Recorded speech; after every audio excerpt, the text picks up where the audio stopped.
Hello and welcome, little lads, to a little bit of a later stream. That's because there's been some new developments. So, the first thing and most important thing, we'll talk about why the delay was, but that's not important right now. The first thing is, the website has launched, chat. We are very happy, very pleased, and proud to present to you a website that needs a little bit of bug tweaking and fixing. So if there's any bugs, be sure to use the report function. If you're curious where the website link is, it's in the description of the stream. And it's also in pretty much everywhere else I put it, in the Discord server as well. Be sure to join the Discord as well. I created a new section in the Discord called Bugs Report. And the benefit of that is that way people can communicate with each other, because I potentially see that maybe duplicate bug reports might be submitted, like, as time goes on. So maybe by building a stronger community and networking there with the various community members, that we can reduce the amount of duplicate bug reports in advance before it becomes an issue down the road. So welcome, little chat. Welcome, welcome. It is a big day today. Today is launch day. Today is Webo Saito Live-O Day. It is amazing, chat. It is beyond words and recognition. And it is our first thing that we've done that we've finally been able to present and give to you. And the first thing I wanted to do, the very first thing I wanted to give, was to give back to the community that has built this project.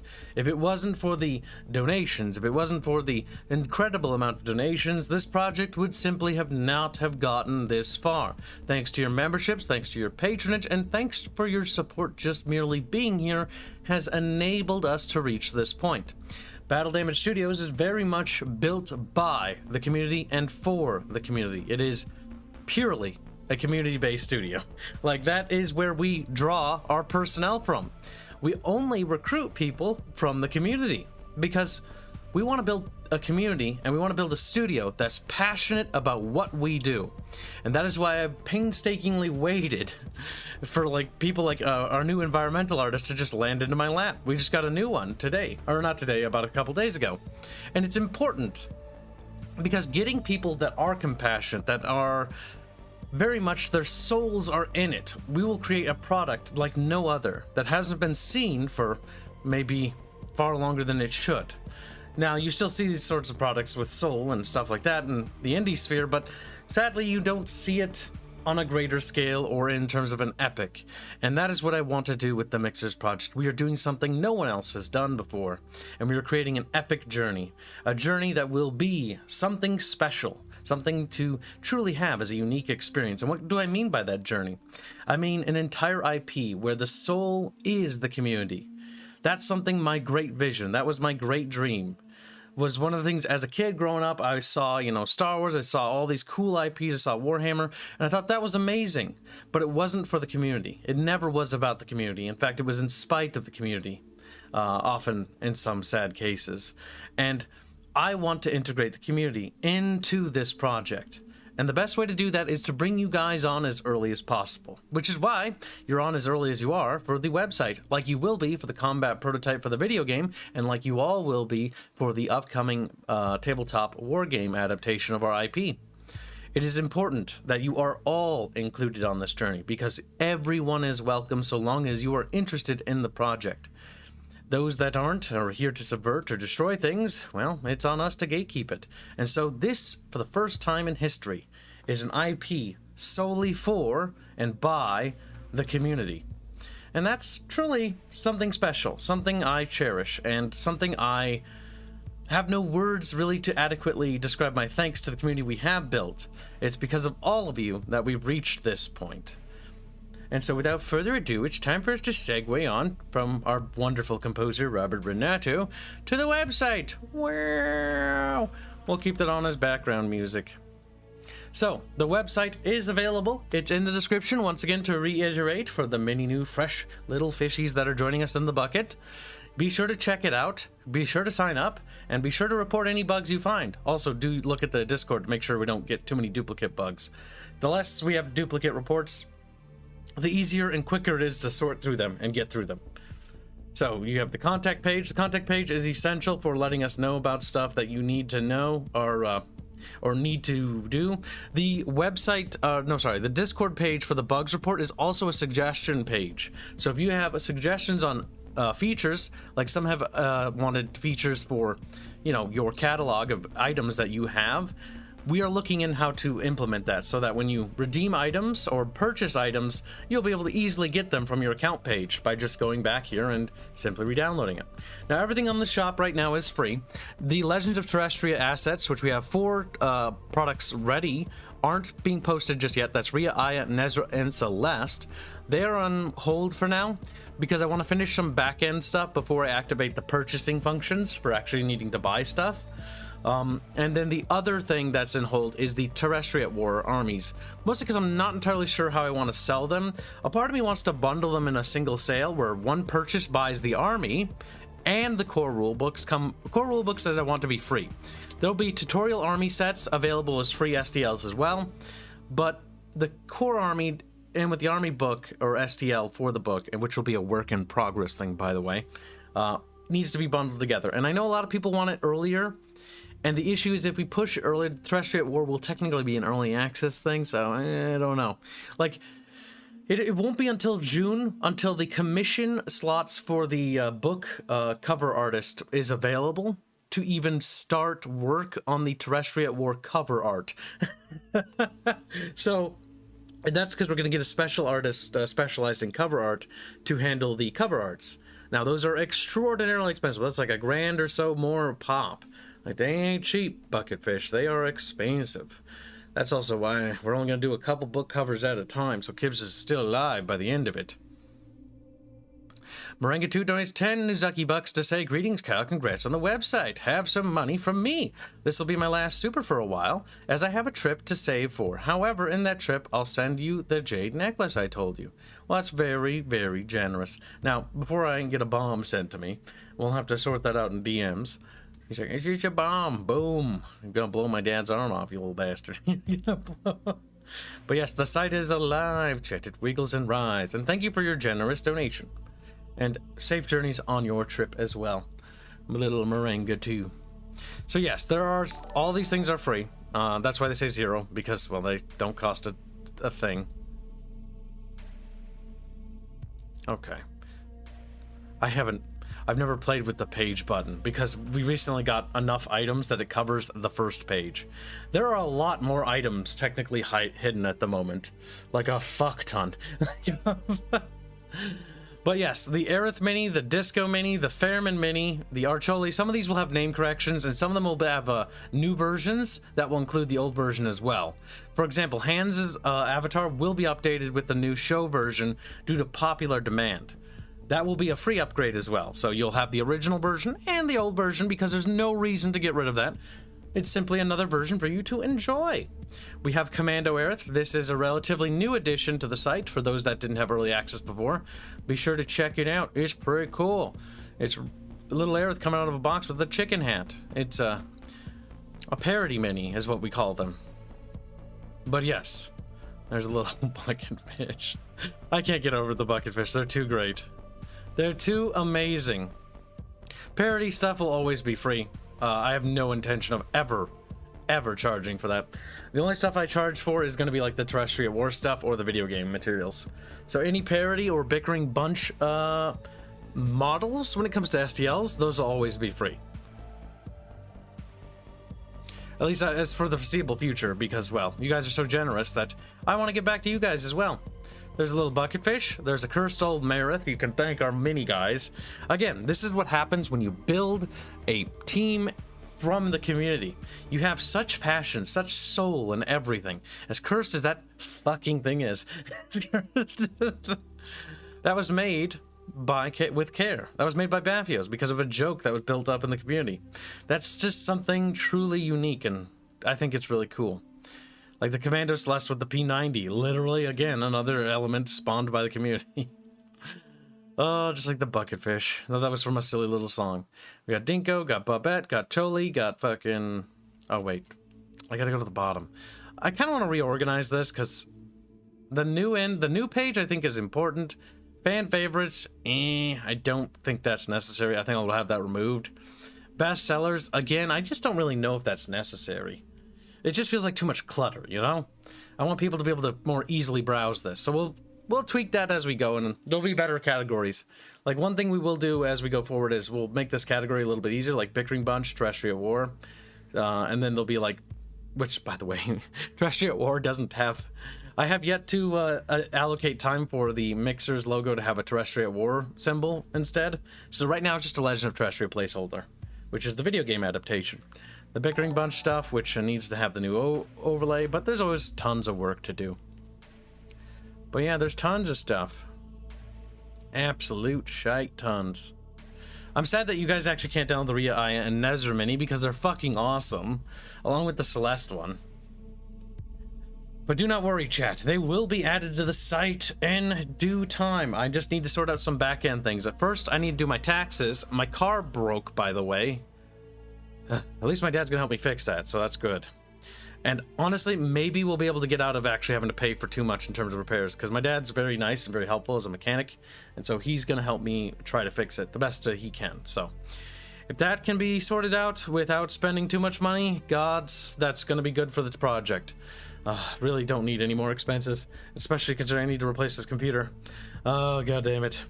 It's always one thing after the other, but fingers crossed that that turns out okay. The next thing is the, oh, excuse me.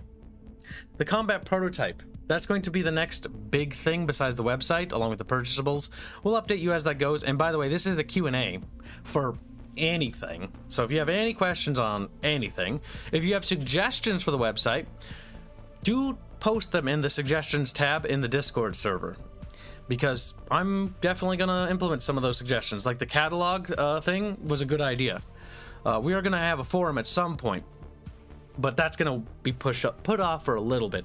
I like the catalog idea and getting that implemented first, because right now there's the back end. Okay, so we're using WordPress, in case you didn't know, and well, you probably know because the WordPress symbol in the top left. But WordPress charges exorbitantly for the more features we want to be able to customize on our site, and so I just was informed today that we have to spend another couple hundos. Fortunately, only yearly, by the way, so that's not as bad at all. But on the ability to even edit the store page or your personal account page, because your account is where your stuff is stored, your information for what you own and what you have. Well, the problem is in the way it's set up is you can technically accidentally click on like a free mini like multiple times, so it's like now you got like 30 items in your little inventory, and that's just kind of cancer. That needs to be sorted. So I'm definitely willing to pay to get that programmed and resolved. Maybe WordPress wasn't the best decision down the road, but hey, you know. Everybody, all these websites always tell you the best things, like, oh, it's very customizable. They didn't mention it's customizable for a cost. It's like we have the coders, the programmers to do it. It's just that we're locked out of actually editing it because we have to shell out more buckaroos. So that's annoying, but we'll get to it. Zenothium donates $5. Congrats on the site, Kibs. It's been a pleasure being a part of your journey. Thank you all for actually sharing this journey with us, because I really appreciate it. One of the biggest fears I think I had when starting this project was that I would be doing it alone, and I didn't realize that I would be doing it with an army behind my back every step of the way. An army of angry, grumpy, angsty little fish. But we've managed to do what was often told to me, the impossible. And every time we're told that something isn't possible, we just sort of do it anyways. So here's the first big fucking smack through with that. Next, we'll be getting the purchasables after taxes, though. Not a minute before. Gotta sort that out. Before we can worry about making money, gotta pay the government money so they can take all my stuff. Bastards. Alright, so that is the website in a nutshell. It's available, it's free to use, and there's free content there, and this free content exists because I understand that not everybody has a lot of cash to support us or even purchase things. That's why I believe in demos, that's why I believe in the ability to try things. That's why, when the Terrestrial War armies are complete, the Astrian and the Nefir army, they will include trial armies. Well, more like trial skirmish armies. They'll be small, but it will be small enough that you can print them out yourselves and try it and see if you like it. And because we understand that we're small and tiny and the size of a little peanut, the odds of you guys being able to meet up each other in real life are very small. So we've gone the extra step. They will all be free on Tabletop Simulator down the road. As soon as we have the armies complete, we're going to have to go back in and change the files, so that's going to take more development time because they're too big. But we'll go in and we'll simplify the models and minis and color them and paint them a little, and then we'll port them over to Tabletop Simulator for free for you guys to play with each other.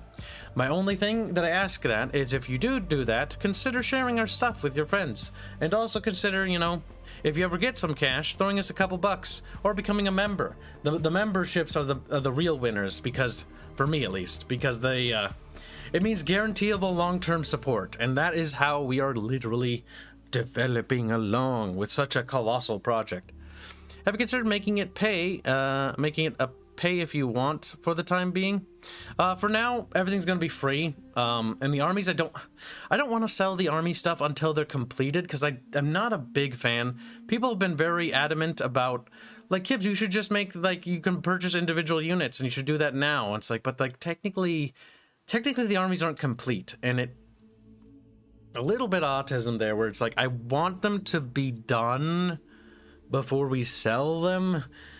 That's why I've always been so hesitant about activating the purchasables. But I understand that there's a huge demand in our audience, at least, to get them as soon as humanly possible. So I might push them out sooner than they are ready, even including the bundle purchase thing, but I don't like that. It just means that if you purchase the bundle, you'll get any Astrian stuff basically for free, because you've already paid for it. But technically, it's just like a pre-order thing, and it's like, I'm gonna just simply recommend that if we do enable that, there's no harm in waiting, because it's gonna take a while for those things to get done. We only have one modeler, and we only have a handful of concept artists. Granted, the more money you guys give us, the more we can give them in terms of work, and the faster things go. That's why things have been moving so incredibly fast, because you guys have been giving us so much revenue that we are literally picking up speed in terms of development. It's kind of cool to see. I have a feeling it's not going to last forever, but, you know, while it lasts, let's get as much ground as we can, because every inch forward is one more inch closer. Will there be bundles of multiple different models of the same unit type available for the armies, i.e. a bundle that includes few different types of Astrian heavy infantry models? If you have the Astrian Empire faction pack, or that's how I think we're going to do it. The reason why I'm asking you guys this, because I want to see what you guys think before I actually make that a thing, is I think that you should get everything. If you buy the Astrian Empire faction for the tabletop, surely you should have everything. You should have their army core book, like any sort of flavor, you know, the flavor book. That's what the army rule book will be. It's gonna have a lot of flavor in it, a lot of lore and whatnot I want to build up. That's gonna take forever, but piece by piece we'll assemble it. And that, I think, should be included, because it doesn't stand any reason not to. Just like all the soldiers, all the units in that faction should be included. That includes the Great House faction varieties or variants. I'm thinking of trying to reduce the corporate greed factor as much as possible and make it for the community, but also profitable for the studio, so the studio can keep going, but without any of the unnecessary greed. That's the plan. Sorry, I don't know why I keep getting COVID emails. Like, you can get your COVID email. Oh, Ted, shut the fuck up. I live out in the middle of nowhere and I don't care. Gives all the money? Yes, they actually do. Meredith's clearly the best model. I mean, it's there. You can download it. You can go ahead and paint it. You can do whatever you want to it. You don't even need to tell me if you're going to do something weird to it, because I don't need to know. Do you need help with stats and mechanics? I can help. Yes, we will. We will need help with all of that stuff, and we are going to rely on you guys for that help. However, right now, what we're doing, and I can tell you what we're doing, because Fairman's mostly spearheading this. Fairman's currently working on how to build an army, the rule sets for doing that. So that's like a core rule set, and then we build the core rules, and then it's like, okay, we got the core rules done, the fundamentals and how that functions. Now it's time to show it to the audience and then start getting an exchange between the community and the development team so that we can build it together. Now, obviously, people that will be playing testing the tabletop are essential to its balance. We can't do it without you. It's simply not possible. But it will be a volunteer basis. However, for those that volunteer for this, and for those that contribute, because I do need to add that qualifier, for those that contribute, you will be rewarded. and compensated for your time in the terms of all armies or whatever will be free to you. You will get the video game, and you'll get early access to like everything else, like any of the paid people. So if you can't quite afford to help, but you have time to help, you will be able to get things. Just like anybody that paid, because time is money, and I value your time. And in order to show that value, you will be compensated with many goodies and rewards, and basically be given pretty much guaranteeable early access to future projects. So any help you help out in Terrestrial War, or the Legends of Terrestria video game when it comes to the testing side of things, and if you're, noted as helping a lot, you will be compensated, because your help is essential, and you deserve to be rewarded. Because we literally can't do it without you. Kibs doesn't mind with degeneracy with his stuff. Yeah, no, if you want to make fan art that's lewd of the characters, go for it. In fact, definitely send it to me, in a zip. Obviously, so I can share it with the community. You're like, Kibs, what are you doing? Don't worry about it.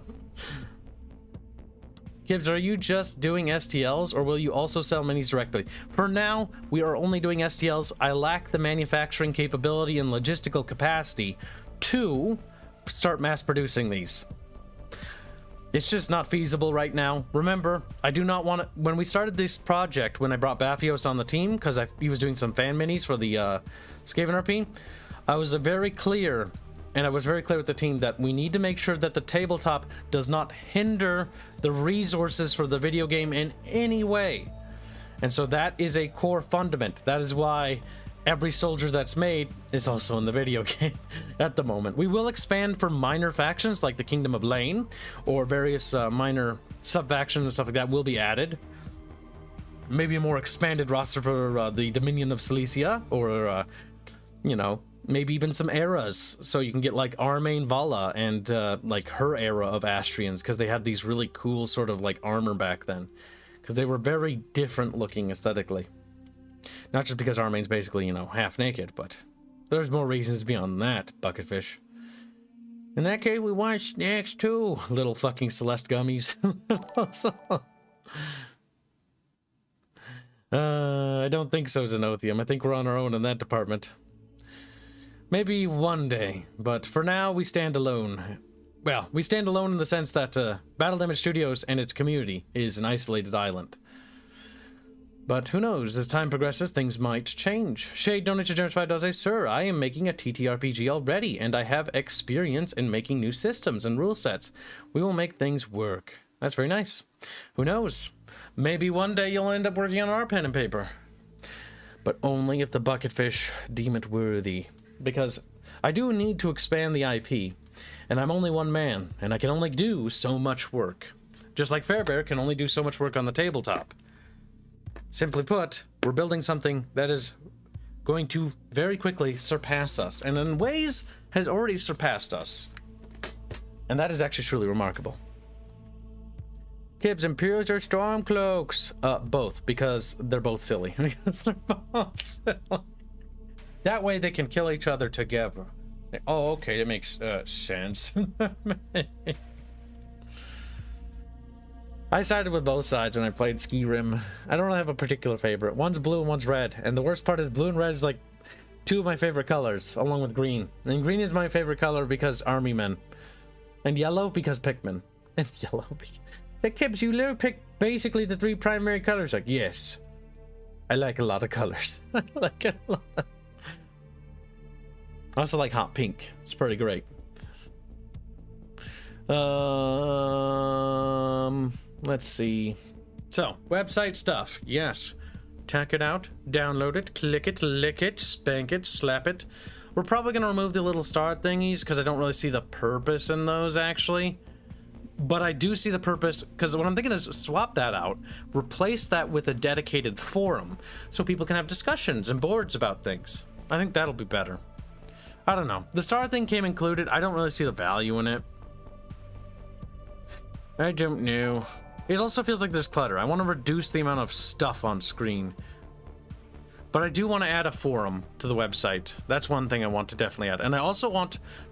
I would love if it would be possible to build in a built-in official Wikipedia. However, the idea of me having to manage a Wikipedia makes me want to kill myself, so it makes me want to kill. You are using the word man here loosely. Shut up, Bucky. He's like, oh, got called Bucky again. That happens. So, just some art stuff. This is like some coat of arms sort of style things for the Nafir. The Astrians have yet to get theirs. You'll probably notice that we'll include this in the miniature stuff that comes up. And it's just like a flavor art piece. I really like this because it gives a little bit more spirit and soul of the faction. It's just merely items and things that are related to them. Ignore the fact that those armor pieces look like faces, because those are, you know, shingled armor, but they do look like faces. The entire team knows that now, and there are little emojis on the dev server that look like that. It's the rope that's basically linking these little bone pieces together, because if you use shingled like bone armor, sort of like lamellar. I think it is technically lamellar, but bone. You know what I mean? You know what I mean? But the other things that we're focusing on is world building and all sorts of stuff. So the world we built is actually fucking exponentially gargantuan. And while working on the primer document, which is like 20 pages long, if you're curious what the primer is a new document that will not be given to you guys, sadly. However, not that version. What I'm doing now is developing a primer document for internal in-house usage. It is a full-size storyboarded document with images and references of literally the entire history of the universe. It's the birth of the fucking universe. Before that, even if there is anything there, who knows? And then literally after everything. Worst part is I've literally only got to the point where I'm actually talking about the video game. I just got there and we're 20 pages into that document. Oh my god. We finally got to 2022 AE, the start of the video game. Most of it doesn't have anything to do with anything. But the important part of the primer is what it does for the artists is it gives them a vision of the project. Because when it comes to the artists that we just recruited to the team, I do not want artists to start working on the project without understanding the world and the lore, because the art must be like it must reflect this universe. It's too big and too beautiful to just ignore. It has to be acknowledged in the art, and it has to be noted. Like, oh, can't say that, never mind. I was gonna say, like, I was about to give an example because I was talking to one of the environmental artists today, or the other day, and never mind, because that's about the primer doc, and the primer doc covers stuff that's a secret. Now hold on, I'm gonna get to Twitch. I have to switch and do two things. That's my other monitor. Switching faces, or faces, directions. Kibs proving he can operate a website? Technically, no. Technically, that's Tyler. Hashtag sock fun. Thank you for the bits. Kibs values your time while being late. Streams, big dinkies. Listen, I'm only late because I'm working as hard as I can to make more things happen. Stay away from Wikipedia. No. I want our own version. I don't not using the framework of those fan wikis. No. I have no intention of doing that. Kibs, an idea. Have a faction section for the figures. Yes, there will be sub-factions. Or sub-factions. Technically, yes, to that as well, by the way. So there will be folder sections in the website. Right now, because we don't have a lot, it's just Bickering Bunch, Terrestrial War, and then it'll be Legend of Terrestria. Because there'll be special minis that you get from Legend of Terrestria. However, I kind of just want to bundle everything together, so that we can make the purchase smaller and discounted at a lot, so that it's actually a fairly reasonable rate. But I don't mind the idea of purchasing individual things. It's just more clutter to do, you know? It's just more... Kibspedia? My god. A non-spoilers lore Bible. Non-wiki. Don't want randos editing it. Might be a cool addition to the site. Yes. I think so. Well, I didn't mind the wiki including spoilering information, but basically being like, before you enter the wiki, one of my ideas is like, have you played the video game before? And you like check mark a thing, and then it saves it to your account.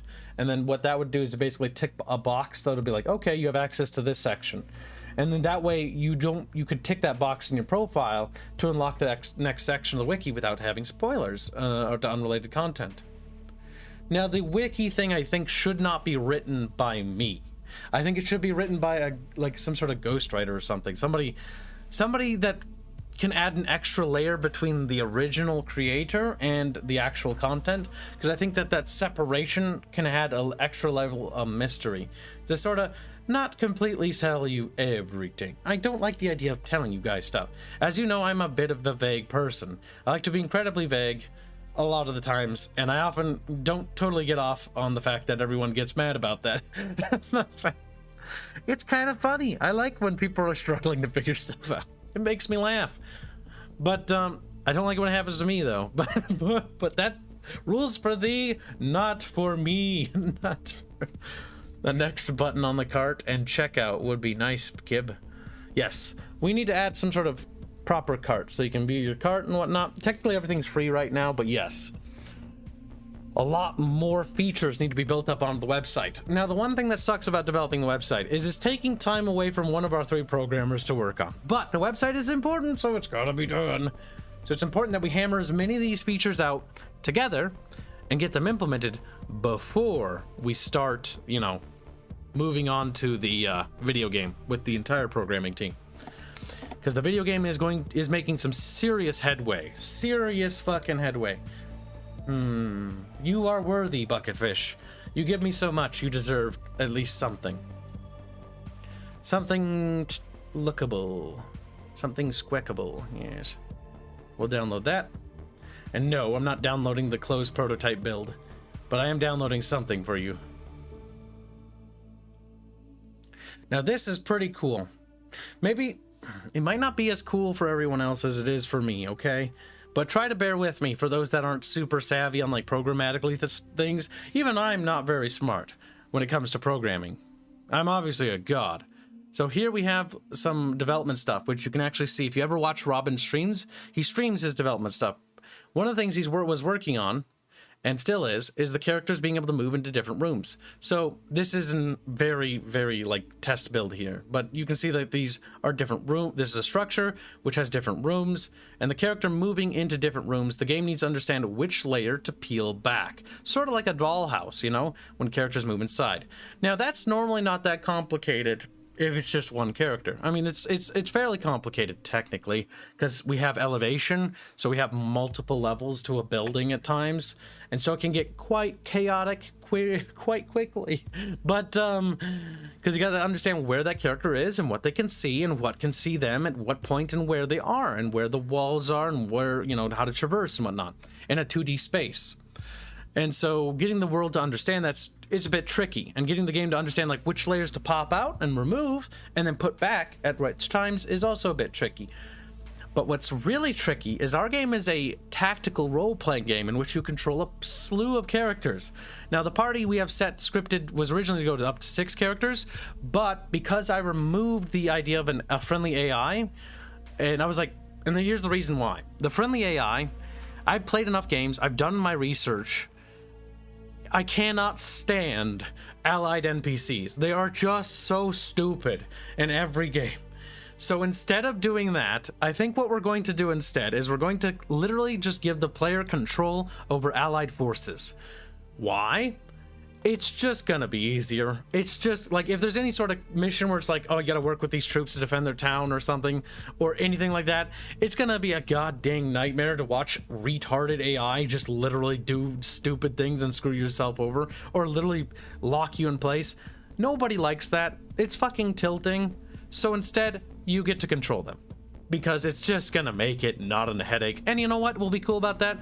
You'll get to play with some cool soldiers and stuff from like different factions that, you know, depending on which paths you take, you'll get some different stuff. So they'll have different cool like aesthetics, maybe even abilities, who knows.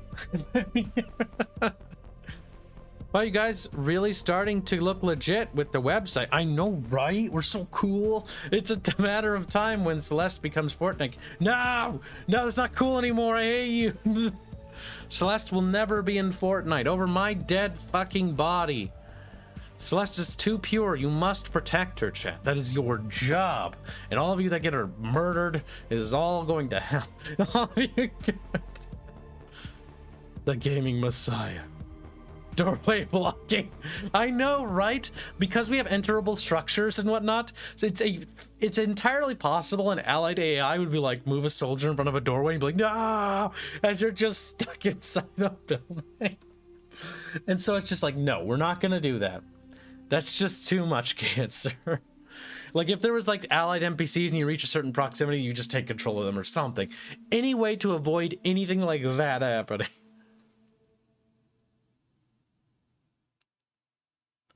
Oh my god. Make them all in Skyrim mods. I mean, people want to mod it. I don't mind. Just send me pics. I'll even shill anyone that mods our stuff anywhere. But Kibs, how will you make your characters do heroic sacrifices if they can't rush into a 1v8 fight due to their own stupidity? Well, the only stupidity that'll be is a direct result of the player, because the player just decided to do that. Kibs, think of the money. You know what? I don't care. I care about the money, yes, but I understand where my real fucking meal fucking ticket comes from. That's you guys. You give me money. Just starts getting accusatory. No, literally though. Like literally, we couldn't get this far without you guys. The core audience is all that matters, and they're the only people that matter. And then anyone that joins that core audience matters too. But you have to become a fan in order for me to really give a shit. You know what I'm saying? I don't like the idea of some sort of corporate fucking suit telling me what to do. Especially when they have no idea what to do with other IPs. I've seen them ruin everything else I love in this goddamn world.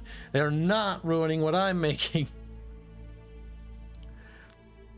My god. Oh yeah, so yeah, we were showing you this little demo reel. And this was actually super cool because I was like, wow, like the multiple rooms, so far they're all working at the moment. Now the renders, you know, stuff that has to be changed. But characters being able to move behind the structures removes the back layer of the back wall. Wow, isn't that great? And ta-da, it understands what to do with multiple characters. This is really cool. And yes, this is made with you can see that the actual custom editor that Robin has made, which those tools there, those are custom art assets for our custom editor. Yeah, we're pretty fucking cool. It makes you feel buttons. Listen, it's in development. It's gonna get more buttons as it goes on. But yeah, Robin actually made all the buttons for this editor. That one, that one, that one, that one, that one. Yeah, that one, all these ones. Because that's the editor tools. It's got a ways to go still, but it's coming along quite nicely. And this is the editor. So it's in Unity, but he's using the editor to like move stuff around. And so it understands where characters are, and if character you have behind or in different rooms, it knows what to do with those characters. And so theoretically, by the way, you should also be able to edit every level we make in the game. So let's say, I love the idea of that too. Let's say you play the game, you're like, wow, that was fun, but you know what I really think? I really would like the encounters to use more of these enemies and like change some of the scripts. My idea is that the editor will be robust enough so that you can just click on a level, click on a zone, open it up, edit it, change what you want. You know, maybe you didn't like the fact that it gave you that reward. You would like, you know, you think you deserve more XP. You can be like, all right, I'm just gonna add a few more zeros to that. Bam.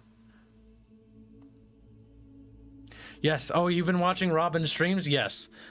By the way, Robin is a fucking mad fucking Chad fucking lad.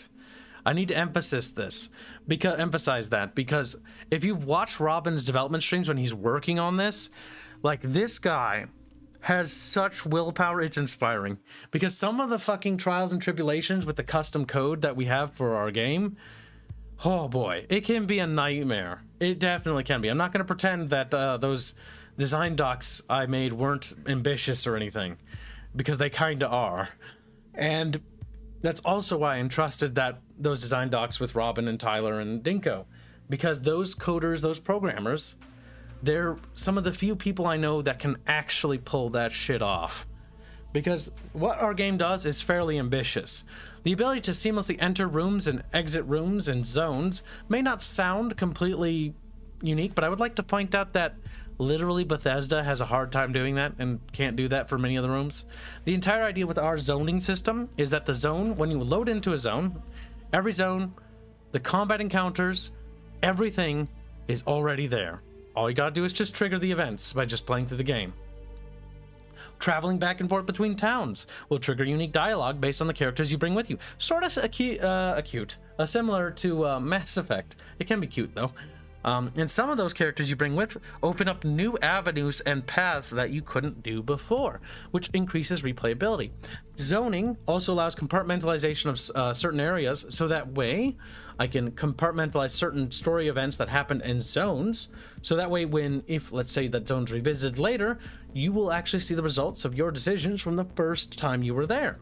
And you will actually have new quests that are completely unique to that zone, because you have to do them all over again. Well, not all over again, but you have to do them like new ones. You know what I mean? Oh, fuck, all over again. Stupid Kibs. You know what I mean? It's like, let's say in Knights of the Republic, right? You were to revisit the Underspire. Now, why the fuck would you? It fucking crashes into the planet and explodes or whatever. But, or no, I think it explodes in orbit. But say it crashes into the planet, you're able to revisit because you did some decisions on there. Theoretically, in our story, you could revisit that location and there'd be new stuff to do there. God damn it. Artemis is like, welcome to the cum zone. Nah.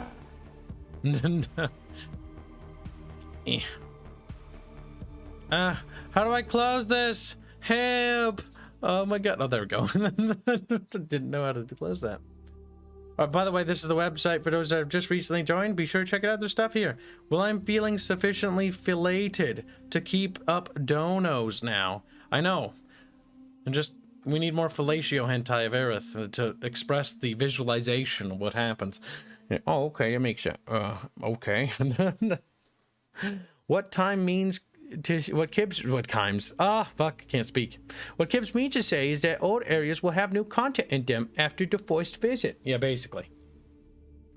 But not every area, because some areas you might not need to revisit, or some areas might not be there anymore. For example, let's say like the Underspire is an example. Let's say there's a ship, and the ship sinks into the water.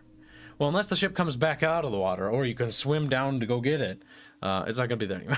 It's not. Because underwater. Well, it's still there. It's just, you know, a wreck underwater, under the waves. But, you know, terrestrians might have a difficult time swimming down, depending on how deep the wreck is. You shouldn't have come here, says Artemis. Are you gonna $2 the entire fucking song? I swear to God. I think he is. He might. He is a bit autistic. Well, it helps that it's a 2D game. That means less memory is getting used. That's true, per asset, allowing the loading of more stuff at once. Theoretically, that's the hope. We do have a thing, I don't know if you watch Robin's recent streams, where it pools assets. So when the camera is panning over certain areas, it loads in the assets from those areas and then deloads the assets when the camera isn't looking there, because, you know, if it has everything in a zone like loaded and fully rendered, and it's also doing the pixel art ray tracing thing that we have, that's gonna be awful. It's gonna be, especially considering some of the more complex structures, like the Temple of fucking I forget, oh geez, the name of the temple. It's the Temple Imperia. It's this huge dome structure that you can enter, and it's fucking cool looking. I can't wait till we get the environmental art so we can actually rework on that again. It's gonna be glorious. Astrians are pretty squishy or fat, and thus cannot swim. Actually, if they're fat, they'd float. Maria and Inez are just floating across the sea. Oh. No. It's true. Is the game going for a 16-bit aesthetic? Yes, technically. I mean, you can kind of see that from the pixel art. Ah, crap. I didn't think you'd ask for, like, actual images of what the video game looked like. So now I have to go get them. Hold on, gotta censor stuff because there's a lot of spoiler-related content in here. Oh, God. You know what? That's a trip through memory lane. We'll do that, too. So you can see the evolution of things real quick. So firstly, before we get the pixel art, this isn't really the pixel art per se, but this is going to show you something that'll give you an insight for the development of the game.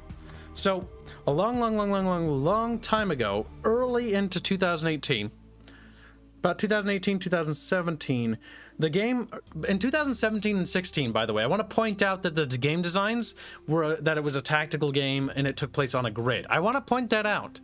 Now, I'm not going to say reasons why that's changed, because there was some stuff that other team members are aware of that we now have sorted.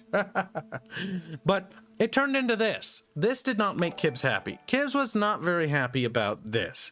This is the combat system with sort of. This is the improved version of the other version that I don't want to show you because I dislike that one so much. This one is still annoying. And the idea was that characters would like take place on a grid, but it would be very limited in scope and scale. Not a big fan. Not a big fan of this. This was after the basically the team expanded and had basically swapped out some other people for the new team in 2018. This is much better. This is what we're going for. This is a concept of like the gameplay of what it should look like. I'll get the actual game in-game art assets up. But this is sort of like an early concept. You can see the early UI and stuff.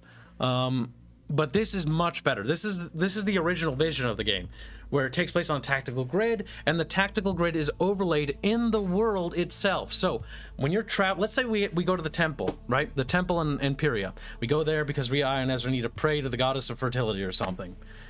Because you guys are, details. And for whatever reason... Oh god, I should not have said that. Indio's not here, is he? He's gonna bring up something. Okay, I think we're good.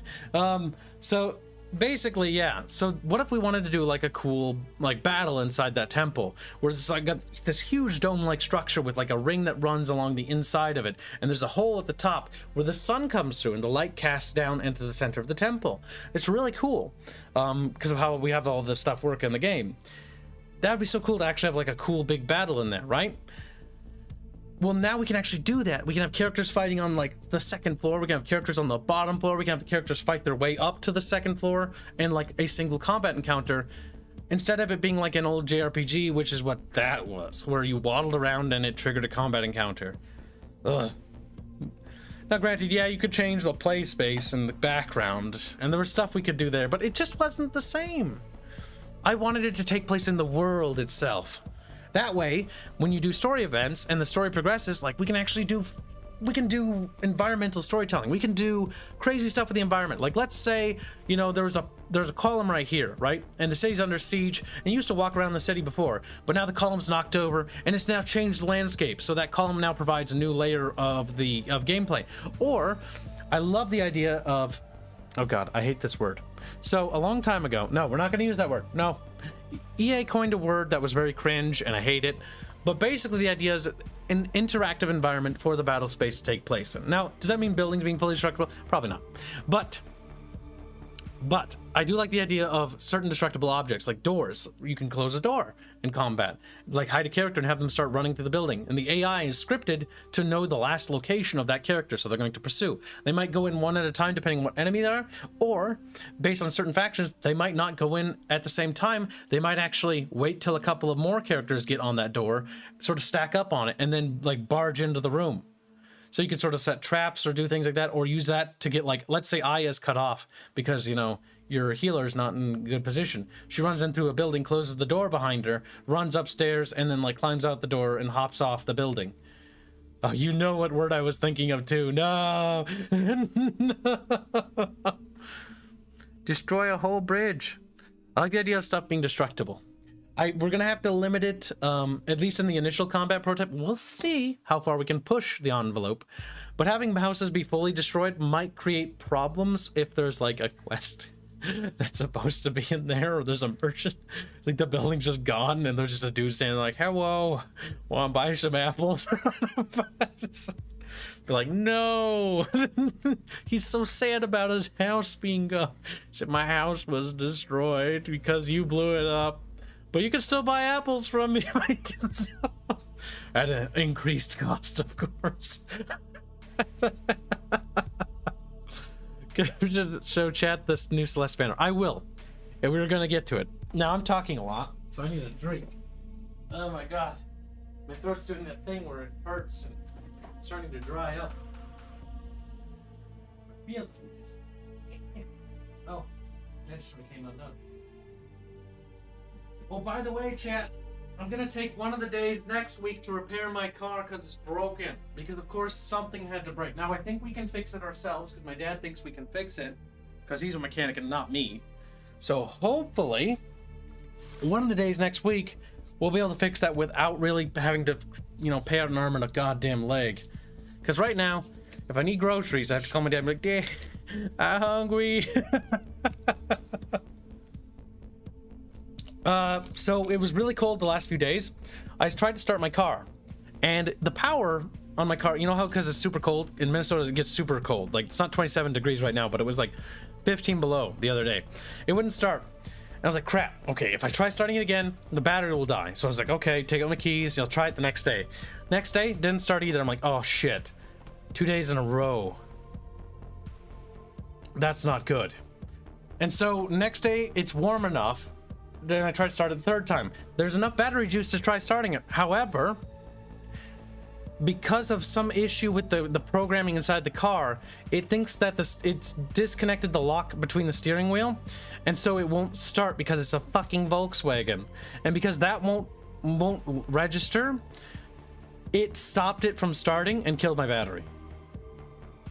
Or it wouldn't let it start, so the battery died. And then I was like, no, so we jumped it, and it booted back up, but it's like, you know, steering wheel workshop something. And it's like, fuck. So now I gotta go into the programming of the car or whatever with a program and a laptop to try to fix it. Fucking nightmare. It's always something. It better, I just hope it's gonna be, as long as it's not like a lot of money, like it should be fine. There's the idea of like having to shell out lots of cash for a fucking car thing. Like, we can do it, just I'm trying to save up money now for the next thing, because I need to buy that replacement computer cell, which I'm gonna do after taxes. Then I need to fucking June is the month we need to buy the cover art for the Terrestrial War books from the cover artist. And so we gotta have that money by June. So it's like, God damn it. Again, it's always something. So we've got plenty of time. It's just annoying. We have plenty of time. June's quite a ways off anyways. No, I don't need a new car fund. There's nothing wrong with my car. It just had a weird bug in it. We'll patch it up and it'll run like it has no problems again. It'll be fine. Putting computers in cars was a mistake. Yeah, that's basically it. Because my dad's like a really good mechanic. Like, we have this Porsche 914 we used to go on car trips with. And I remember traveling all over the country. I've been to almost every state in the mainland except Alaska. And I remember, like, whenever it would break down, like, often 9 times out of 10, 99 times out of 100, my dad could fix it through just sheer fucking magic, because he like worked on that thing like crazy. He's such a mechanical monkey, it's not even funny. Kibs, drive a VW like his favorite World War II leader wanted. Wow. It's just very bad coincidence, okay? Kids, what year is the VW? I think 2013? Or 2003? 2013, I think. I think it's only a decade old. Yeah, no, only 2013, probably. Yeah. Because it's got one of those rear view camera things that's kind of cool. It's like, wow, I can see behind me when I'm going backwards. That's kind of cool. I've never seen that before. Except it's not cool anymore because it's broken. Stupid. The question is the game going to have physical copies with the old classic thematical manuals? Yes, Lorenzo. So the Kickstarter, and the reason why we're going to do Kickstarter at the end of the development cycle of the game, basically, and not to raise money to develop it, is because I actually want the Kickstarter to just signal boost the game and just help me make more goodies for it. And one of those goodies includes nice, big, chunky cardboard boxes with a big, thick, fat, heavy manual. And the manual's mostly going to be fluff, but it will tell you how to play the game. But it's going to be a lot of it fluff. Like 90% of it's going to be fluff. Like 99.9%. And there'll be some tutorial shit in there, but whatever. It's just a fluff book. Like, that's what I want it to be. It'll be thick, and it'll come with lots of other goodies too, because it's not enough for me. We must have more. There'll be a world map poster or something, and I want it to be canvas. Like a nice canvas poster. Not that fucking plasticky shit. Like a real canvas poster. That might make it more expensive to develop, so we'll have to balance it though. Like, we might have to remove color from the pages though. Tears. It's all about balancing it, because the more stuff you add to the box, Also, I want it to be that big box, like Dawn of War, where it had the lift up foldable flaps. You know, you remember that? Remember that? Where you could unfold the flaps and it would have like this cool diorama about the game in there? I want that too. Diorama flaps. Want that. Not just a big box. Little flappy flaps. Flappy flaps. They must have my flips. Must have my... I miss FL. Fuck me, stupid work. Why fucking God? Why? Why am I too good at working? Make me more Gunfox. Make me more... I would say make me more money Gunfox, but I said make me more Gunfox. All right, start making kids. Make that manual big enough to concuss an elephant. All right, we'll see how fat we can make it. I do want to like include like a statue, like a proper, like not like an STL, but like a statue. Yeah, the diorama flaps. No, not faps, flaps.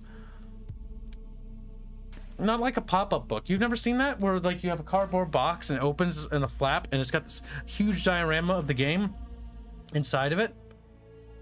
Why stop at canvas? Why not vellum? Well, the thing is, the more advanced the materials are, the more the cost of production increases, the more we have to charge for it. You know what I mean? You got to kind of balance it, because you can't go like one thing I would love to do is to have the entire OST vinyl included with like the limited collector's edition or whatever. That would be ideal, because the music is fucking gorgeous and Roberto does a fantastic job. And oh yes, my art team, and I've had other artists that aren't even associated with the project start threatening me. Yes, the answer is yes already, so you can stop threatening me. There will be an art book.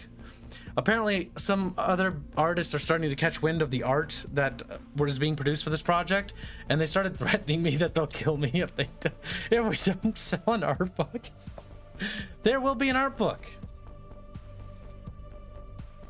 That's also another thing, like vinyl music thingy with a CD jewel case as well, because in case you don't have vinyl, it's okay. I don't either. I just like the idea of vinyl. It sounds cool.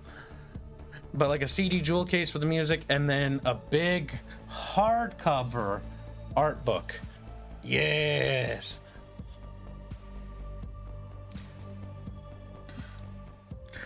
No, I have not. Born too late to see that stuff, says Cobalt Jesus. Yeah, you've seen it. You remember it.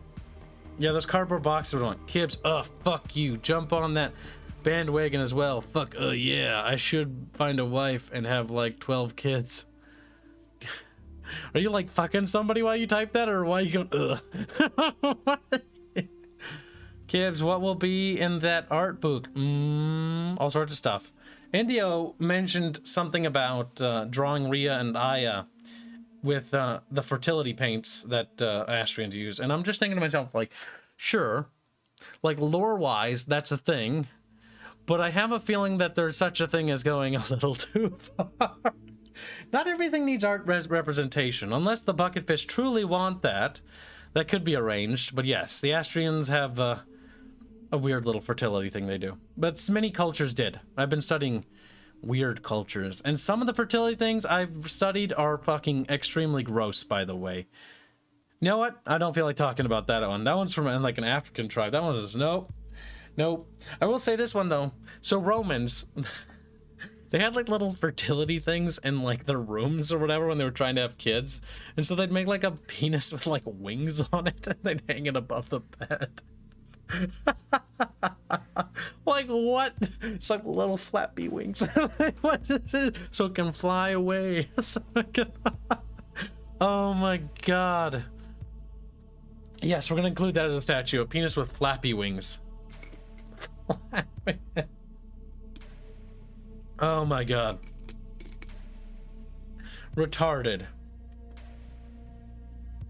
But yeah, cultures do weird things like that. And when we research cultures, like breeding, fertility things, people had a very weird idea.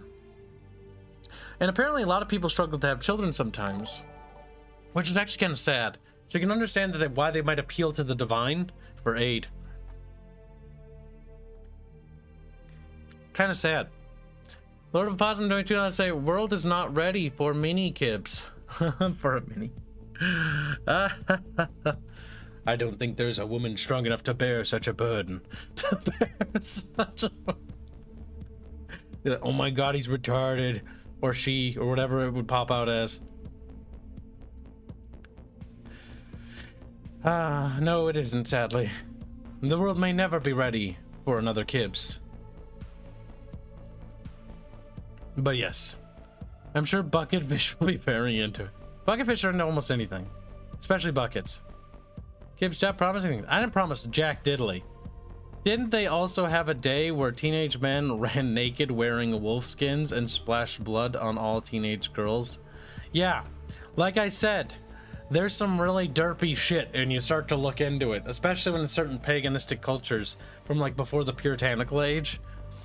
And so I think there's a line to be walking there where when you're making a setting, you don't want to go too far in one direction because it's too much.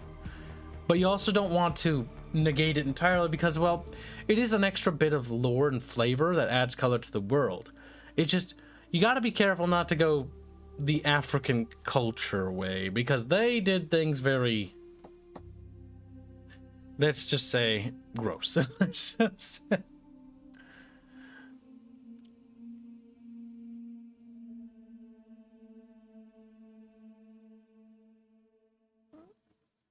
My god, opossums, the world is not ready for mini gun foxes running around attacking and plunging places.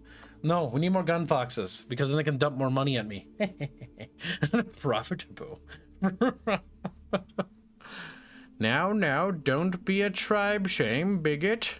Neon, I do not know if you know what I am thinking of, or what I know. False advertising. Shut up, slut.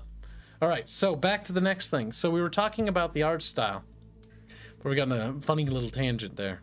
It was kind of funny. All right, so you want to know what the in-game looks like more better representation of the visuals. This is going to blow your little bucketfish mind. Some of you remember this. Many of you will not. Now, I must give forewarning that some of these pictures are a bit special.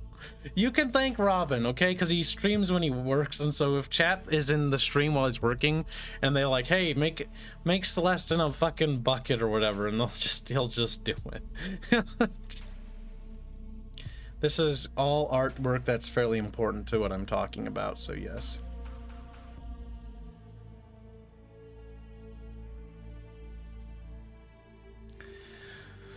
Okay, that should be probably more or less good. Ah, there's the cover artist. I can't share that yet. We got to make sure we get it locked in, so... All right, Tiny Show, get out of here. There we go. Boop. That's Tiny. So, you know, there's that city map, right? Well, cities are in zones. This is the northeastern gate section, which is a actual playable area in the video game. God damn it. Horses. God damn. Horse saddles, they were talking about horse saddles, okay? This is a 3D model of one of the walls in the Astrian Empire in the city of Pyria. Now you're like, Kib, why is there 3D stuff of it? The artists say it's actually a lot easier to do measurements because they normally use Rhea as a measurement stick to see how tall structures are and how big they are. So these are about the walls, which are fairly large walls, all things considered. Like, these are pretty big. Okay, there we go. There you can see like an interior. So if we ever go inside one of the towers, it's important to model these so that we kind of know how they, god damn it, get out of here, how they look. Everything in Windows 10 is cringe. God damn, I hate Billikens. Here is the market square of the northeastern gate. So you can kind of see like there's Rhea, there's how tall the pillars are, and then there's the building back there. So this is like overlapped over it. You can't quite see entirely well here, but you can kind of see like the details of what goes into these. And the texture working is, and the sprite work is literally just gorgeous, isn't it? Robin is such a savant. We lucked out so much with him. Here is a map of that area a little bit more. This is a concept quick paint of basically the more or less shaping of it. This is the square that you saw. So it was Rhea standing next to one of these structures. There's those towers and the walls in the background, and it's important to map all this stuff out because we can see how tall structures are when we're making the map. So we need that referential material when building the world inside the editor. Lord of Opossum donates $5 say that many gun foxes would be like Oompa Loompas working for their master Kibs. Yes, yes. The world is ready for that. Gunfire. Okay. Okay.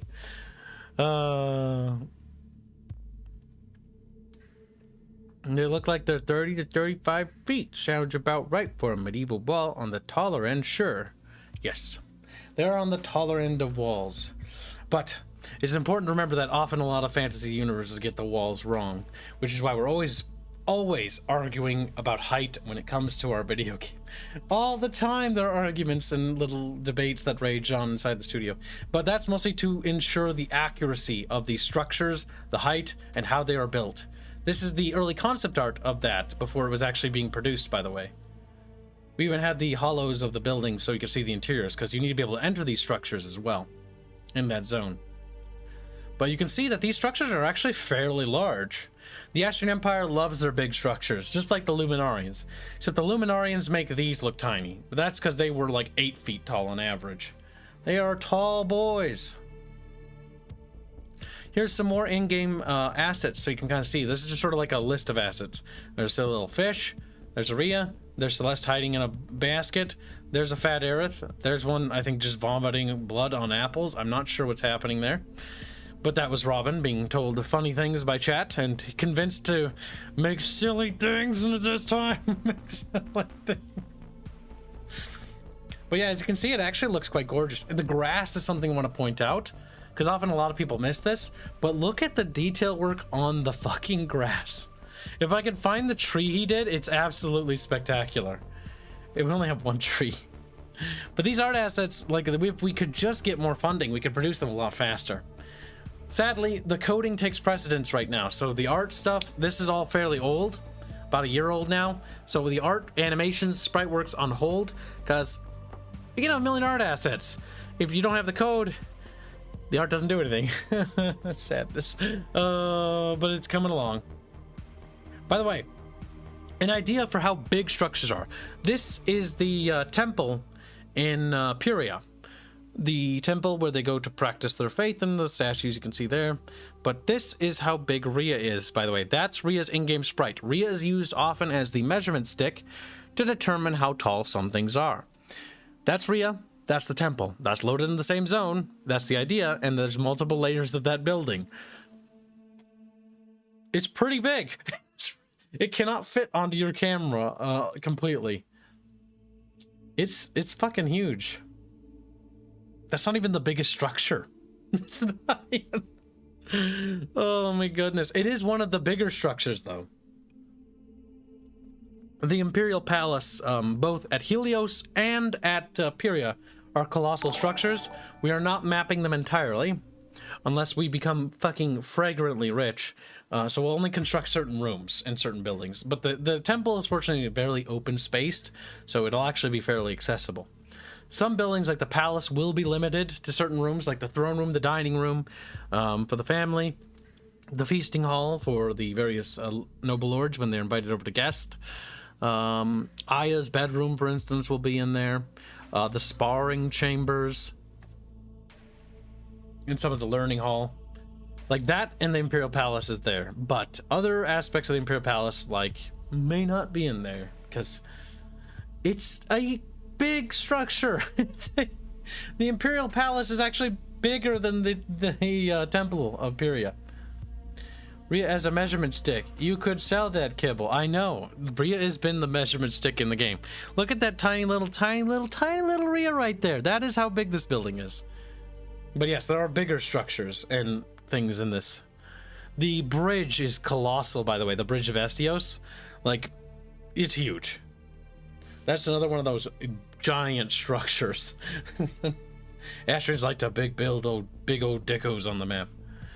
About the size of a Gothic cathedral, appropriate for the tech level. Yep, it's based. We do research a lot of what their architectural knowledge is and how they build structures. I thought the lower roof sections were 2 stories underneath. Oh, they're pretty fucking big. I don't know if they're 2 stories. I think they might be a little taller than that. Remember, this temple basically services like the entire population of Pyria. So this is the big temple. There are smaller little temples throughout the city dedicated to sometimes certain gods, but the Starborn faith generally has one big temple, unlike the old pagan celestial faith, where they had dedicated temple structures that would be fairly large, but they would be dedicated normally to a singular god under the pantheon. Normally. Which they don't really do that anymore. They sort of merged the temples together. It was just easier, and with the what's the word, merging of the Celestial Order into a more singular structure, that's what happened. Now, there are still splinters in terms of the Celestial Order structure. The Celestial Templar have different Templar orders that reside over different regions of the Astrian Empire. Those Templar orders answer to the Celestial Order, and in turn answer to the Emperor, because the Emperor and his bloodline are considered holy blood. Their bloodline was chosen. They are the sacred protectors of the quote-unquote, their Messiah, that they have yet to have, delivered to them in a basket. Do people need to worship in the temple? Seems a capacity issue. They don't need to, no. But certain ceremonies and orders and things are held in here. It's not like necessarily like church, where everybody goes to the temple all at the same day. Basically, people go to make prayers throughout various days in the week. It's not as, regimented as Christianity or Islam in terms of how the Starborn faith works, even the Celestial Order for that matter. People were expected to take pilgrimages to the local holy places, and the holy places are generally built on higher places where they could get a better view of the sky, because the view of the sky is important, especially at night, because the view of the celestial bodies, the constellations, and the different signs therein. Astrians derive a lot of omens and stuff from various movements in the heavens, like a falling star and all that means a lot to the little tards on the ground. Do they have demons and devils in this world? Certain faiths do. Certain faiths don't. The Astrians believe in this thing called the Void, and it's the idea of an ever-consuming maw of like black terror that is like the darkness between the lights in the sky is viewed as kind of an ominous thing, and there's a fear that one day that darkness will encapsulate the light from the heavens and even on terrestrium. Now, everyone has different faiths, but that's like one of the things with Astrians. The Void is the equivalent of hell to an Astrian, but there are certain things like the Galahadra faith. The Galahadra is more like your stereotypical, a little bit more Catholic sort of flavored type of faith. They have granted, they have spires. These spires are where wizards normally dwell, or sorcerers, and the wizards are their illumine. They're also considered very sacred, chosen by the Galahadra, the great lady, and basically chosen to basically watch over the flock, and so to speak, like that. They have temples and structures like that. But the wizards and sorcerers of that faith are viewed as more like protectors of the realm. Sort of like for the kingdom of Ithrin, for example, or the kingdom of Tavoni, which are northerly kingdoms. They're north of Astria. Technically, they're occupied by the Nafir, but they're still fighting wars of resistance. The thing that also important with the Astrian Empire is they actually have, they're sort of similar to the Persians, that they have quote-unquote satraps, kind of.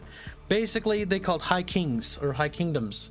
And the high kings, under the emperor, had their own kingdoms and could, practice whatever faith they wanted there, and they'd be allowed a certain level of autonomy. There were different levels of autonomy of different regions that were integrated. The kingdom of, oh crap, I can't remember the name. It's not Nairi, it's the other isle. Nairi is the isle where the pagans were basically exiled to.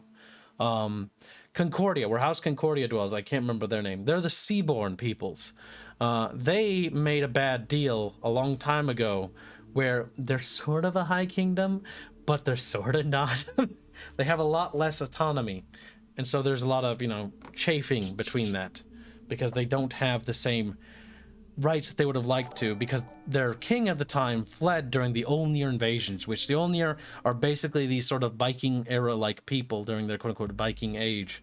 They were led by these things called the Faceless Ones, and the Faceless Ones are these great abnormal beings of great power.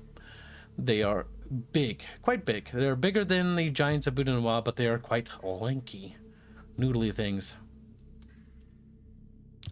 Will we be able to crusade and spread the correct religion? Astrians love crusading. Crusading is their middle name. Despite how weirdly tolerant they can be, they're a little bit... when it suits them, they can be very agitated. Let's just put it that way.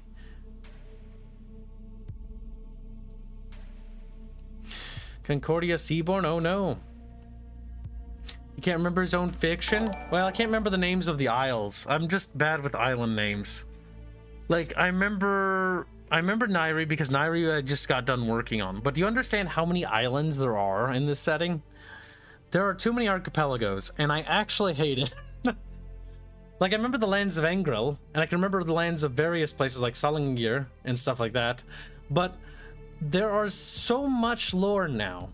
It is so big that it's actually becoming difficult to retain the names of. And the thing is, all things considered, despite my problem with remembering names, I've done a phenomenal job remembering the names in the setting. More than I can say for even my own family, which makes me kind of sad.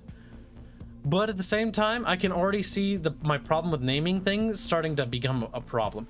Thank God I made a lore Bible. Thank God we did that.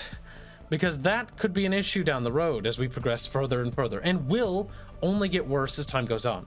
Because it's only going to get bigger and bigger and bigger and bigger. Gunfox donates a generous $50 say Metro Series playthrough fund.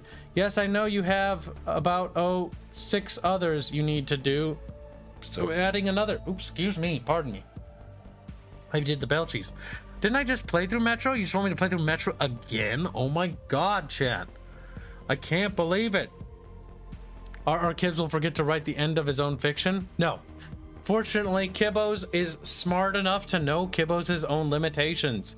When I first started this project, I understood that I have a problem with names and when it comes to naming things, so I needed to address that right away. It's important. And because I understood my own limitations, I made maneuvers to basically deal with that as quickly as possible.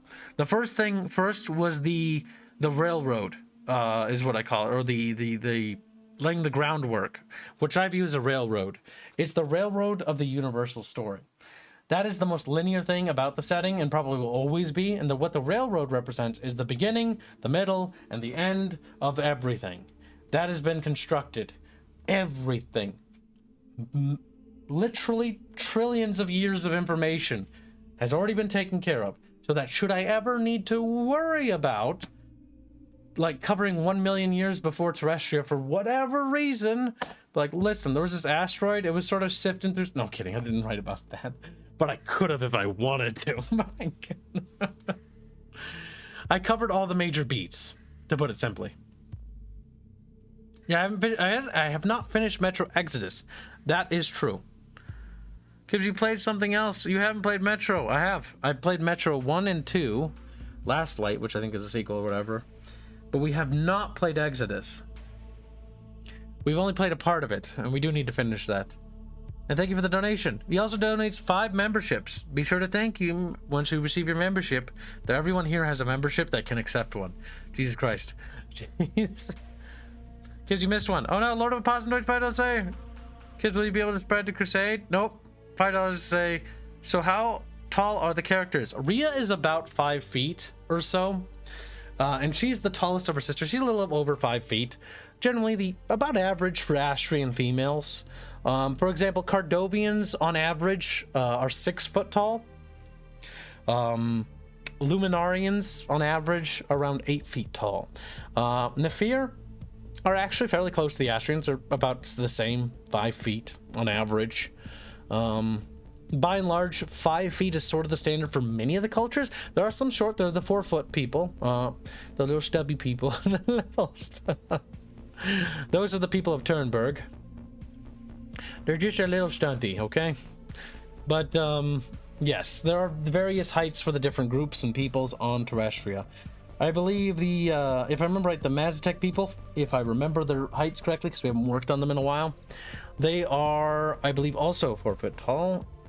But it really depends on certain areas, and they can vary different individuals. That is represented in the actual game. So, you know, Rhea is actually 5 feet tall. Aya is shorter than Rhea, is going to be. Celeste is shorter than Aya. They're the correct heights. And so, yeah, I did do the mapping of the racial heights, just like we did the tectonic plates, just like we did the mapping of cultural movements and migrations. We did the mapping of the water currents. We did the mapping of the air currents to get an idea for what would likely become routes of natural trade and good trading routes. Birds was gifted a membership by Gunfuck. So was Helio. Oh, wasn't that very generous? Be sure to say thank you. They all die, so you don't have to remember. I mean, that works too, except they don't. The issue is that you also need to remember, like, what time frame you're going to work on, from what date to what date. George Lucas even understood this, even though, you know, there's problems with his work too. I mean, we're all human. We all make mistakes. It's going to happen. I'm going to do the same thing because I'm only human. But George Lucas is like, okay, I'm only going to worry about this start date to this end date. And that was his focus on what he cared about, like a 100-year time span. Anything else in the extended universe could be done by whoever else, is how he did it. Now, the issue with that was that was a good idea for him to focus on that focal point of the lore. But the problem is the people that came before and worked on their lore, and the people that came after and worked on the lore after that period, you have lore that's sort of not really as strongly connected as it should have been. That's why when Disney first entered the scene, it was like, okay, we see the problem, the lore has got an issue here. What we're going to do is we're going to compartmentalize it and sort it. That's what people thought. People were fucking wrong, because they just made everything legends and decanonized everything else and just made shit up. Instead of sorting out the lore and basically finally fixing the problems. Now, there's always going to be somebody who had stepped on toes, because no one's going to come out of this happy. But it needed to be sorted. The issue is, what they did pissed everyone off. Strato says, hashtag revenge for Strato! And thank you for your generous donation. We will be streaming some game stuff today as well, by the way. But we're going to move through this FAQ, this question thing. And by the way, for the new people, the website is live. Go ahead and check it out. It's in the description. Feel free to download some of the STLs, test print them. Hopefully they turn out perfectly. If you have any issues at all, be sure to join the Discord and use the hashtag TAW room, which is Terrestrial War, and let Baffios and I know about various issues you come into. For example, one of the issues we had a while back was the pikemen with their pikes. They're not available yet. None of the purchasables are, but their pikes are a bit snappy, so we just made them thicker. Basically just making it so that they were sturdy enough to be played with. Aerith and her snappy tail, it just kept snapping off. It should be resolved now, but again, be careful about putting too much pressure on the light pieces. I mean, you know that. You guys have models. Even I know that.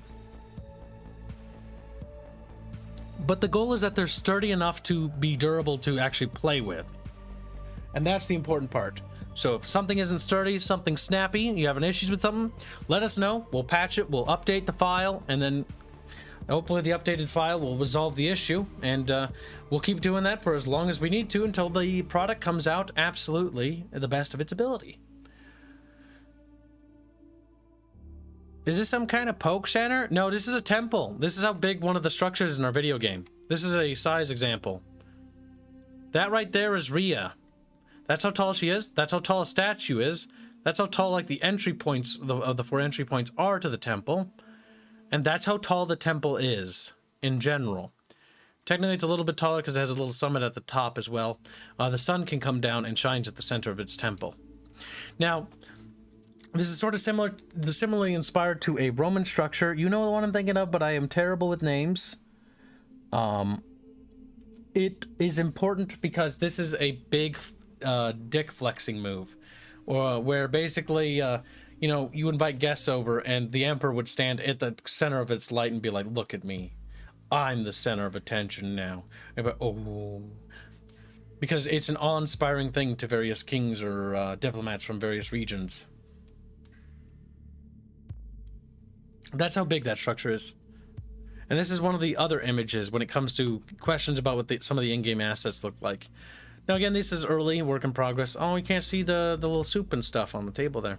But yes, there's some of the food which there will be accompanying lore for, and eventually we'll need to get some additional help with writing all the recipes for all the food, because I do want it to be actually accurate to the period.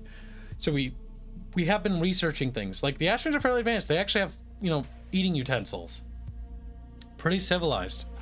Now, don't ask why they just threw some of their silverware on the fucking floor in there, but it's probably just because he was testing stuff. Just a pile of it. Oh my goodness. Even the decor is actually based on concept art. Various patterns and things. The Pantheon has a dome with a hole in the top. Yeah, that's the one. Not the amphitheater. Amphitheaters are a little bit different. Oh, it's actually as big as I thought. Google and chat borked the boat got text 8F is 24 meters. Wow. There's a medieval cookbook with an ice cream recipe in it. Yes, we will also be making up some other recipes. For instance, some of them will be fictitious. And the reason for that is because there are animals and monsters and creatures in this world that some of the humans actually eat, and some fruits and vegetables that don't exist in our world. But some of the stuff is similar. Like, there are cows and chickens but like, for example, are spear beaks edible? The answer is yes. Does it taste like chicken? That's the real question.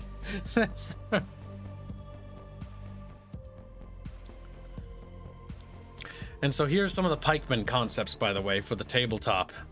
The Astrian Empire footmen, pikes. It's best to keep the monsters at bay by poking them away. Astrians love to keep their distance from little dirty stinky savages, and a nice long stick generally helps with that. Like, Astrians have long since learned that long pokey sticks are actually pretty good. They learned that in the Astra Dominion Wars, by the way. That was when they fought the Novarian Dominion, and the Novarian Dominion had a cohort of Astozi. Now, Astozi are the 8-foot-tall giants of Luminar. They are all Illumine capable, and so that was granted, they're not as like they're Illumine like sensitive, I guess you could say, but they're not as strong as like an Astrian Oracle from the like other period. But Oracles are retarded strong. But for example, like Rhea and I and Nezra, in terms of strength on their own, toe to toe, in terms of Illumine strength, are actually stronger due to their Illumine genetics. But that's still awful because it's regular mortal dudes literally getting skewered by pikes. Because that is literally what happened in the Astro Dominion Wars. As little Astrians were like, "Ree!" skewered by a long stick. Like a little Astrian shish kebab. Astrians really didn't like that. And so Astrians' spears got actually a lot longer during that period. They already had a fairly long spear at that point. But the reason why Astrians started to grow to like the pikes, that's also why House Estocles loves pikes, because they were also at the center of most of the fighting. That's why they have halberd formations, and they're known and renowned for their pike infantry. That is a tradition started during the Astro Dominion Wars. Before that, they were totally content with other means of fighting. Throwing rocks at each other was one such favorite, normally with the use of a sling.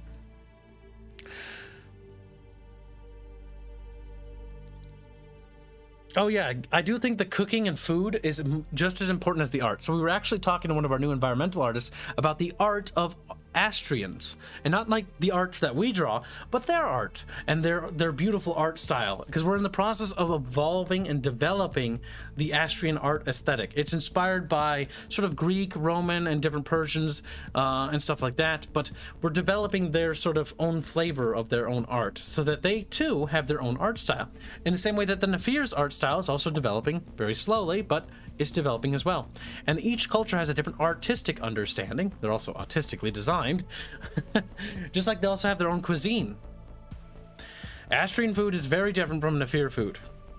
Astrian food probably is actually quite tasty, all things considered. They have a lot of access to a lot of spices due to their incredible trade power. They're able to import a lot of things. And they've been able to import a lot of things to their lands to grow locally. Some of the things, at least. They've been buying things. They've been doing capitalism. No! They've been doing... This is the concepts of a spear beak. one of our first besides our crubs. Our crubs are our second most. And there are different types of crubs in the world, by the way. Just like there are different types of spearbeaks.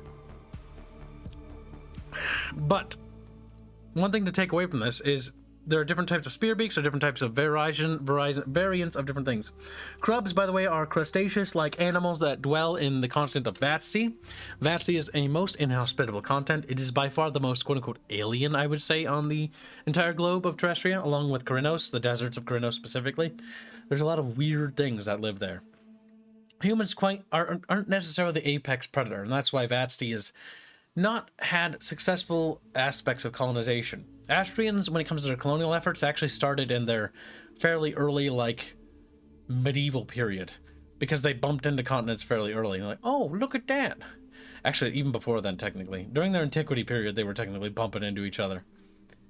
But that's due to their maritime tech being a little bit more advanced.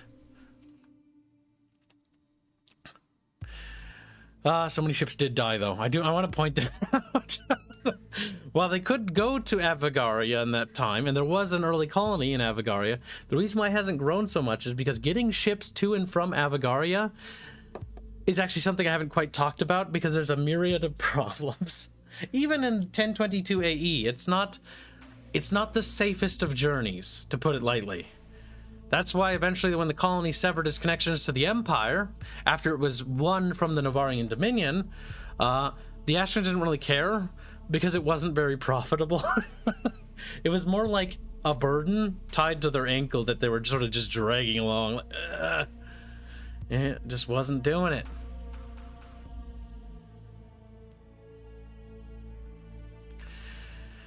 It didn't help with the food, though. Listen, Astrians just have better taste in terms of food. They also have more fertile land than Britain. Just like,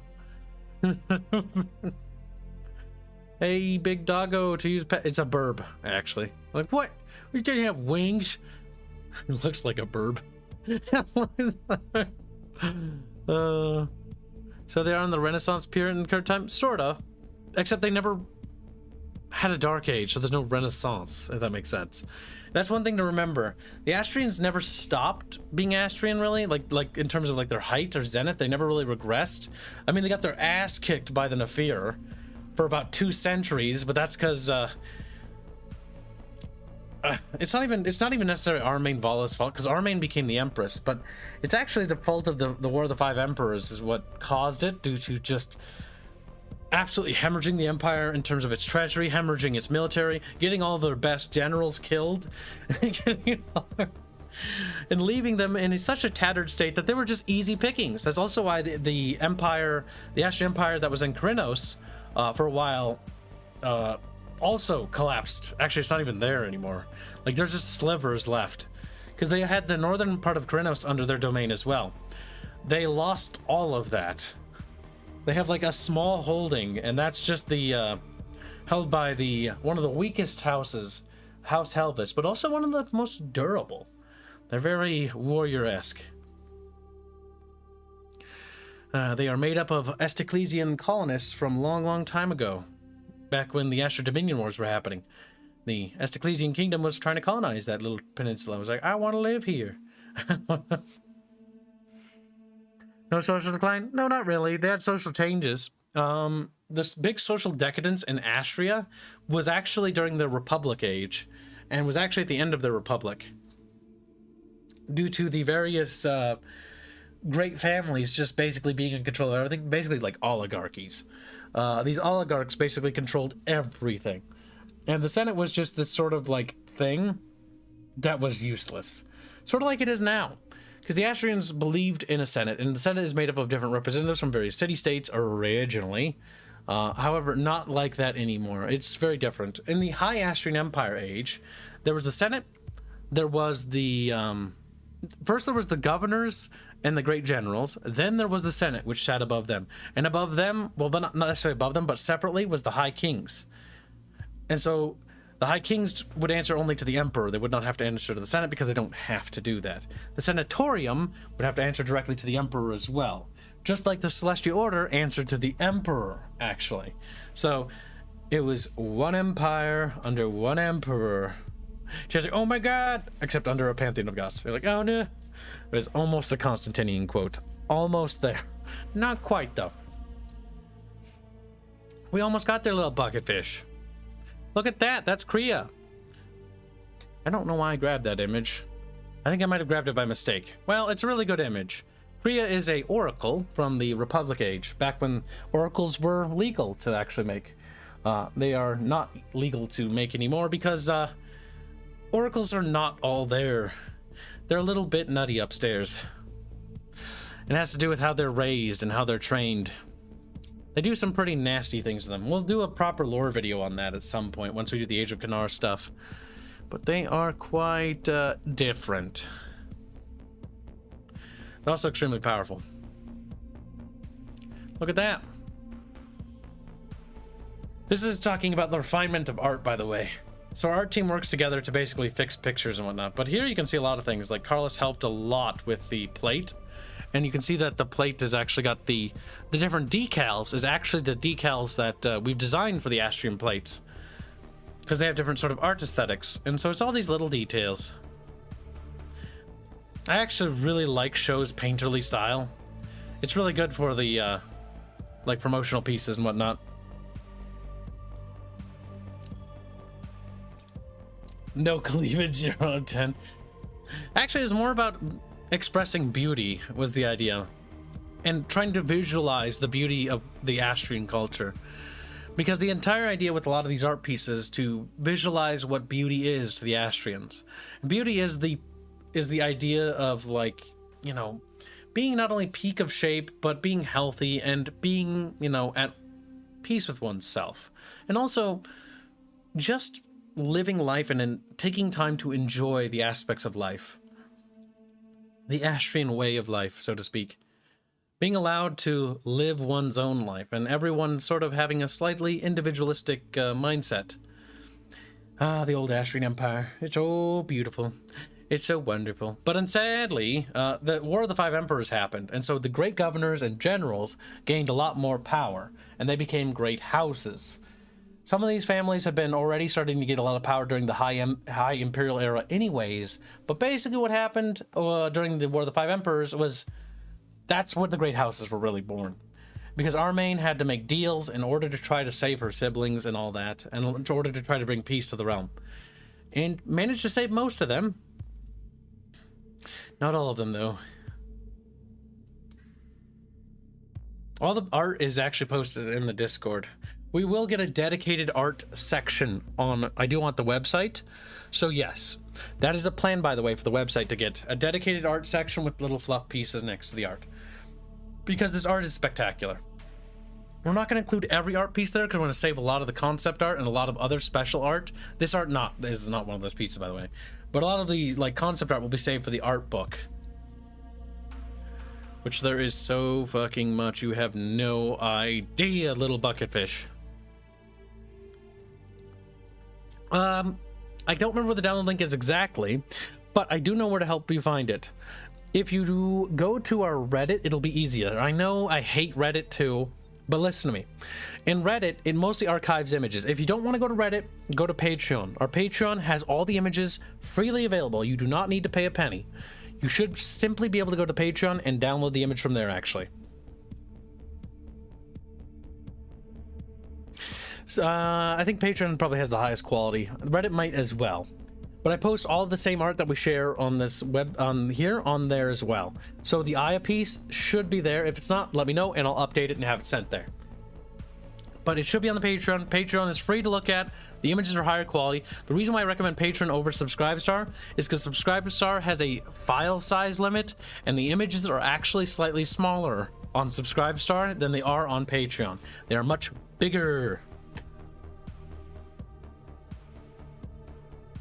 Livebriar, that's not my problem. You need to start using Discord. Get with the time, boy. That's how we're building an awesome, amazing community where I hang out with you guys. You're missing out. I swear to God, you actually are, my dude. Listen, if I can't win you over with this, we watch TV shows, we hang out together with our community.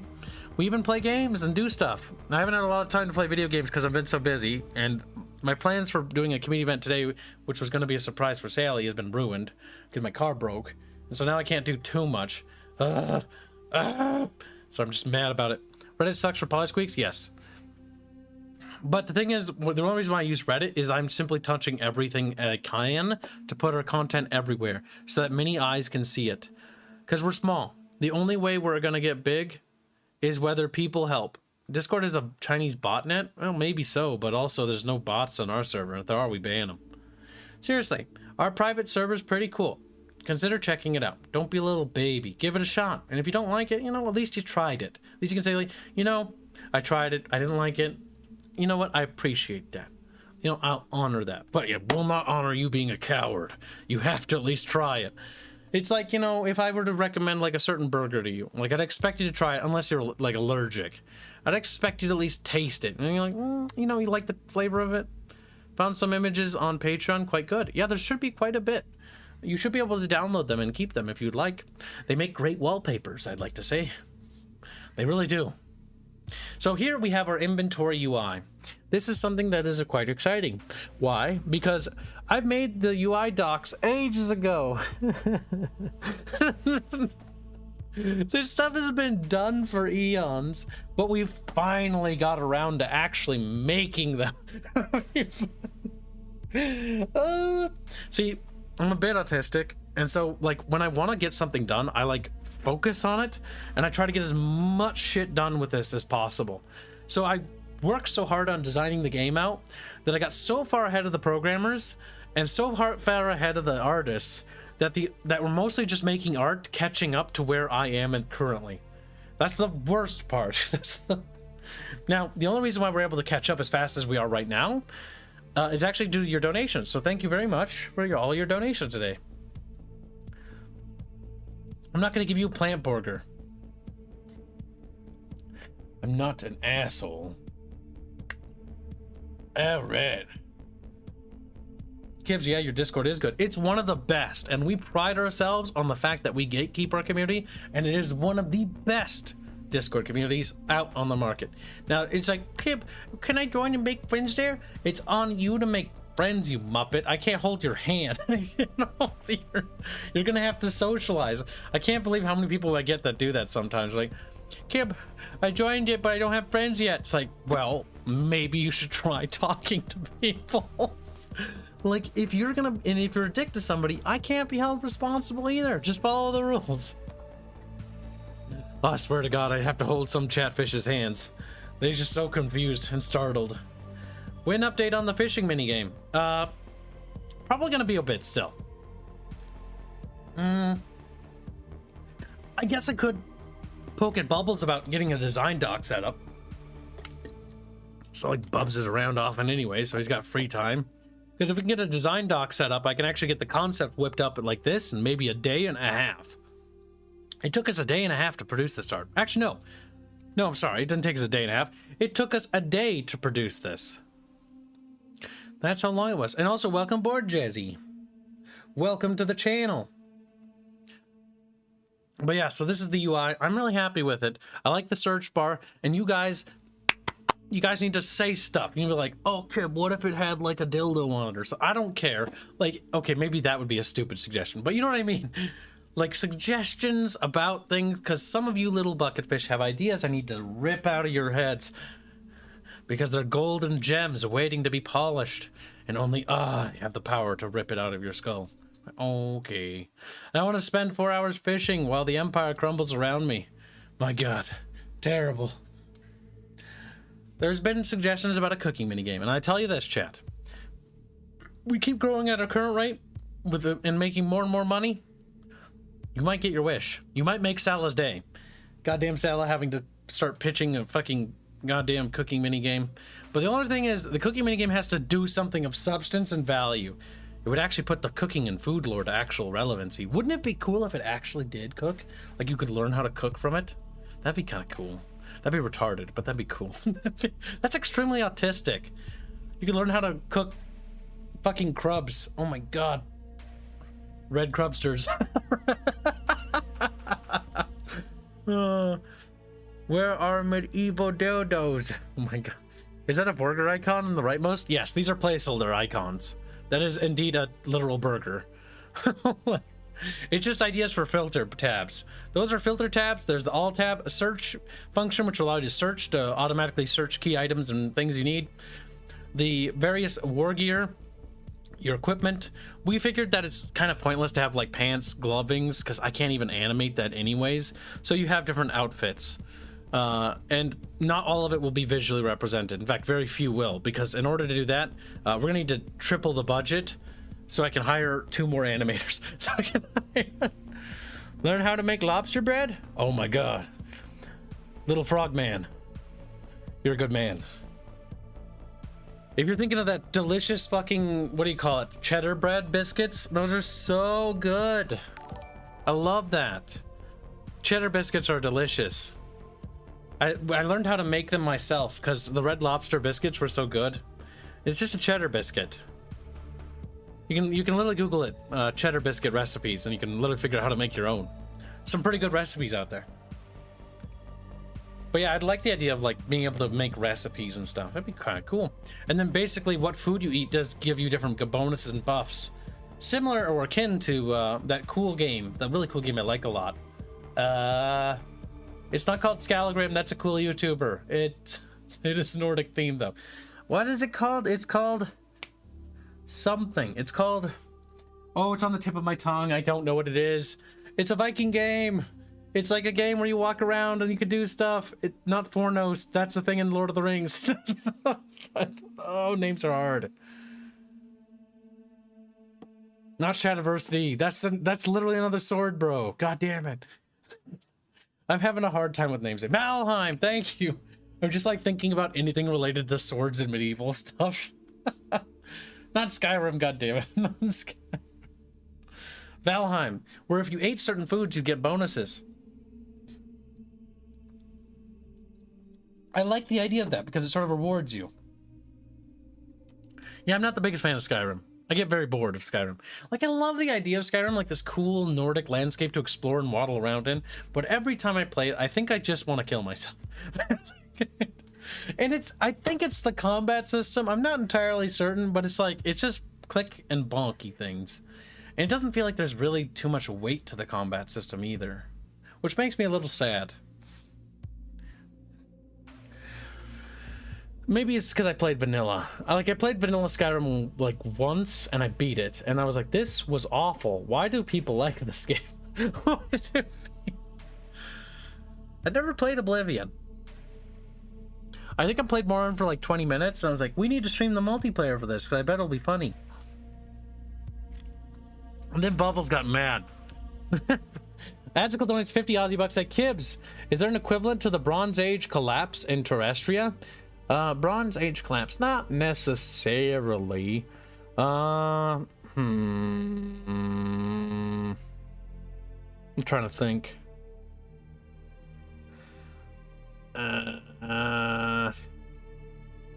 Like, surprisingly, societies have been fairly well preserved if they survive. That sounds so stupid. Let me put it this way. The Astrians, the Silesians, the Cardovians somehow, the Olnir, and the Novarians are fairly preserved societies that have more or less managed to survive during the Bronze and Iron in some form of an extent or another, culturally. The Luminarians are one of the oldest. The rest, on the other hand, are fairly new or have been like shifting and evolving a lot more violently. Ooh. But geography is actually a big factor in what helped preserve some of these cultures. Geography is actually essential. It's also what preserved Astria. The Etrelian Mountains combined with the Great River of Osos is what managed to preserve it. Now, when the introduction of iron was considered like a secret, super secretive like material. Like the ability to make iron weapons, like steel more or less, was considered extremely secretive by the Age of Kanar. Like there were some legendary weapons and myth that were like said to be able to shatter blades and like, oh, magical. And then Kanar came along and the Silver Prophet basically, the Silver Prophet being the guy that was sent by Calestios to upbring Kanar to the new faith, basically gifted him some knowledge about agriculture to help solve a agricultural crisis that was going on during the Astrian Republic that was leading to a horrific famine that was going to get really bad, but fortunately was managed to be staved off more or less. I mean, yeah, there was thousands already dead by the time they started, doing the right implementations. It took a entire crop cycle to fix it, but that's also what gained his supporters. The other thing that gained his support was all of a sudden the ability to get a core group of smiths to start crafting him actual iron weapons, and that shocked people because Kanar and his elite core had iron, and so the other great families were having a hard time dealing with the fact that a lot of the citizenry of Astria was like, holy shit, this guy was talk to this guy that's talking about silver profit, and he's got stuff to back it up. He's got all these things, and these things he's getting access to. And at the same time, the oligarchic families had more or less enough control over the Celestial Order to manipulate the oracles and the high priests into doing what they wanted. But it was kind of difficult because it's like, how do you explain away how he's getting all these things? And because the Astrians can't say like, oh, it's the devil's work, because the void to them isn't the devil.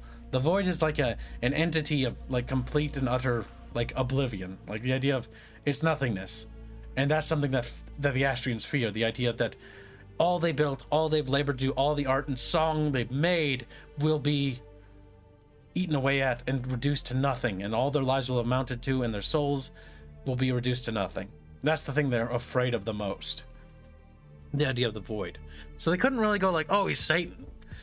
So they're like, I don't know, like he's just a, a cunt, he's a liar, a manipulator, trickster. Clearly he's, being manipulated by somebody else who's clearly smarter than this fool, this brazen, like borderline child who, his entire family was supposed to be wiped out by the great family's guard, because Ilos was killed and his family was basically murdered, and only Kanar lived. But Kanar spent like a long time, because it sucked for them because they had to combat that. So Kanar was like on their holy mountain for a long while. In fact, he survived for a fair bit up there, a few months, on eggs and god fucking worms. Not a lot to eat up there, and very stagnant piles and puddles of water. Ugh. But he managed to live and return, and that's the big thing. Only one crop cycle? Well, I mean, it took more than that, because different farmers had to pick up on it. I'm glossing over a lot here, but you get the gist of what I'm cooking. Or actually, no, we've already cooked this. That's already done. Beating Skyrim is not the best way to play it. Just wondering, in the world immersing yourself. Problem is I couldn't immerse myself in the world because it wasn't very immersive. Now, one thing I will say about Skyrim that they had is they actually have Jeremy Soule as the composer. If you're familiar with Jeremy Soule's work, very good music. Like, Jeremy Soule's music is really what carries the Elder Scrolls games. He's just a fantastic composer. I hope that attempt at cancel him hopefully failed, because somebody tried to cancel him a while back. Kibs, which character is your self-insert and which is blonde? None of them. I don't want to be any of these girls. Ugh. Disgusting.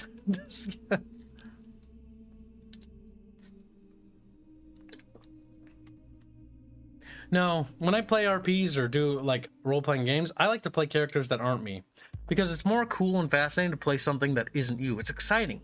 You don't play a pen and paper game to play yourself, just like you don't write a story to write about yourself. It's narcissistic, and that's also not very interesting. To be honest, I don't think I'm terribly interesting as a person, but that's maybe because I'm me. I don't know. It's just, like if I had to talk to myself, I'd probably bore myself. Which is strange, because I do talk to myself, and I manage to amuse myself. That's strange. But that's because I'm mostly playing, and the idea of different... No, I'm not a girl. Livebriar, you muppet. What made you think that, you silly willy? Kibs is the Oracle, the Kibs. Except Aerith, Kibs. You are Aerith. I'm not Aerith.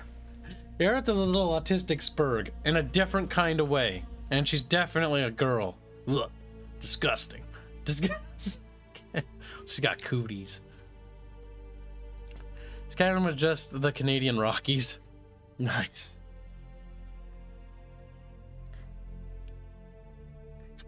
Wait, Jeremy Soule did the Dawn of War score? Didn't know that, but I can, now that you mention it, that actually makes a lot of sense. The canceling kind of made him disappear. That is a shame and a loss for the industry. Jeremy Soul's music is actually fantastic. He did a lot of great work. F's in chat for Jeremy Soul. The man definitely deserves it. His work is definitely legendary. Man, that sucks a lot, actually. Now, especially now that I know he did the Dawn of War music too. Fuck. That's another really knockout track. Well, Robert, don't worry. When they cancel you, we'll try to save you, maybe. He's like, what do you mean, maybe? What do you mean? Robert's our composer, Robert Renato.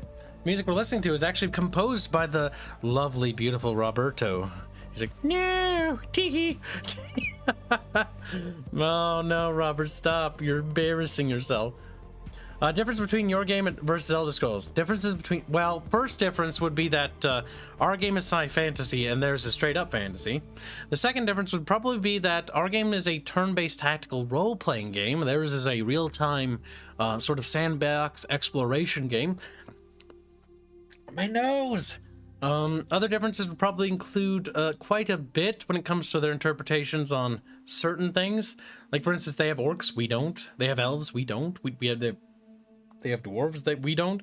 We've got Luminarians, they don't. We've got the Faceless, they don't. We've got the Blank, I can't say that out loud. They don't. We also have Blank, I can't say that out loud either. You'll see what those two things are. And those are two things I'm actually referring to that do exist. You'll like those. You better. If you don't, Squealy's getting castrated. He's like, eh. He ain't dead. Yeah, he may not be dead, but career-wise he is. And that is a tragedy, because Jeremy Soul's music is beautiful. That is actually tragic. He has done so many video game soundtracks. So many wonderful video game soundtracks. And I think he was canceled falsely. Because he just sort of disappeared off the internet. Because I think basically he lost like all of his job opportunities everywhere. Well, Commissar Czar has guaranteed Squealy is going to be castrated. This is most unfortunate, Reguline, but you can thank Commissar's. He's like, nah. What was the difference between fantasy and high fantasy again? The grass? Well, okay, so this is going to be kind of technically. So, technically speaking, fantasy, and this is technically. Now, it's not my favorite, but this is how it is. Fantasy is like anything that's sort of like fiction. Like, you know, a made-up cop or detective story is technically fantasy.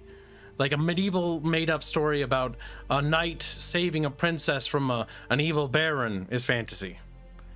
If it's made up, you know, it's a fantasy. High fantasy is the minute you introduce any sort of high fantasy concepts.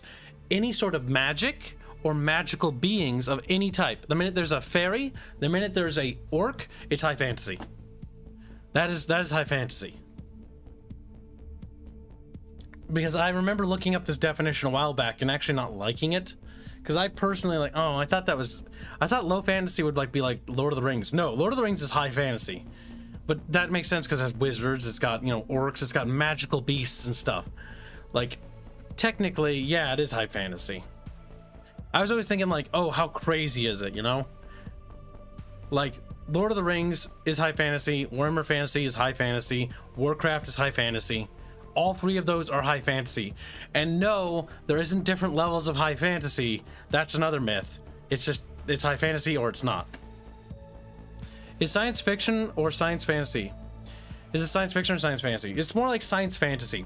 The idea with science fantasy is that it's also sort of a high fantasy setting. Our setting is high fantasy, but it's sci fantasy because there are elements of science fiction in our universe. Quite a few. In fact, a lot. You'll see when you actually play the game too, especially when the lore videos probably aren't going to do a lot in the help with that, but when you start to understand like the mechanical functionalities, or when you start to look at Rhea's arm right here, right, you'll notice like, you know, stop looking at her belly, okay, or her thigh, look at this arm and that little sword, and then you're like, is it robotic? No, it's not, but it's made out of a special alloy, and that's where the more like other types of like fantasy elements or science fiction elements sort of come into play. It's the idea when you start playing with, you know, theoretical concepts on things. Or what could be. Science fiction is still in view of a lot of writers, and technically speaking, is still a fantasy of itself. Like, for example, Star Trek and the use of the warp in Star Trek setting is basically magic. Just like in Warhammer 40k, where it's literally magic, their version of the warp, it's also magic. They're both magical because we don't know they exist yet. They've yet to become, you know, known quantities. They're theories. Now, I'm pretty sure Warhammer 40k's warp is not really a theory. I think that's more of far-fetched. But you never know. There could be demons in a beyond a thin veil that we just can't see. You can save the world with low fantasy armies. Clash, you, the hero, brought together the alliance of good. I don't know what you were talking about, Lapis, but that sounded like a promotional thing. Fantasy involves magic and fictional creatures. High fantasy is where they smoke the plant. I don't necessarily think so, because when I talked to some other writers, like, they were very, very adamant about correcting my interpretation, because that was the interpretation I had too. Where high fantasy was like Warcraft, where it's blown out of proportion, like metal, you know? Because Warcraft is metal American fantasy. Well, let me back up. Warcraft was metal American fantasy, where it was metal as fuck, and it was awesome, and it was amazing, and it was just fucking all over the place. It was crazy. Then everybody got involved, and everybody wanted a piece of the pie. And then they made it normie, and now it's cringe. Now it's cringe. It makes me want to vomit every time I see it. Kibs, that was a joke. Shut up, Tuxedo. I can't tell it's text, and I'm autistic. You gotta be nice to me. It's gonna scream at you. King Arthur has both aspects depending on interpretations. Merlin is just a wise man. Yeah, that's... King Arthur's, yeah, if you want to interpret that way, that would technically be like regular fantasy, yes. But if Merlin in King Arthur's setting is actually like a proper wizard or sorcerer, then that would be high fantasy. But it depends on your interpretation of King Arthur, the Legend of King Arthur. Warcraft was a war version of Kraft chicken noodle soup. Kraft chicken noodle soup. Mmm, tasty. Taste.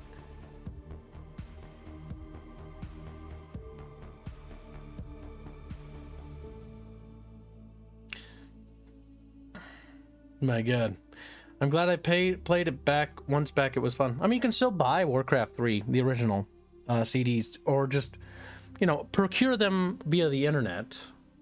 You know, the internet's a big place. I just can't comment any further. You know what I mean. And then you can download a certain patch and just make sure that it doesn't progress to the next version. That's how I did it. I've got my original CD jewel cases back there for Warcraft 1, 2, and 3. Granted, I've never, ever installed Warcraft 1 or 2. I bought them again on GOG and played them, and I think Warcraft 1 was one of the most unbearable RTSs I've ever played. It's so old, it's like, nope, Kib can't do it. Warcraft 2 is doable for me, but barely. Warcraft 1 is just like, it's on that precipice of so old, it's like Command & Conquer Tiberium Dawn. Like, if I didn't have nostalgia glasses, I probably would not be able to play Tiberium Dawn. Granted, EA's remaster with Yellow Sky Studios and Petroglyph or whatever that name was, is very good. Younger Kibs about RTS. Basically.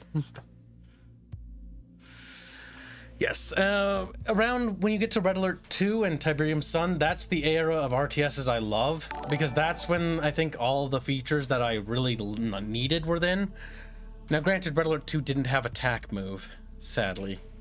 Like, it had it slightly coded in, but it wasn't finished, and it doesn't work. Fair, man. It doesn't work, because when I press attack move, I just see my guys walk forward and get shot at to death. Get shot at.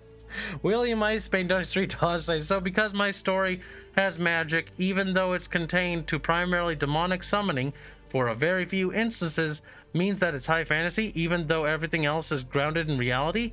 It doesn't have the feel of high fantasy though. I know, right? That's what I thought too, because my setting's actually relatively similar. Like, everything's fairly grounded and has hard rules for everything, but it's still high fantasy. Yep, it technically, if you've got any sort of like things that are not theoretically possible, like demons, it's apparently high fantasy. And honestly, that's not a bad thing. It just means, I guess, I like high fantasy a lot more than I thought I did. It just seems like I don't know where this misinterpretation of the term is coming from. Because I had the same impression too. You and I actually had the exact same impression.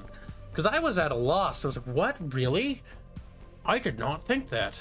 Like, I had a completely different interpretation of what low fantasy meant versus high fantasy. Or just fantasy. Isn't that weird? It is. So basically the difference is plausibility of it. I think so. I can't remember the conversation I had with the actual authors. Oh man, if I could remember it. Maybe Fairbear Hands remembers it better. But we actually had this conversation once before, actually several times. Because I was like, really? I was having a hard time actually believing it too. I was like, are you fucking with me? Like, yeah, I much prefer high fantasy now that I think about it. Like, high fantasy and science fiction are like the only things I like. Like, I don't mind historical stuff. Historical stuff is fun, but I still like fantasy more because there's more cool things in it. Like, Romans are cool, but if I play Dominions, like, the Romans there can, like, turn into zombies. Like, that's kind of cool. That's kind of cool.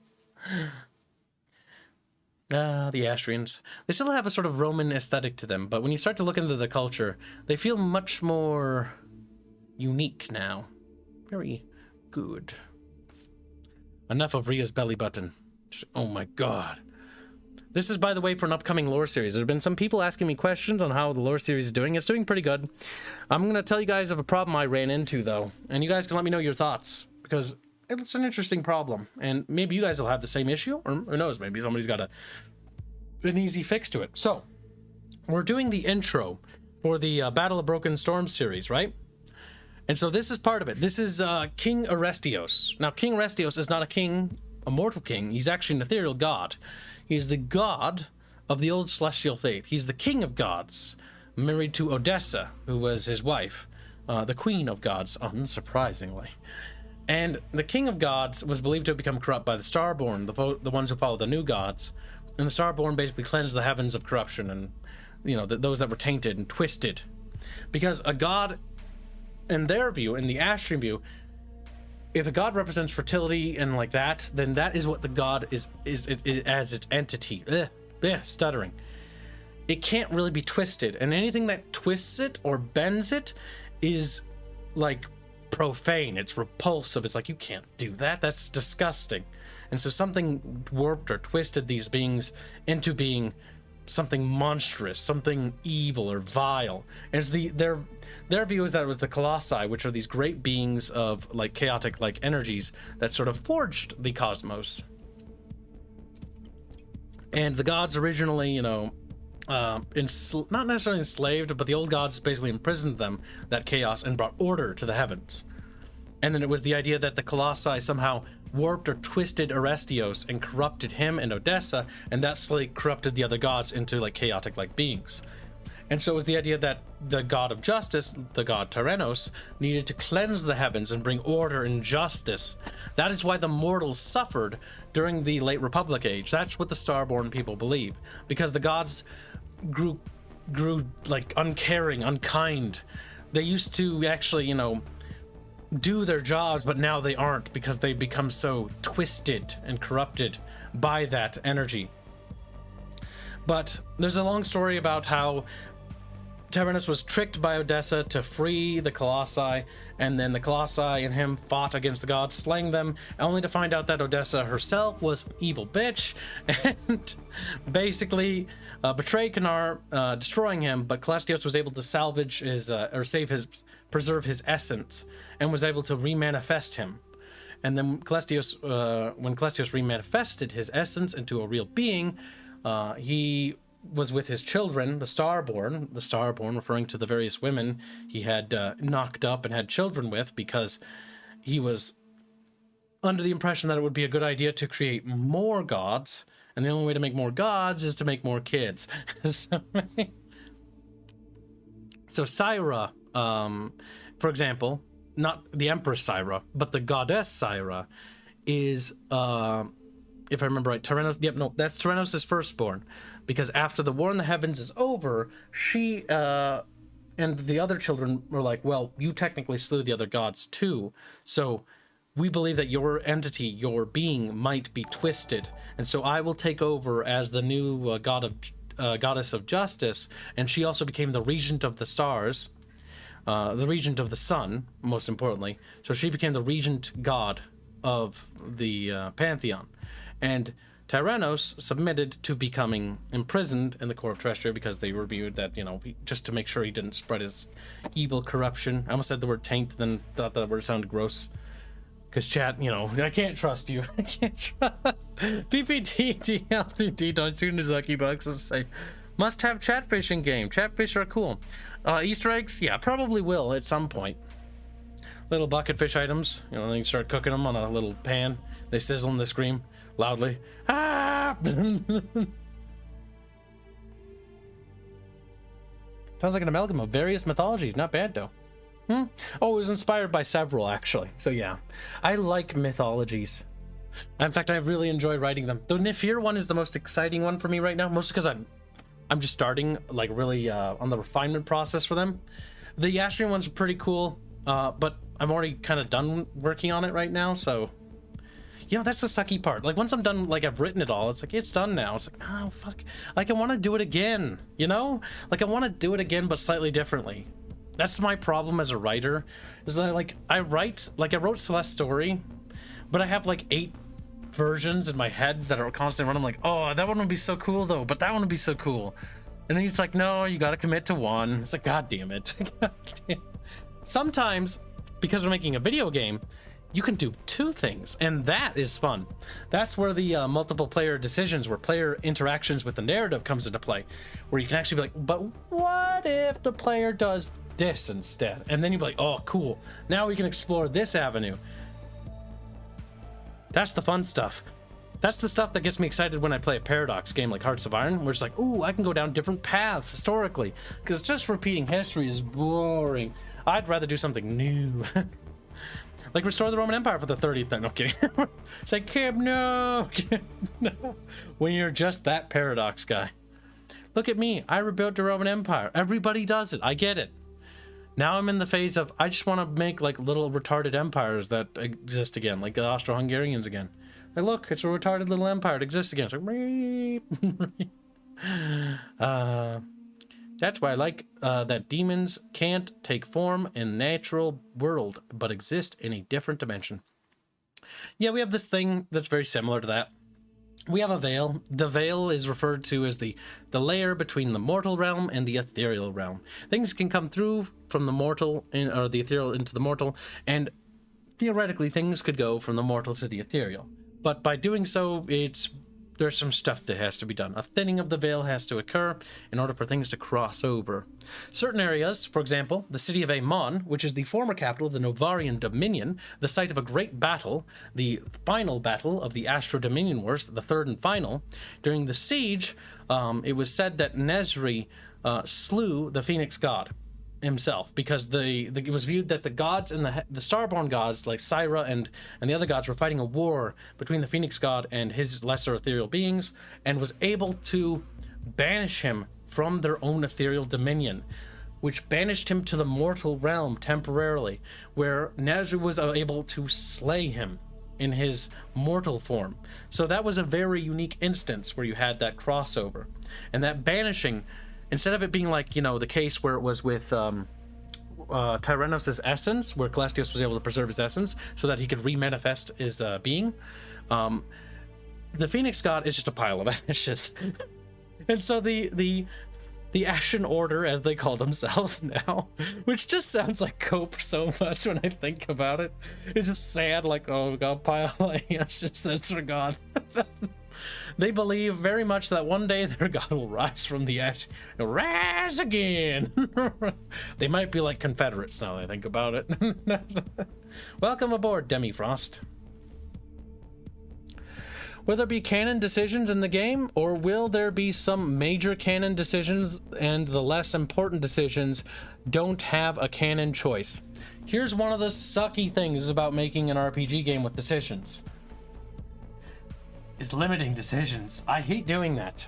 Now, the problem is how do you make your decisions matter, right?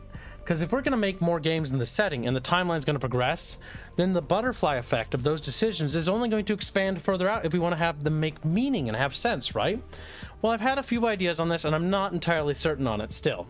It's still a problem I think that we're going to be fighting with probably to the ends of time. But in the video game, I've come up with a solution. That solution is a solution other studios have also recognized, but no, they don't really do it. It's not like it's revolutionary. Everybody's known about it. It's just nobody does it because it's expensive. So the solution is as follows. How do you make somebody's decision matter? Well, you make it matter. Well, okay, well then how, Kibs? So the subsequent chapter after you make that decision needs to be a brand new chapter that is completely different than if you were to go the path A versus path B. So now you have 2 different chapters.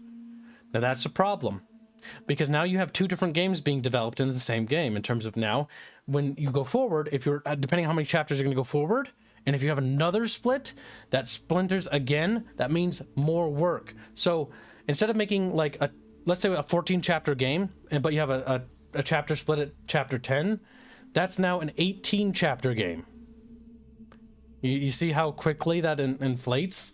That means 4 more chapters would have to be developed completely differently. Now the plan is to do that, however, to compartmentalize that. So the story has been constructed in different layers, like a cake. You have the core storyline progression. The core line follows the railroad, meaning it cannot shift, it cannot bend. The core story is not something that I think people are going to be too miffed about, because it's not even the most exciting part about the story anyways. It's important, it's cool, it's got a lot of stuff to it, but the real fun parts where it is the stuff that has like direct effect, where gameplay effect comes into play. Then you have the story of the game, then you have the next layer of the cake, the story of the characters. And so that's your sort of layered cake. So you have different layers, right? The railroad is always going to have to be the fucking railroad, because it's called the fucking railroad. It's so that the storyline for the universe can go forward. However, the railroad can have splits too. If the railroad splits, you need 2 different games. You see the problem? Theoretically speaking, the game, like one of the stories in this universe that I've written and way in advance, at some point in the storyline, and I can tell you this, there's a split in the railroad where it opens into 2 paths. That happens. Not in Legends of Terrestria, but in the future. And the problem with that is that will mean that 2 games will need to be developed to represent each of those endings. Oh boy. That's a fuck ton of work. But that is the big dream. End goal dream is to make that decision matter. The other splits are actually fairly easy to contain and can actually layer into the next part of the railroad even. So the nice thing about this railroad is story structure is that you can take things like decisions you do in that game and you can bring it forward to the next game so that they actually carry over. That's where the Legend of Terrestria line comes into play. That can actually carry over, and parts of that are compartmentalized into zones or sectors. Those sectors or zones are contained, and those containments are brought over into the next story. So it actually works. That's the idea of zoning. So not everything is super interconnected because things are sort of cut apart in certain ways to work that way. Then the next layer can also be brought over. That is the characters. The characters can be brought over into the next one, but depending on the drastic things that happen to the characters, things will be different. So, for example, in Mass Effect 1, you play the game, you beat it, it doesn't really affect the next game at all, except for whether one of the 2 of those characters is dead. Mass Effect 2, you play the game, you beat it. There's a ton of characters that could have died. That should dramatically affect the 3rd game. It didn't. But the idea is that you take those characters and you have sections dedicated to them where they add to the story, and it builds blocks on that story, sort of like a Lego set. And so that it creates a sort of different structure each time. If you pre-plan this, theoretically, it will be possible. It will not be easy, though. I make no illusions about that. That is why it is essential that everything, every story arc, be very well written, and when it's written, be very well compartmentalized, stored for use on the future project. This is why we have the archival system in the storyboard documentation. Now, what is the archival system? Because you don't see that and I can't stream that because it's got lore sensitive stuff in it. The archival system exists to compartmentalize no longer out of canon information originally. So a lot of that stuff is in a different folder, but different types of archival compartments. So the ending of chapter 1 will have a compartment archival dedicated to it. That compartment will contain all the story information mechanically of what happened in that story beat or in that story section that the player chose. That'll be referenced in later chapters in the development of that game and will be reviewed at the end of that game's development cycle into the next game. So that way, when we review that section, we'll be like, okay, what from chapter 1, as we read through it, what in here crosses over into project number 2? And it's like, okay, well, not that X, but this does. Because they sided with that character and that guy lived or whatever, or that house became powerful. That matters. Okay, take that aside, and then we do that for everything, take everything aside, and then we look at that one at a time. All right, so there was 2 options at chapter 1 that could have made this house powerful or that house powerful. How does that play into this game? Well, based on the storyboard railroad structure that we've constructed, it's going to be referenced in chapter 1, 2, and 7. So 1, 2, and 7 now need to factor into path A or path B. You see?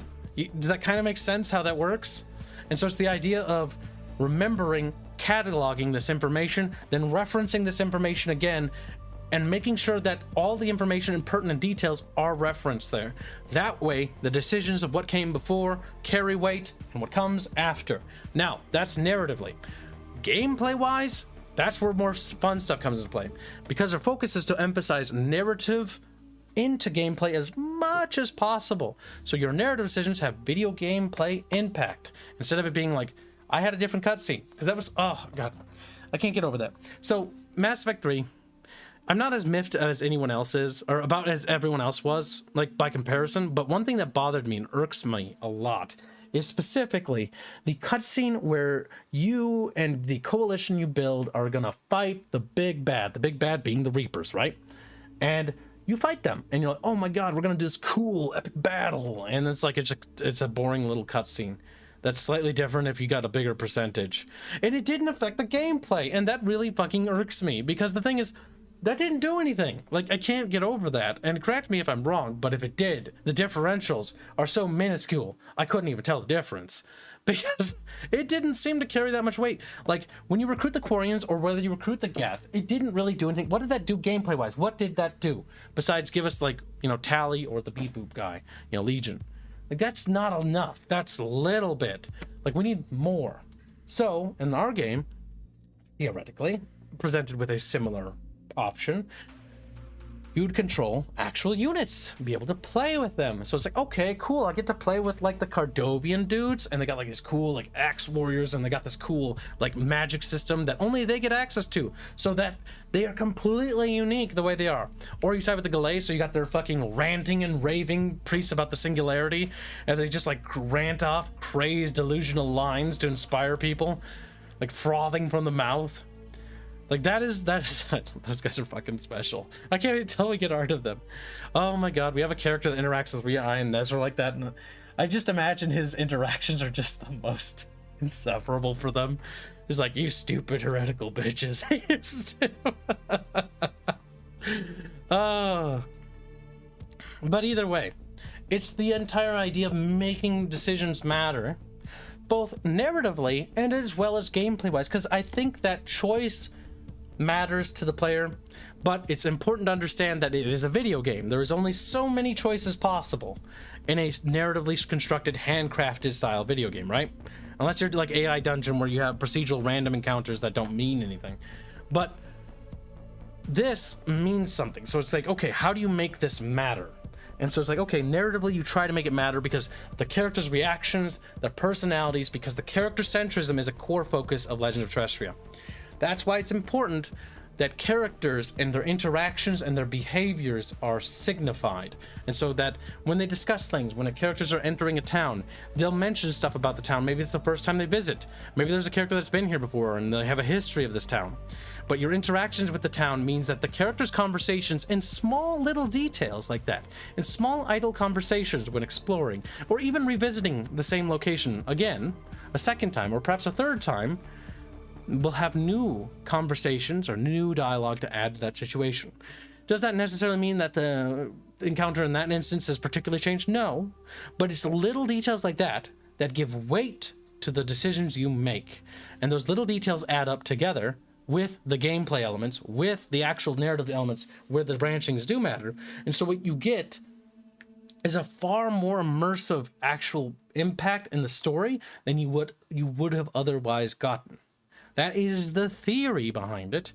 My delusional madman theory, at least. Now, it is something that Advanzi says, the illusion of choice. That is a word that is important to remember when making a game.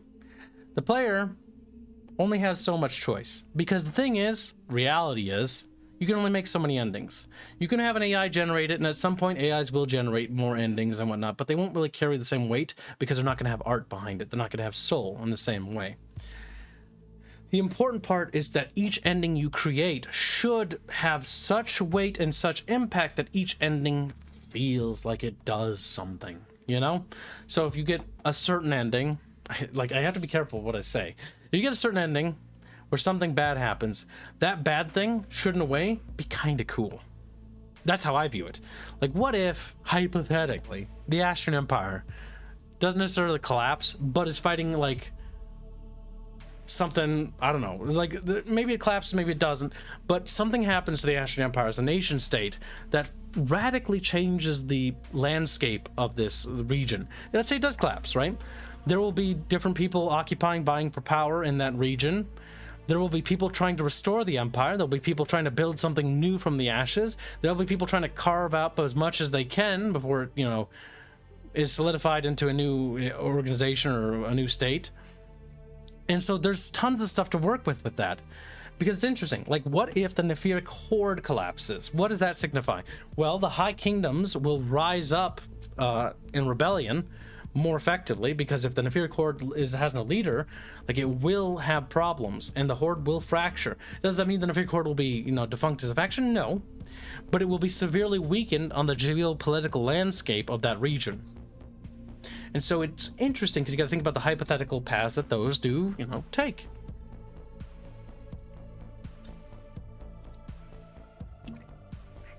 Would loss of victory of a battle count as a choice? Not necessarily, but not necessarily yes or no, if that makes sense. Because it depends on what. If you're playing as Rhea and Nezra and you're doing like the standard tactical RPG combat and you lose, what happens basically is you triggered a game over state. Because they're dead, or worse, they're captured or whatever. And if there's no plot or path to follow for that, where it's just like a lose scenario, then the story has to end. However, if you're doing a big battle with a coalition army and the army you built, and you lose that battle, that might not necessarily mean that the war is over, because you didn't actually, you know, get killed as an individual, you lost a battle. And so the losses on the units and the veterancy gained on those troops can be remembered. Now, there will be a threshold, as there always is, before a player loses too much and you actually just fucking lose. Because if you killed, you're dead. Like, that's simple as. There's no really getting around it. Like, Rhea's stabbed to death or shot like a pincushion. She's kind of just dead. And that's kind of the end of her story. And if it's the end of her story, that's kind of too much of a colossal story break to continue the story, because the split is too dramatic. You have to compartmentalize losses. Every game's going to have that to some degree. Most games don't even go that far, actually, where you can even have a loss to begin with.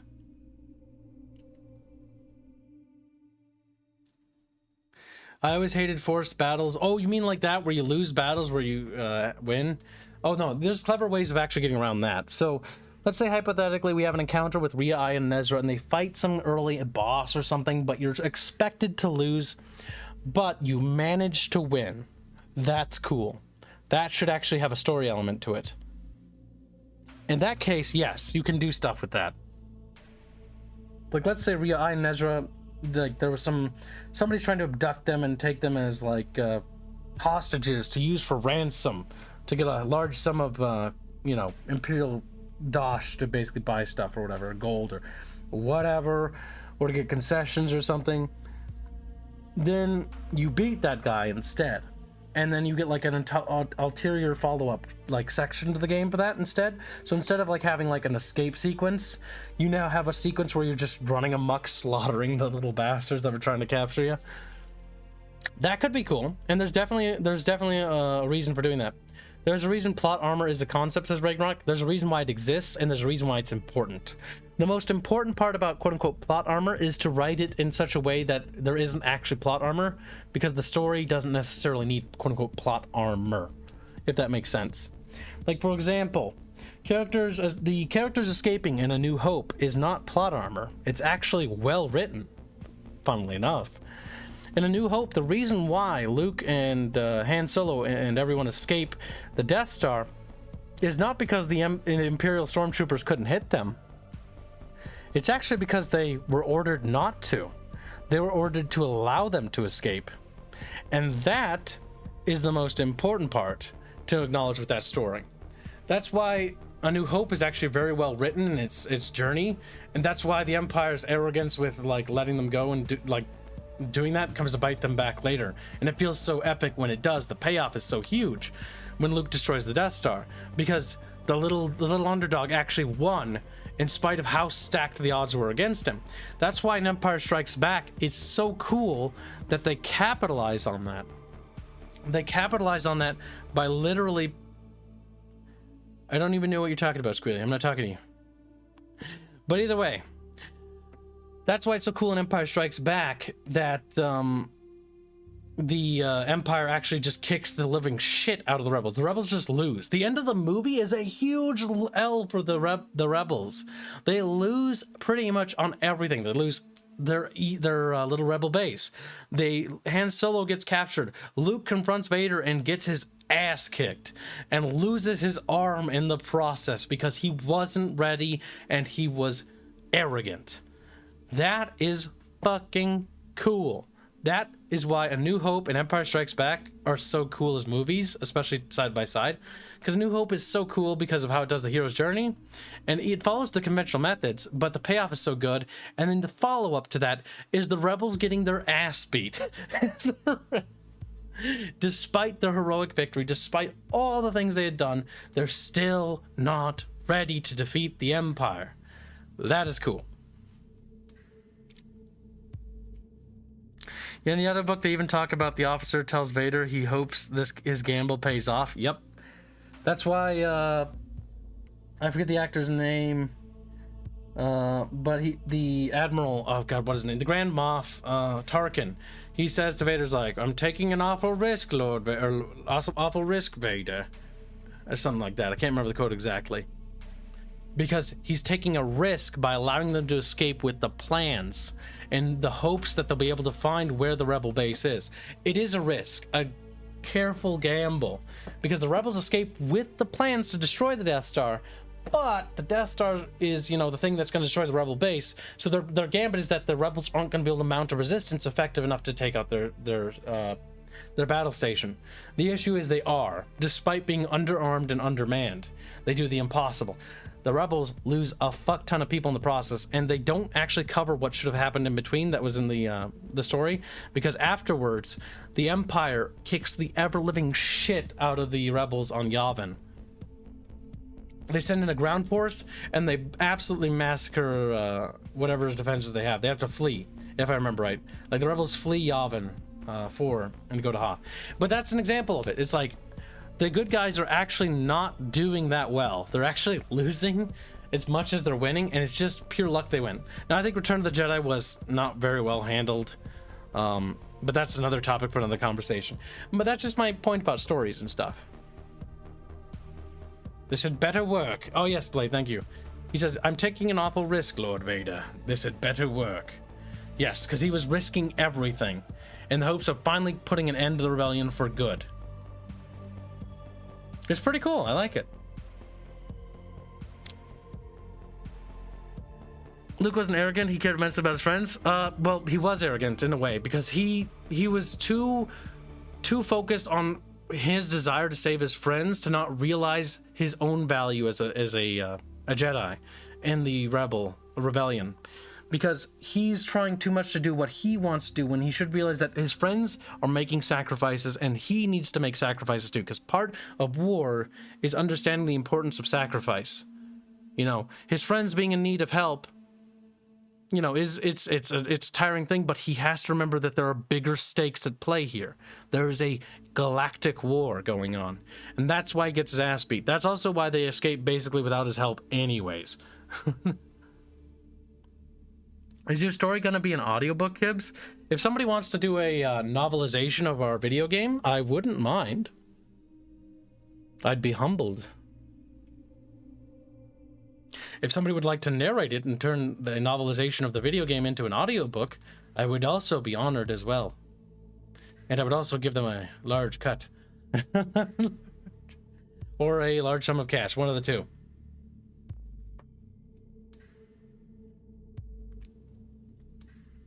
But yeah, so you I think you guys understand a little bit more about where I'm coming from and what inspired me to write stories. One of the biggest inspirations for Legends of Terrestrial, the Mixers project, the biggest, definitely the biggest, was Star Wars, without a doubt. It doesn't even go, it goes without saying. Like, as a child, I was absolutely infatuated with it. I couldn't stop thinking about it. When I'd look out on the road while we were driving, like, to school, I would see, like, little ships or little soldiers, like, shooting each other in the fucking farm fields. And I could just not turn off that imagination. And it was that unfiltered and uncontrolled imagination that just continued to spiral out of control until it became an obsession to build this IP. Jaeger Rants donates $5, say, in expanded universe, rebels had a grinding slugfest with the Empire during the mid-rim battles.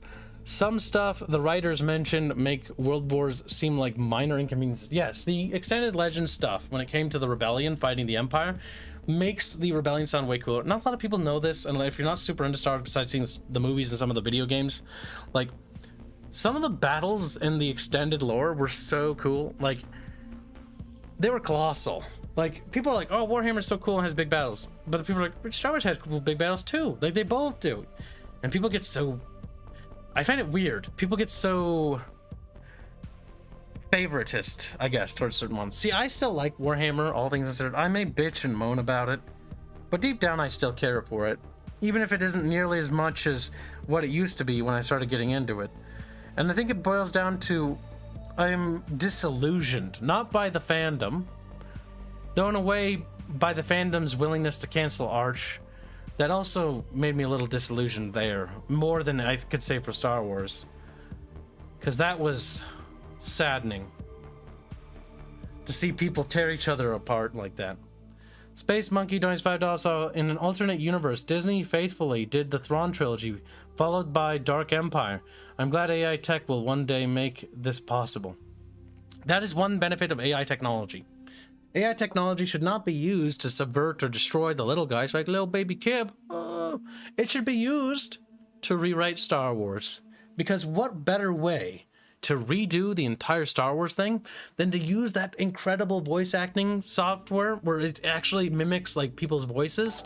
We could make the Star Wars movies where the actors that have already passed away or are already too old to, and that Disney was unwilling to do. We could do that. We have the technology to do it ourselves. The issue is the copyright system.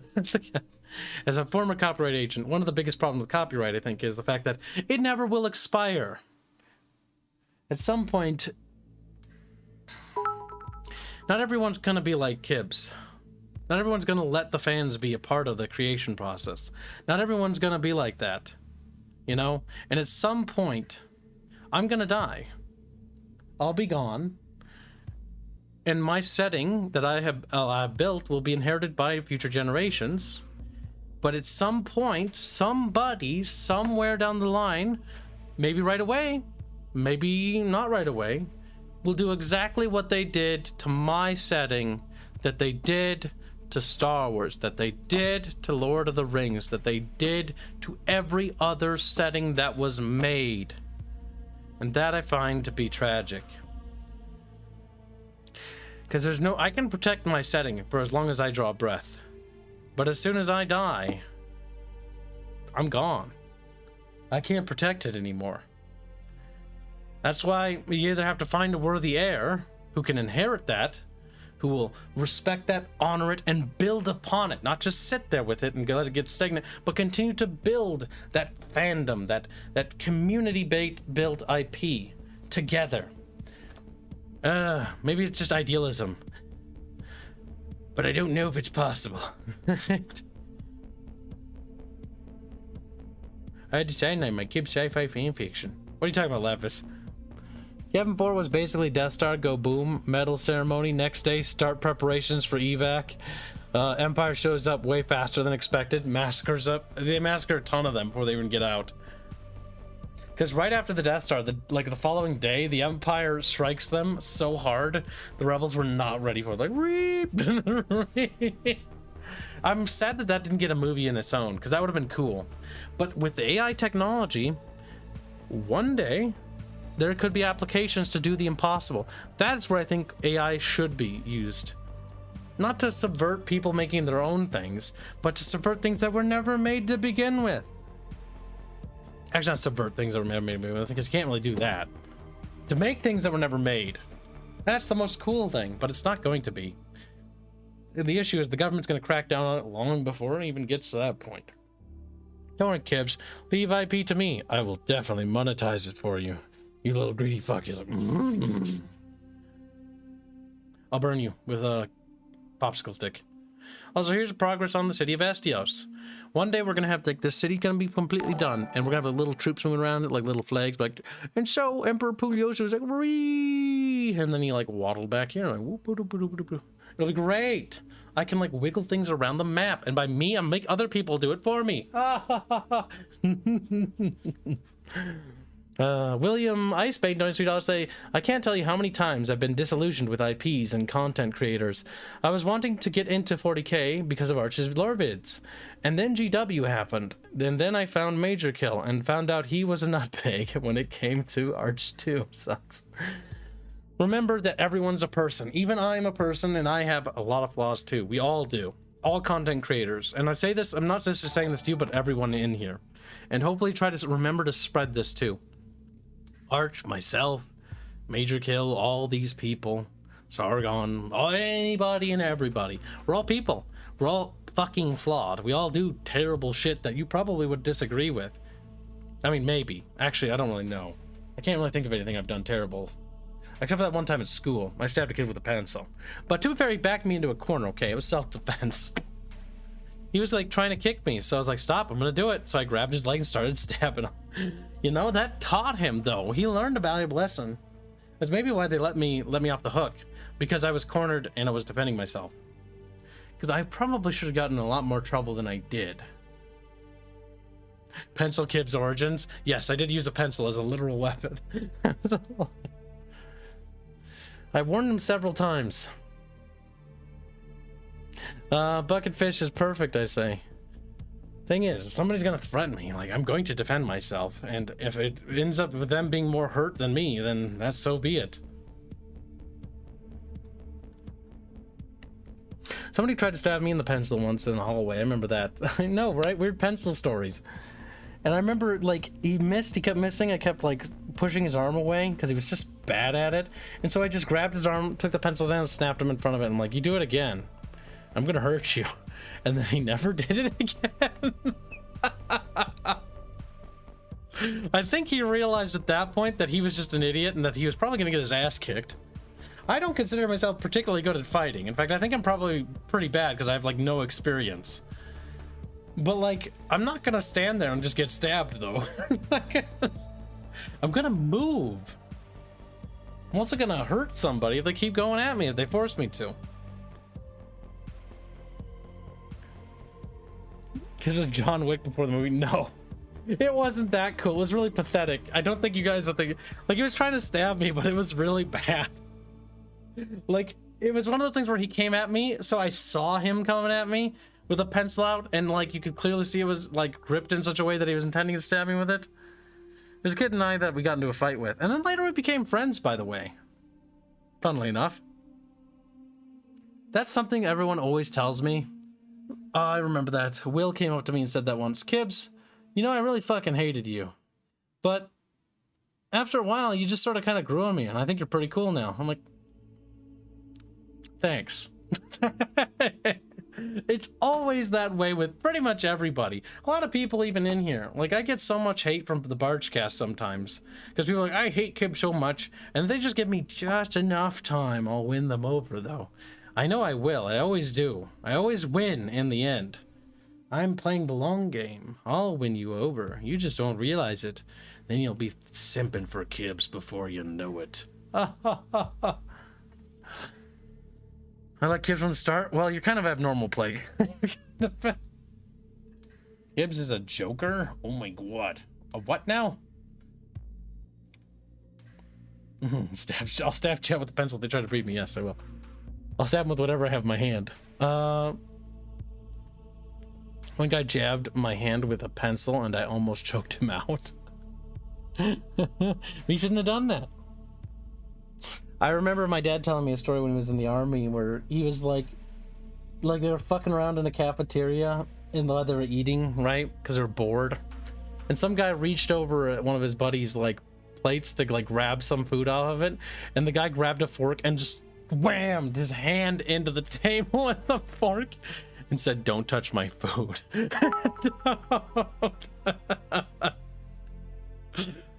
It's funny how things can go from 0 to 100 very quickly. Get a record to 20 bits and say, Kibs, I literally only discovered you because of the RP. Before that, I did not give a fuck about you, traitor. And now I support you financially, basically fucking get the RP back. Listen, if our game takes off and is super successful, I'll have actually a lot more time than you think, but also not at the same time. It'll be weird. Like, Kibs, you have a lot more time in a lot more things that I normally thought you wouldn't, but also a lot less for a lot of other things. It's like, yeah, that's gonna happen. I want this studio to be taken off the ground, Chant. We need to get bigger so I can make more money so that I can get the entire team working full time. Because when they're all working full time, we will not be stopped. All right. Get a record to 10 bits say, how do we know Kibs is not a degen? Catboy AI. Well, you stupid little slut. It's because I'm not. I'm sorry, Kib. In order for the hentai to be canon, you had to die. You had to die. Wow. Just Kib, I literally only just... Oh, I read that one. Whoops. And thank you for the donations. Very generous, Bucketfish. Kibs, you need to restart the Skaven RP. Theoretically, entirely possible. But the biggest issue is you need to make sure Barch fails in all of his endeavors. Then it'll restart. Like, Kib, no! It's like, listen, you wanted the answer to no, it comes back, I gave it to you. No, I'm kidding. It theoretically could if our project could take off faster. The RP comment is how I found out about you as well. It was Lurking Hunger, one with the Skaven. I thought you were retarded at first, but then you grew to love your autism. Yeah, I'm a little autistic, to be honest. So it can be a little bit hard to get over that hurdle. Like, I laugh at my own jokes, but it really boils down to a simple story, okay?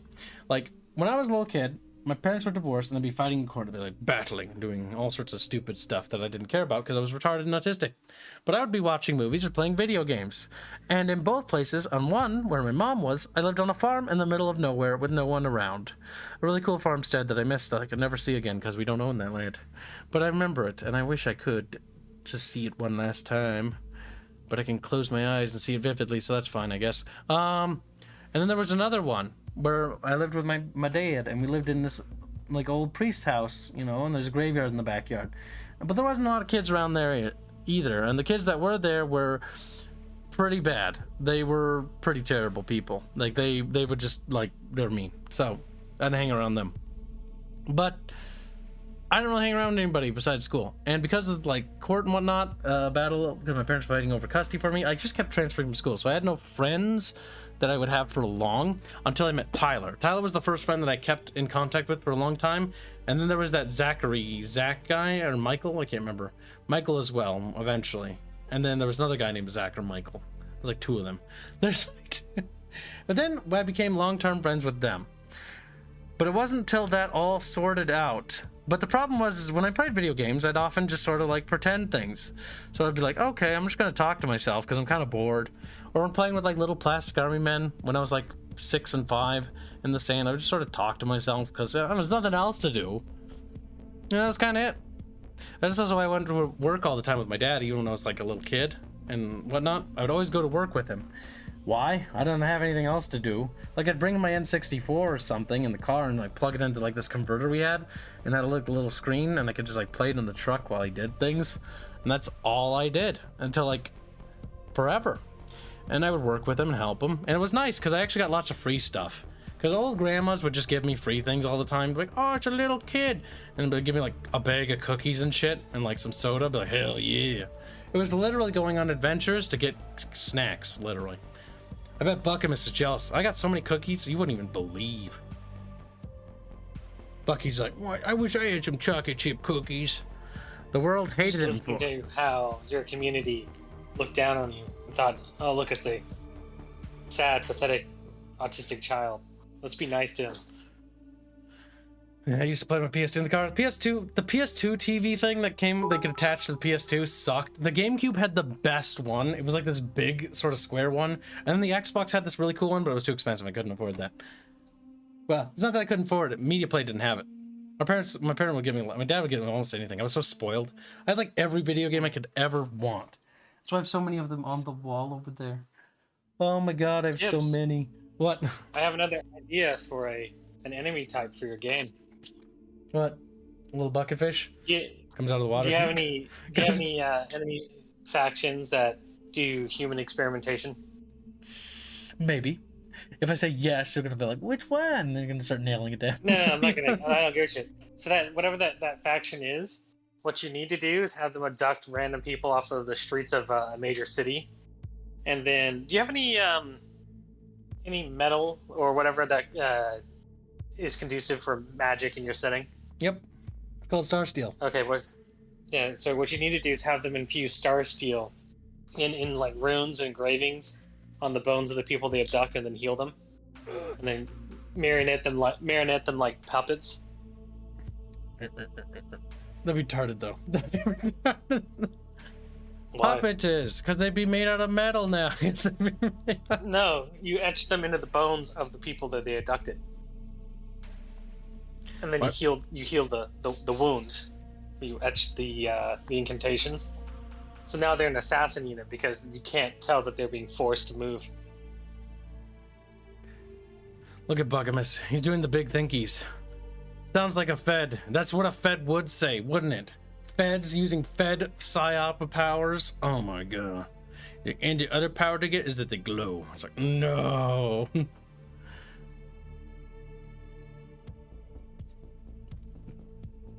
But yeah, that'd be a very interesting enemy type because basically you're killing innocent people because they can't control their own movements. Maybe. It's an idea. So that would be a no, Chad. Actually, not necessarily a no. The problem with any suggestions about specific enemy types is the big thing is that we can't really do any of that yet because the editor's in it. Well, the editor's very close to being done, but like the combat prototype isn't in a state in which we can actually implement custom scripts. Kibs, that's cute. All you need to do is have an enemy type, and then you have like cutscenes or like images of saying, "We found these etchings and you know wounds under their skin or whatever the fuck." You don't have to actually show them having their skin ripped open or whatever the fuck in game. Well, yeah, how you would uncover that mystery is you'd use visual storytelling with a mixture of like uncovery, sort of like a sort of detective-y style story within the quest lines. Correct. That's part of the 33% rule for combat, adventure, and detective work. Mm-hmm. Gotta figure stuff out, but you also gotta fight stuff, but you also gotta do other things. You don't always need to follow those rules to the exact letter. Sometimes you can focus a bit more on other things too, as long as the content you're producing for that section is adequate and quality. Uh-huh. But the 33% rule is always a good rule to follow. Oh, Tommy, no. It's like, I haven't eaten anything, but it's not time to eat yet. Oh no, that's how just horrible. Something a poor person does. I actually have food. I need to go figure out where my laptop charger is. I haven't had to turn my laptop on eons. Cause I need to fucking plug it into my car with this program that'll reset the code so that the steering wheel will fix itself so it'll turn on again. So could you imagine somebody running at you and they're screaming, "Please save me, oh God," as they're swinging at you with a sword? That would be pretty mean. You know, like women or children fucking crying and bawling, telling them that they can't stop. That would be weird. That would be a psychological fuckery out there. Well, maybe, but your adrenaline's also going to be pretty high from defending yourself that you might not entirely hear what they're saying. Now, the player, on the other hand, will. If a toddler is running at you with a knife, it wouldn't be too difficult to stave them off. But the fact that the toddler is being forced to fucking stab you. Yes. Theoretically speaking, their body mass wouldn't matter. It wouldn't be good enough to overcome you, so you just like push them over and be like, eh, but he keep getting up and trying to get you. But one of the other key issues is, and one of the key things that we could do with a plot line like that is because they have to have line of sight, so the person would have to be in visual range. Mm-hmm. Yep. Gunfox is a boomer confirmed. Let's see what he said that sparked that comment. Sean, I was actually born before the internet. Oh no! Gunfox, do you use Netscape? Jesus. The city art. The city art's pretty good. I like how it's sort of stylistically in the correct flavor.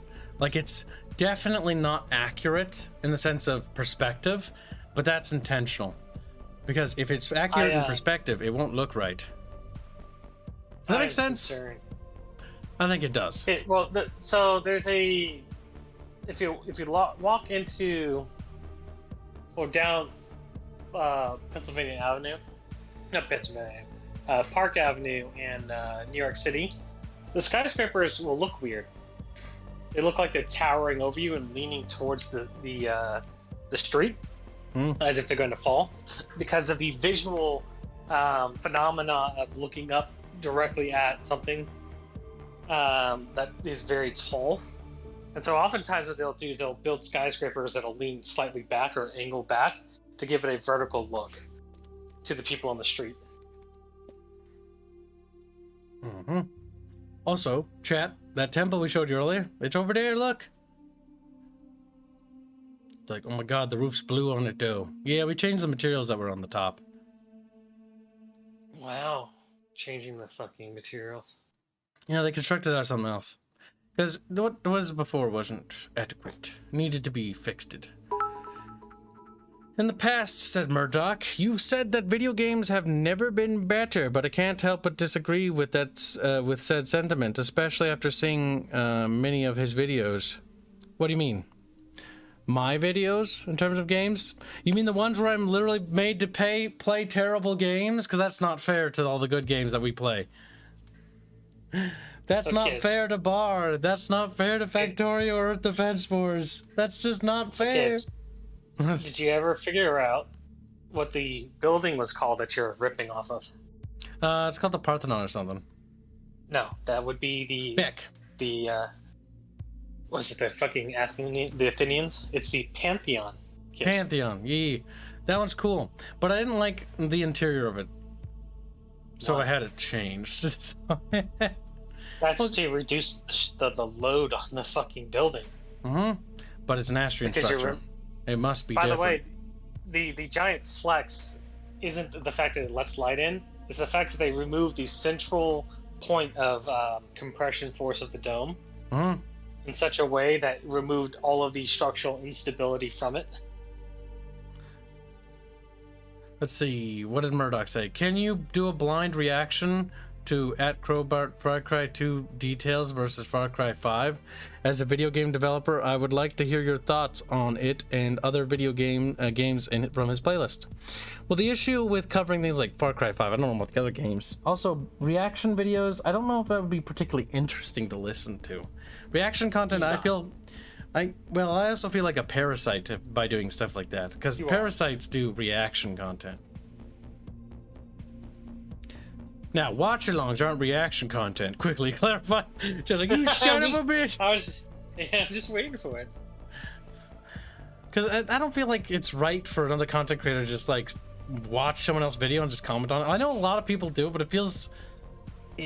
scummy. Isn't a Let's Play basically a watch-along? Not really, because the game's interactive media.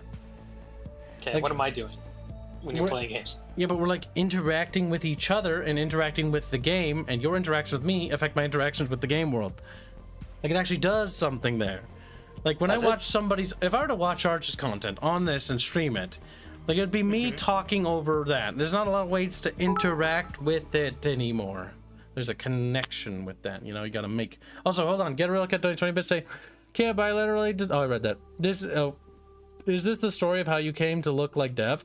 Wrong. No. And then don't say, yeah. This is how passenger rail maps typically work. They are not up to scale, but convey the overall impression and route. Yes, the same idea was done for the city and the cityscapes. The idea is that we looked at a lot of historical art of cities, and it was like, okay, we want it to look a little better because some of them are really bad, but we also don't want it to be super detailed, so it needs to be a little abstract. So it's abstracted. Like, you can actually see certain parts of the video game. Like, you can see the northeastern gate section here, because you actually go here. There it is, the square, right there. Because on the other side of the canal. Like, this is a section in the game. And this is a section over here, and, like, this is a section over here. But that way we can, like, okay, you can abstract. So when you look at this map, you're like, oh, okay, like, I see the locations they visit. Like, were they on this wall over here? Were they over there? You know, stuff like that. The palace... Because the city is actually much bigger than that. Because I think the city fits, like, I think there's a few 100,000 people here, if I remember right. Yeah, you could barely fit probably about 400 in the scale you have. But it's abstracted, so technically it's bigger than this. Also, I would say we abstracted the exterior houses out. So technically by the gates, there are a buildup of collection of communities on outside the wall as the city is expanding and actually overflowing with people. Yeah, the fun part is that you have massive fuck-off trees. Oh, yeah. The map. I mean, all of this is abstracted. Like, these fields are much bigger. Well, if the fields are... Yeah, that's another thing.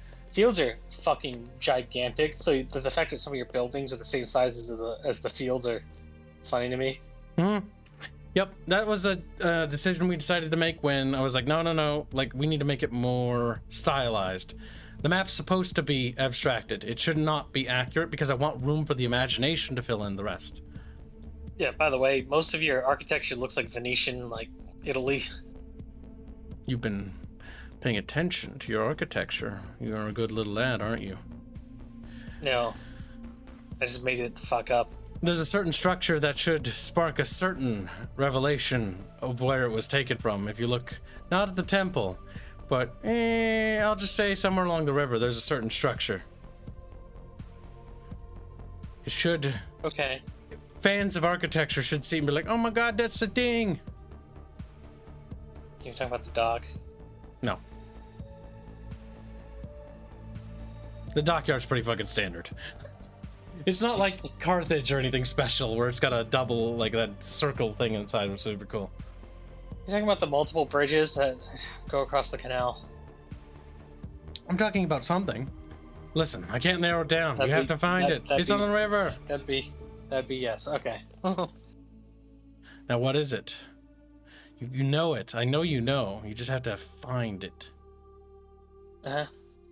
The Hagia Sophia. Chat, there's no Hagia Sophia here. Kibs, your fucking palace is literally almost like that. It's like the Imperial Palace, but not the Hagia Sophia. You want the Hagia Sophia? I'll show you what the Hagia Sophia looks like. Look at this map. Hagia Sophia. Look at that right there. What does that look like to you right there, chat? What does that look like right there, chat? Just scream. Different parts of the Empire have different sort of inspirations. Estios has a very similar one. I like the tiny little domes everywhere, though. Rome brought its culture to every corner of the globe. Astria is not Rome. Sure. It's a Rome lost to Carthaginians, and the Carthaginians were based. My god. But Carthaginians don't exist here either. Okay, and He's like, fuck. they don't exist in this world either. They did. That's a key difference. Phoenician peoples did exist for a while. Did anyone figure out where it was? The middle bridge? What's the middle bridge? The bridge. This one? That's the only one I can think of. It's a wannabe Rome. Wow, commissars are. I'm gonna let you know that you're gay. He's like, hee hee hee. Well, This there's is the bait. middle I will bridge. not be fooled. There's a middle bridge above what looks like an outjutting island, and that bridge is basically what looks like the London Bridge. They built communities and stuff on top of the bridge that would constantly burn down. London Bridge is a weird one. I was not expecting you to say that because I wasn't even thinking that You don't even know about the London Bridge and how they used to build fucking ridiculously poorly made structures on it. Quit being fucking by Gabo. They covered the bridge. All right, well, some people have sort of guessed it. It's this bridge here, but I was hoping you'd recognize what it was inspired by. Now, what about it is special? Also, it's not poorly made communities. What does that look like? Structure. What does that structure do? It should be kind of similar because there are structures layered throughout the city that are like it. And they're all doing the same fundamental purpose. I can't really help you, Kibs, because you haven't zoomed in yet on my screen. God damn it, I'll zoom in more. There are structures like this structure, but not in the same shape, but they serve the same function. This structure exists in our world too, or a structure quite like it. What could it be, little bucket fish? It's like, was it a square? Is it a square? Oh my god. So wait for the Gunfox has become a member, has gifted 5 more memberships. Thank you for the generous gift of memberships. Be sure to thank him for those that receive memberships. So what bridge are you thinking of stop on? So what does this bridge do here? And why is there a building like this around it? What could be done with this building? What kind of purpose could that building serve? I'm still waiting for your fucking... What, I am zoomed in now. Reep. I'm trying to see where your mouse is, because if you're like pointing at it, the fucking stream doesn't see it.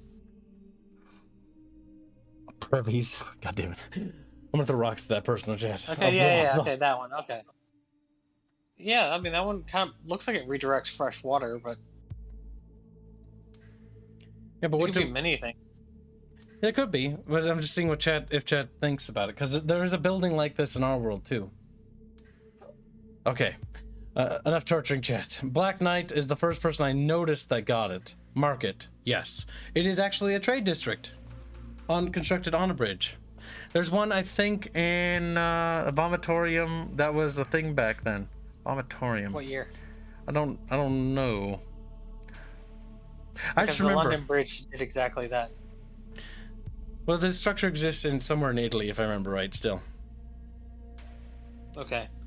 It still stands. Well, that's great for them. Bridge man, it's great for them. You pee from it. No, I don't fucking know. Kibs, you have 6 outstanding gifts. What do you mean? Yeah, you need to accept all of them on Steam, Kibs. What, me? That's just what they said. I don't know. I don't think he means Steam. I'll go look. Yeah, no, there's nothing on Steam. There shouldn't be. I have no idea.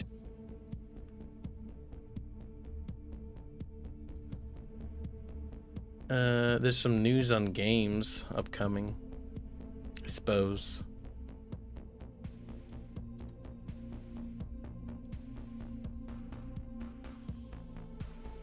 The 6-month development plan. Fucking the gall on that developer. Ultimate Admiral Dreadnought. What a disappointment. Oh man, I actually uninstalled it because I was so sad. I wanted that to become like the ultimate like naval World War I and World War II simulator from 1890 to 1940s. What a disappointment. No, membership gifts. Well, chat, enable your membership accepting giftness. Now, right now, chat. If you haven't done it, you should do it now. You'd have to go to Kibs' channel, click on the gifts, and then click on the additional thing that says to accept gifts. No, accept membership as gifts or whatever the fuck. But what is in that picture? It doesn't even remember anymore. Where's the palace, Kibs? Palace is over here. It's on this little walled-off peninsula. They put a canal through here. You can't quite see it, sadly, but the river runs back here and then merges with this one too. I'll wait for the stream to catch up. But yeah, this is like a little island thing, and then there's a wall that surrounds this, right? And then there's another wall that corners off the palace from this section here. There you had a little hippodrome or whatever, where they had little horsey races. Okay, so there's the palace. The palace is not very tall. Not in this piece. It's actually supposed to be built up on a higher rock, but the angle doesn't do it justice either, because you can't quite see that it's overlapping from the same, because there's a wall in front of the palace that severs it from the internal wall there. Wow, Kibs, they have somebody has sponsored you, apparently. Chris Pan.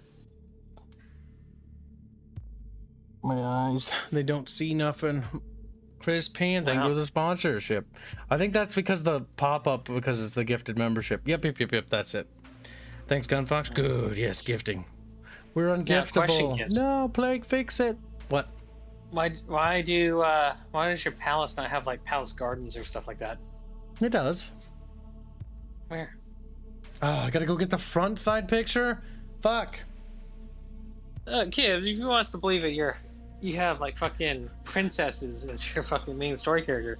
You at least gotta see their home abode that they're giving up to go on a romping adventure. Romping. Right?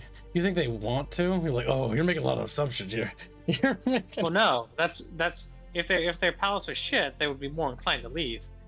But if it's really great, it's like a paradise for them. I mean, I'm pretty sure they wouldn't leave willingly. Oh no, the palace was worked on so long ago. Actually, it was only like a couple of months ago. But the problem is, do you have any idea how much art is produced some days? Oh. Why didn't you put it in a folder labeled Palace of certain city? It is, but I'm not opening the drive on stream. Well, you have multiple like monitors. You should be able to do that easily. Yeah, I'm doing it with the other computer. It's gonna take a fucking minute. No. You have any idea how long this is gonna take? Oh, because I have to use my other keyboard too. Drive. You know how little that narrows it down. Yeah, Fatal Damage Studios, project folder, art. Terrestria video game. And there, and Astrian Empire, and characters, faction symbology, vehicles. Starboard. I don't know, I thought cars all of a sudden. Environmental art. Just to let you know, chat, most of Kibs' buildings shouldn't be more than 3 or 4 stories high. Silence, fool. Because the material used back then were not conducive to building tall structures. Usually they would crack under their own weight. Yeah.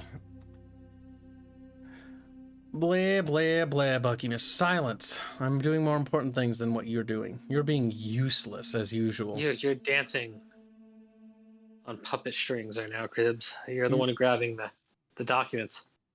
No. But I know chat might want to see it. I mean, we've shared this art ages ago. This is old.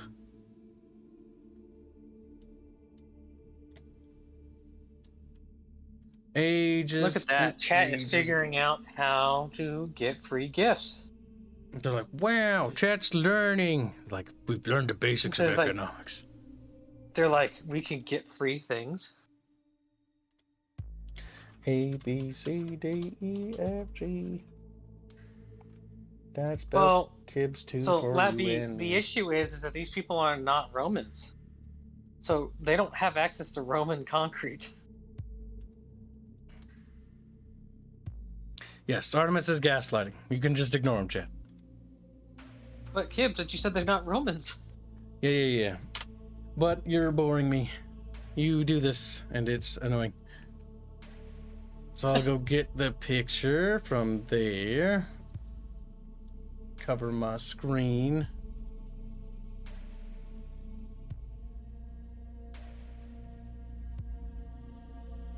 There we go. There it is. The bucket grows. Very good. Tide rises. There we are. This is a very old sketch. This isn't the one I was looking for, but this is the first one I could find. There you can see a front view of the palace. This is a more detailed view of what it looks like, but you can't see the back end because I was facing the other angle. But it's quite nice. Just waiting for the stream to catch up. Only parts of the palace will actually be modeled in game because I can't do the entire thing. That's the one. Okay. Yes, that's the one with the newer image has the entry for the supplies and stuff going under the facility. Yep, this is older. Because there's three things wrong with it. Like, first thing's wrong is there's no statues. The statues in some of the spots are supposed to be. There's a fountain here. The rear back is actually extended out a little bit further because there's a more bigger little greenery spot there. And there's supposed to be a red gate here, not a white one. Made out of red brick. That is interesting. Because it still also doesn't have a guard. It's got some greenery, but the greenery's in the back. That's fine. I mean, they could have like a, if they have like glass manufacturing, I'm pretty sure they probably have like an enclosure of some type that rich people have. Let's see. If you get this product for free, you are the product. After all, now I feel compelled to purchase the game after it's actually finished. What? Yeah, you should. And if you don't, you'll die. He's like, it's a pretty nice. Chad wants to know if they use magic to build their structures. Sometimes they can, yes. But not all times. There you go. So you've solved the issue. I'm not going to fully answer that because it's important to actually lore that who built this place, and there's two architects that were responsible, and they had some bickerings. Oh, is it Salazar Slytherin and Gryffindor? Gryffindor? What? Peria is a sort of a pre-planned city, sorta. There were two people that were responsible for it, and they will be mentioned in certain parts of Chapter 1 if you actually go and find their stuff. One of those names was Romulus. My god. Probably not, though. That doesn't sound very Astrian. It's not faggoty enough. Oh. No, you said it, not me. The part I like about Astrian is how fluffy they are and special. Fluffy? Yeah, they got stupid fluffy names. That's what I think of when I think of their naming convention. Just for how they word and verbiage things. Verbalize. They're very fluffy. Not as bad as Celeste and her people. They're even gayer. Well, but one thing at a time. She's a Lumine, though. She is. But that doesn't mean she's not gay, though. Look at her. I mean, what society is she from? We haven't talked about them. Yeah, that's what I was wondering, because you were talking like, oh, her people. I'm like, wait. Celeste doesn't sound like a fluffy naming convention. It's a dumb name. Because nobody likes her. No, start being mean. That's true. Nobody. I know one person that likes her. My god. Hogwarts is coming out this week. Yes, we will be covering it. I kind of hope it's at least fun, but it's probably going to be kind of boring if I had to guess. We're covering it only because it's new. We're not covering it because of any fucking political reasons or any gay shit like that. I'm actually more annoyed that everyone's covering it because of that. Because it's like, ugh. Everything's always done for stupid reasons nowadays. But it's made so much money, kid. Maybe. I don't know. It's just annoying. Because now there's going to be tons of people covering it. Which means content exposure decreases. At least I think it does. I don't really know. if more people are covering it, that means that the algorithm is going to push that more. Perhaps. Because it's a trending topic. But what if it actually The suppresses it? Oh. That'd be funny. You know, I always wonder what that back Kibs. tower's for. I can't remember. I think Sala told me. Because there were key things I needed the palace to have, and I'm like, all right. And so I was like, can I add a few things? Like, as long as they have a reason to exist, and then I signed off on it. But I don't remember what it's for. What is that tower for? But, what tower? The back tower. I can't remember. Maybe Noodle doesn't It remember. looks like a key. It's probably where you put like high-ranking prisoners, or it's a lighthouse. Do you think there's lights in there? It's probably just pitch black. Well, at the very top, there's probably It's been lights, boarded but, up for 30 years. Like, yeah, usually those are what those are annexes of some type for like the palace, where they'll send a high-ranking member of the family, but they can't really exile them for political reasons, or to hurt their reputation. So they'll send them to the annex, where they have barely any connection to the main palace. My God, it does barely have any connection. Go to the bridge. Yes, that's because it's easily fortified, and people can't, go in there or get out of it, because you can easily defend it. Is the rear palace tower act as a lighthouse? I think it does, but I know there's another lighthouse in the cityscape. I know that one of the Seagate towers actually acts as a lighthouse, and I think it's this one, if I remember right, because this one actually requires a little boat to actually get to, because, well, it's isolated. And the Astrians didn't feel autistic enough about digging deep underground tunnels, because A, that'd take a lot of work. Not that they don't do that in this period, or even before this period. In fact, tunneling is not an entirely uncommon thing to do. But normally those tunnels are very small and very dark and very secret. No problem, man, Ray. Thanks for sticking around. You little slut. He's like, ugh, I could call slut again. Well, one thing is you don't want multiple lighthouses going simultaneously. Cover me screen and confirm what the next images are. Typical. What tower is the Kibs princess kept in? Ah, there's the fan art. I was just confirming which one. We'll share You're that talking about the one. in time. You're talking about the one that Rare Fox made.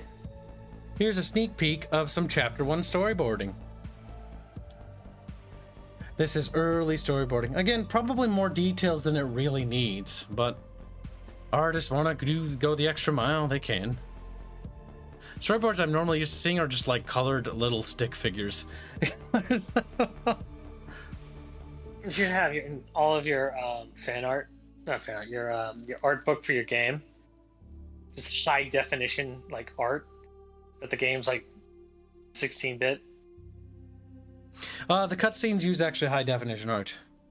So the story is presented a multitude of ways in the game, depending on the narrative level of it and like how important it is. If it's like a big story or something, or a song, it gets like a big actual art piece to go with it. If it's like a little tiny quest or whatever, you just talking, like the guy gets a active animate portrait, but that's about it. Do you know how some hentai artists are like highly detailed in their art? Yeah. Even if they're not drawing porn, but they're just like regularly just fucking putting way too much detail into something that shouldn't have gotten that much. Yeah, my artists generally they have that mentality where it's like every time it's like, oh, this looks great. They're like, I gotta polish it more. I'm like, you do know that like you're already compared to like the industry standard, like you're already outdoing everyone else, because the industry standard is actually much lower than people remember. Like, look at anytime those cutscenes, look at fucking Sid Meier's Civilization's victory art. It's so bad, it's almost laughable. Now, I don't want that quality of art, but sometimes they really do cut corners on that shit. Or some of those story sequences, like even the HBS Battletech intro, it looks pretty cool, and I like it, but the reality is it's actually kind of shit. Like, go ahead and watch it, and then just freeze frame the images and look at the detail. And then very carefully or very quickly, you're going to realize that it's actually lazy because they cut a lot of corners, but they shift images fast enough so you won't know. You're never going to know, so it doesn't really matter too much. But if you were to take those art pieces individually and analyze them closely, you're going to find them being kind of dumb. Because that's what I did when I started to like do Battletech videos and was using the images from that scene. And I was like, actually, these images are kind of bad. Like if you look at them for too long or too closely, they're very unflattering. They're not very well done. They get this feeling of what is it called, photo bashing. This is something I talked to Carlos about, and one thing is like, I don't mind the photo bashing technique if we won't need to do it for certain sequences or scenes, but do it in such a way that you won't know. Because photo bashing, depending on how sloppy it is, ugh. The Dead Space comic, for example, ugh. No. It looks like a myriad of just crap splattered on the page. I don't like that. A bathhouse scene, perhaps? Listen, chat. You give me fucking couple $100, I'll make that happen. Not in the game, though. I quickly clarified. Safe. We need more Rhea thighs. My god, Bucketfish. F for Celeste. Rhea is now highest. Damn. Celeste is best. Rhea's best girl. They're already starting to fight. This is wonderful. Soon there'll be a schism in the community, and then they'll start killing each other. Glorious. That's not Celeste, by the way, on the right. That's Nezra. Rhea's annoying her sister, who is already bored and annoyed. A little upset, you could say. Time to cover screen again while I transition to the next image. Boop. That's the intro. Good thing I did, or you'd see too much and you'd be spoiled. You can see some of this because you are a good little bucketfish. But this is the intro for the Battle of Broken Storm. I've showed parts of it before, but never in super big detail. Here we've got Emperor Varu, who's looking very sad. He's like, sad.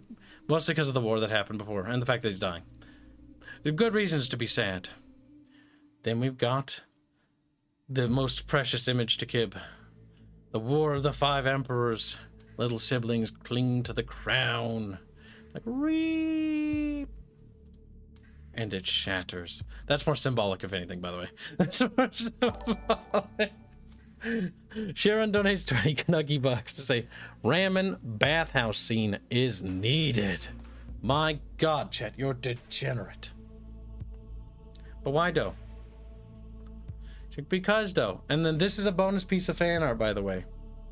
This is from Rare Fox, that I think was requested or commissioned by Buckamus.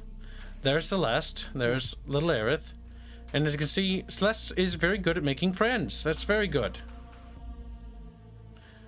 I just want to say that Rare Fox's ability to somehow make the colors very vibrant, despite sometimes being sloppy with the line work, because I'm looking at the picture, manages to pull it off pretty well. But god damn it, Rare Fox. Celeste committed war crimes. There might be evidence of such. Who knows? Why would chat think that? But the fourth hand's not fifth. What? So Kibs Arch hot tub stream? No. Kibs Nezra has risen above her rivals. Goddamn. Looks like Aya's eating dust at the moment. The stream is cancelled now. Yep. The stream is cancelled. I just like how Celeste is still like bubbly in both the previous, photo and yeah, she was happy about it. Happy in both situations. Lovely photo, though, says Sharon. This is canon, says Emu. So if you look at her idol that she's taking a photo with, he seems slightly serious until you see the corner of his mouth. He's also happy. He's trying to hide it.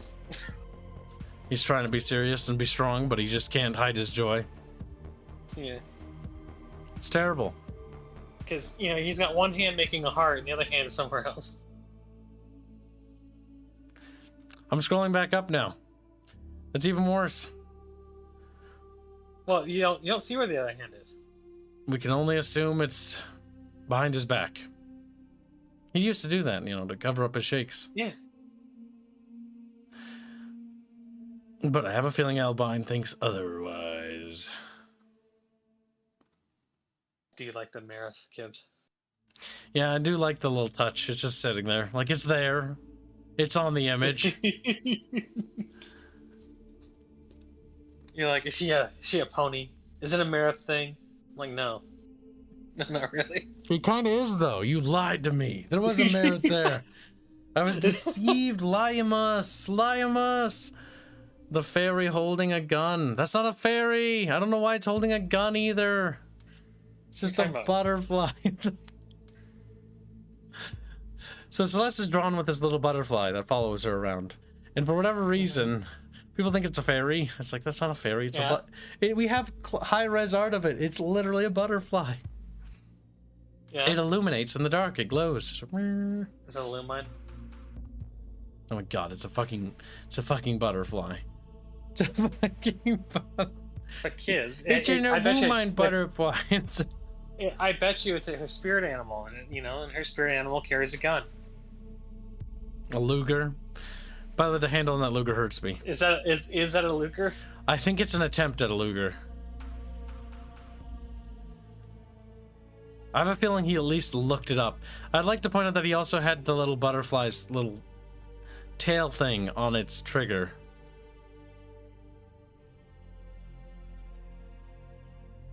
Fairy, butterfly, watch the Jeff win. Oh my god, there's quite the fucking difference, chat. One's like a little person with butterfly wings. One's a literal butterfly, which is a bug. It's not a kid. Celeste is mocking midgets. Oh no. Oh no.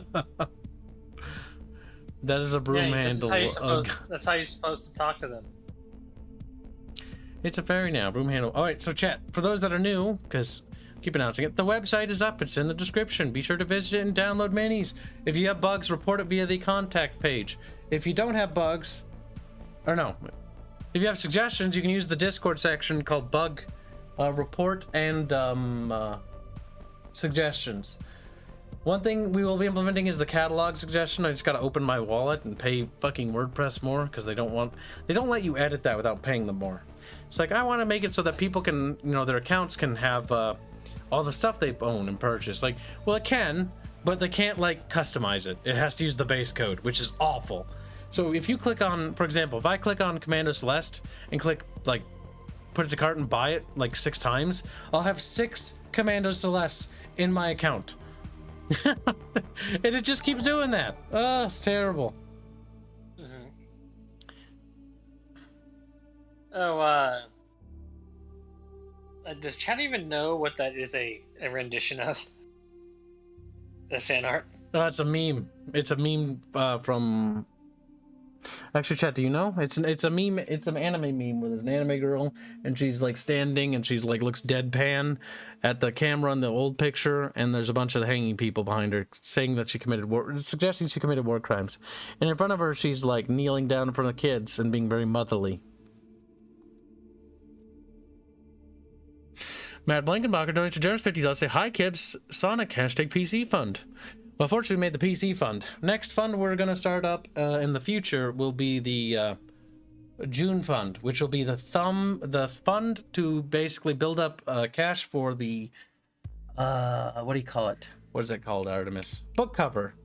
We got a special artist, and he's not going to be available until June, that we're going to commission to do the book cover for the Terrestrial War core rule books, and then depending on how our audience reacts and how well it does, we'll do another fundraiser to get the army cover as well, and then the Nafir cover. Those covers are fairly expensive because those single-time commissions are, well, it's like Buckamus, you know, $1,000 dues or plus, depending on the complexity. It's not really that difficult. Listen, for a single commission, that's a lot of money, because that's normally from a very established artist. And? Well, that's getting into like the more established artists, and then once you enter the next start of the stratosphere, you're looking at like 10 grand, and then higher, the higher you go. Kibs, it's not about how much money you have. It's about your connections. Come on. Really, I'm just looking for an artist that'll do a really good army book cover that's really beautiful and that's going to capture the universe. And I bet Carlos you do I it can go talking. blackmail an artist to do it. Well, the thing is that this artist in particular is actually pretty cool because he's actually pretty. Shut the fuck up. He's very much into the idea of the setting and stuff. Because I had Carlos do the talking because Carlos has connections, and so that's cool. I understand. I want the artist to be passionate because if I'm forking over an arm and a leg, I expect it to be the fucking best goddamn cover ever. Hold on. Who do you think is better at making connections, Kibs? Carlos or me? I don't know, probably you, but the thing is, Carlos has his connections because he's got that from all the art stuff he did. Not to mention all the various art studios he's worked with. Probably. I have no idea. There are 2 Babette figurines in the listing. Are there? Let's check. Aerith, Disco, Fairman, Archoli, Babette. There's a Babette there. So if I click on the Bickering bunch, which will be 8. No, there isn't. There might be duplicate listings because of this. So the store page, I'm not a big fan of the default. I've already talked to Tyler. Like I'm gonna get rid of like the fan favorite thing because I just think that's pointless. It's just clutter. Like bestsellers, probably gonna get rid of that too because I think it's just more clutter. You only need one. Yeah, like Whatever, it's just too much. Whatever the most shit. Like, yeah, there's too much shit. Like all I want it to be is at the cover there's the different tabs, and then these will be changed later. The Bickering Bunch minis, which are like the parody minis, and any Bickering Bunch themed ones. Terrestrial War, all the Bickering Bunch stuff I want to be free. Keyword, it's always going to be free there. Terrestrial War, which we need to get the logo for that. That's the next thing I need to get Sala to get time for, because Legend of Terrestria is not what that is. And then Legend of Terrestria, which we have 4 minis for Legend of Terrestria. And then that needs to be set up too. So there'll be 3 categories at the start. Terrestrial War, I want to have subfolders for the armies. So it'll have the Astrian army, the Nafir army, and then it'll have the trial armies. Trial armies will be free armies that you can just download and print off yourself. And it comes with their trial rules and whatnot. The core rule book will be free for everyone, so anybody can pick it up and play it. Should be easy peasy. And you only have 8 things on the website. It doesn't need 15 tabs. I know. There's too much stuff. But it's not... This isn't even Tyler's fault. This is definitely just WordPress. This is stuff we're going to tweak. You guys are getting early access to it. Yeah. See, Tyler and I had that conversation actually the other day.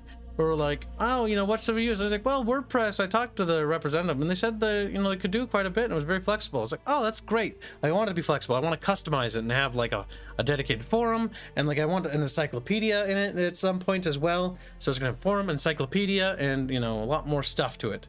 And then, yeah, I don't think the WordPress representative necessarily lied to us. He just sort of negated to tell us the rest of the information. Sirha is correct. You can edit the catalog page. You can edit all those things. You just have to pay more money to edit the things. It's like, oh, they fucking negated to tell me that information. So yay. So we may end up switching now. So if you go down to the Chatfish and the Marith, yeah, I believe that the Marith is now not the only largest sized item. It's the Dinko Mini too. Page. Yeah. Also, Commando Aerith is pretty big too. But the Marith is the most detailed large object on your screen. That's true. Chatfish is kind of just sort of like a blob.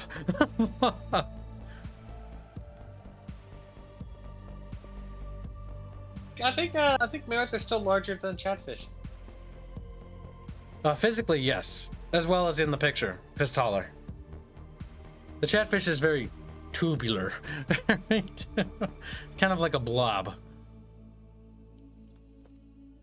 The Chatfish. It was a very simple to design and very easy to make. We can put them in silly costumes because they're very chibified in that word or sense. I hope Marith is like trending constantly on your website. That's why we need to get rid of the top sellers and the fan favorites. That's why we need to get rid of.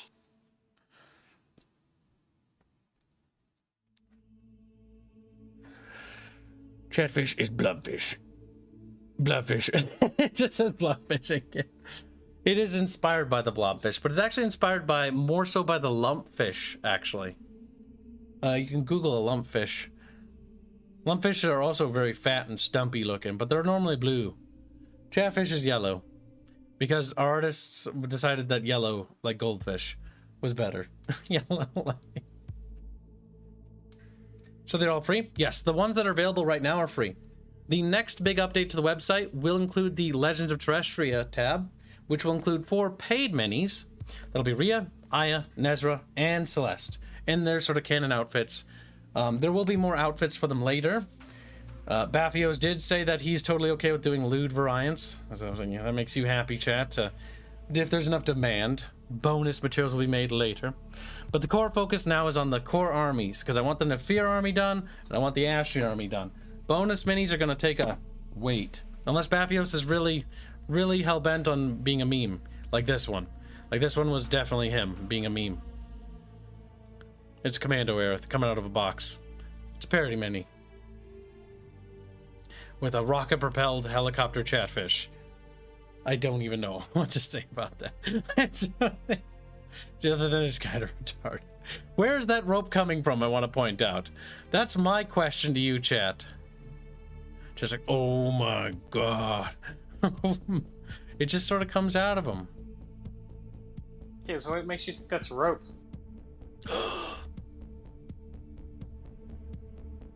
Big. Could be braided hair. Thinkies. Fish don't have hair like that, nope. Well, what makes you think it's the fish? Silence, What makes you think it's the fish's hair? You'll be beaten. I'm just saying, the carpet needs to be cleaned every so often. Yep, Surha, we're aware of the alignment thing. That's something I talked with Tyler about, because it does kind of annoy me too. That's something we'll tweak, but it's not a big concern right now. I think the biggest concern is getting the catalog updated first, which sucks because I don't have to pay for that. But once that's updated, then that'll look better on your profiles. And then the next thing will be to tweak and change more about the store page. Once the store page is finalized, then we'll move on to the next thing, which will probably be the forums. The forums are going to be a big thingy, but I'm very excited for those. I want those the most.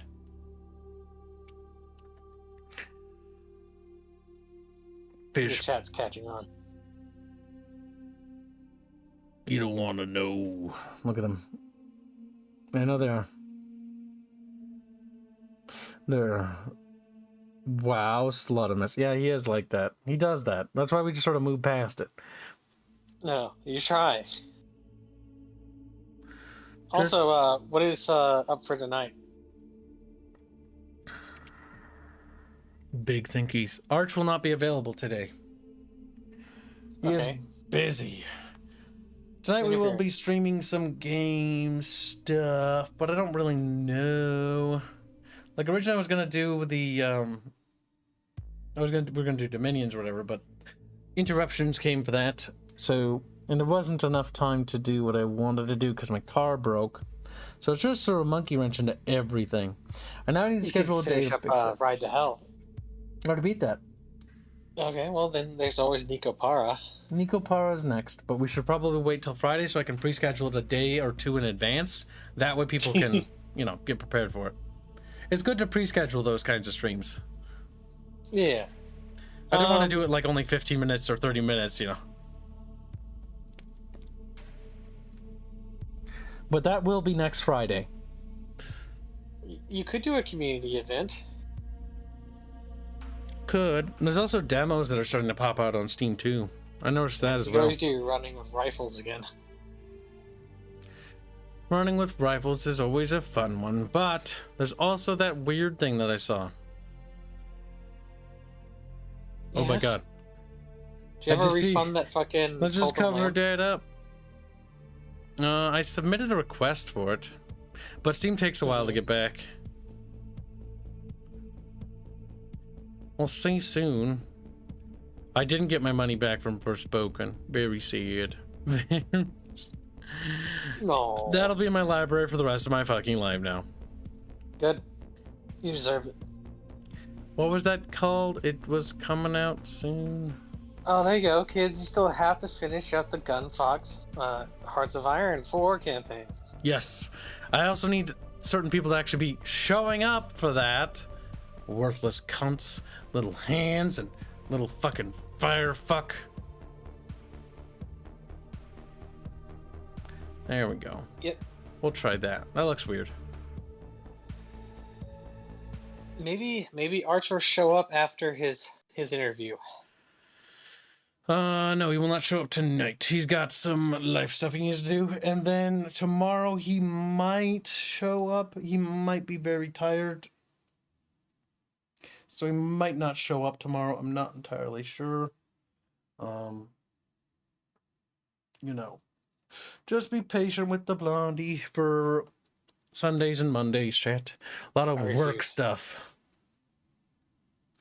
Work is just, sometimes it just gets super heavy sometimes, you know? Gets in the way. Mm-hmm. I know what that's like.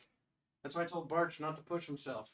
You know, be sure to sleep. And definitely do that too, chat. You're the last person to tell people not to push themselves. May be true, but when it comes to Barch on Mondays and Sundays, chat, because of all the projects we're taking on, it's eating up a lot of time. And I don't think Arch has realized, but I think he's starting to. He's bitten off a lot, and it's going to take time to chew it. So it's important that if he wants to get those new channels and new products done that he's working on, because I think you guys will actually reap the rewards of, that we always tell Barch to take it easy and to not overdo it, because he'll burn out. Mm-hmm. It's important as our job as friends and as little chatfishes to be supportive of our little blonde bimbo. Make sure that dumb little shit doesn't kill himself. Make sure that yeah, but Kibs, I don't have to do that. I haven't, known people for 5 years. All right, let's see. Hold on, I'm gonna open up the Discord. I downloaded a demo for something that looked kind of cool that I saw that chat might be interested in. This is some of the first demos that I've seen, and the only one I've seen that drew my attention. Only because of nostalgia, so we'll see if they manage to keep it. I don't feel like scheduling a separate stream for this. If this game is actually really good, I'll buy it, and then I'll stream it separately. And then give them a What's head the pat. game? It's called Barcon. Barcon. Kind of a weird name. It is a weird name.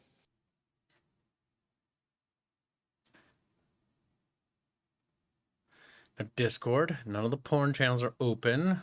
Good. I don't trust Discord. Discord's gonna get me canceled one day. He's gonna make sure not to make that mistake again. Gonna be like, oh no, watched all my deepfake Pokemon or whatever that one guy got canceled over. Yeah. Oh, yep. Kibs only gets off to real e-thoughts. Just like, no, cringe. That's why you keep it 2D, chat. Get Disco to do some voices. Listen, when we add the Kingdom of Lane, Disco can voice some characters from the Kingdom of Lane. They're gonna be the only faction I can think of that will have like a Scottish accent.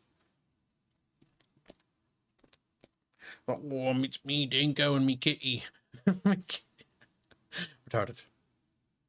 All right, so we switch that back over. We start the demo for Barcon.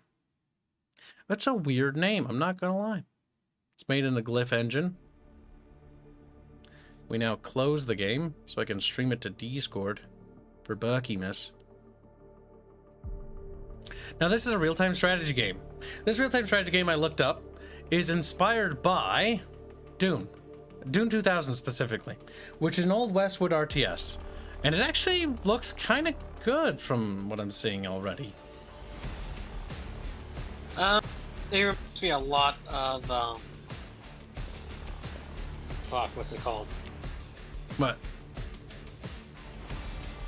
StarCraft. The music, though. That's very Dune-y right there. Demonstration level. What does that mean? Well, the demonstration level. So let me guess. Basically Harkonnen, basically the Ordos and basically Atreides. Are we locked out someone? funny. Not available. So we can only play the Ordos looking dudes, I bet. Commander, our base is set at the specified point. There is activity of the local fauna. You are probably safe from it only Set up on rock building. formations. I already know how to play game, though. The presence of an unidentified outpost has been spotted. Oh, it automatically builds the ground tiles. Okay, that's a little cool. In case of our activity to uninvited guests. You must arrange for the processing of minerals. There is a sufficient amount of them in the area. This will Most of your Discord channel have a ton of lewds.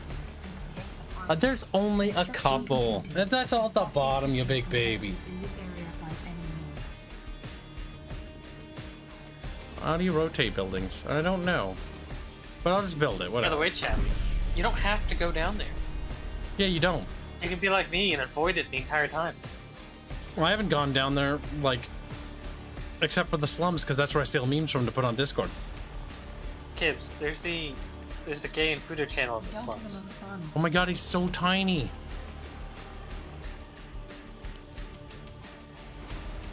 How do you cancel? Oh god, I can only build stuff, I can't cancel. No, stop building. Yes. Billboard. Awaiting on my way. Confirmed. Confirmed. On my way. Oh my god. Depending where a camera is where they sound from. Confirmed. On my way. What? Why though? That's weird. Confirmed. What's that?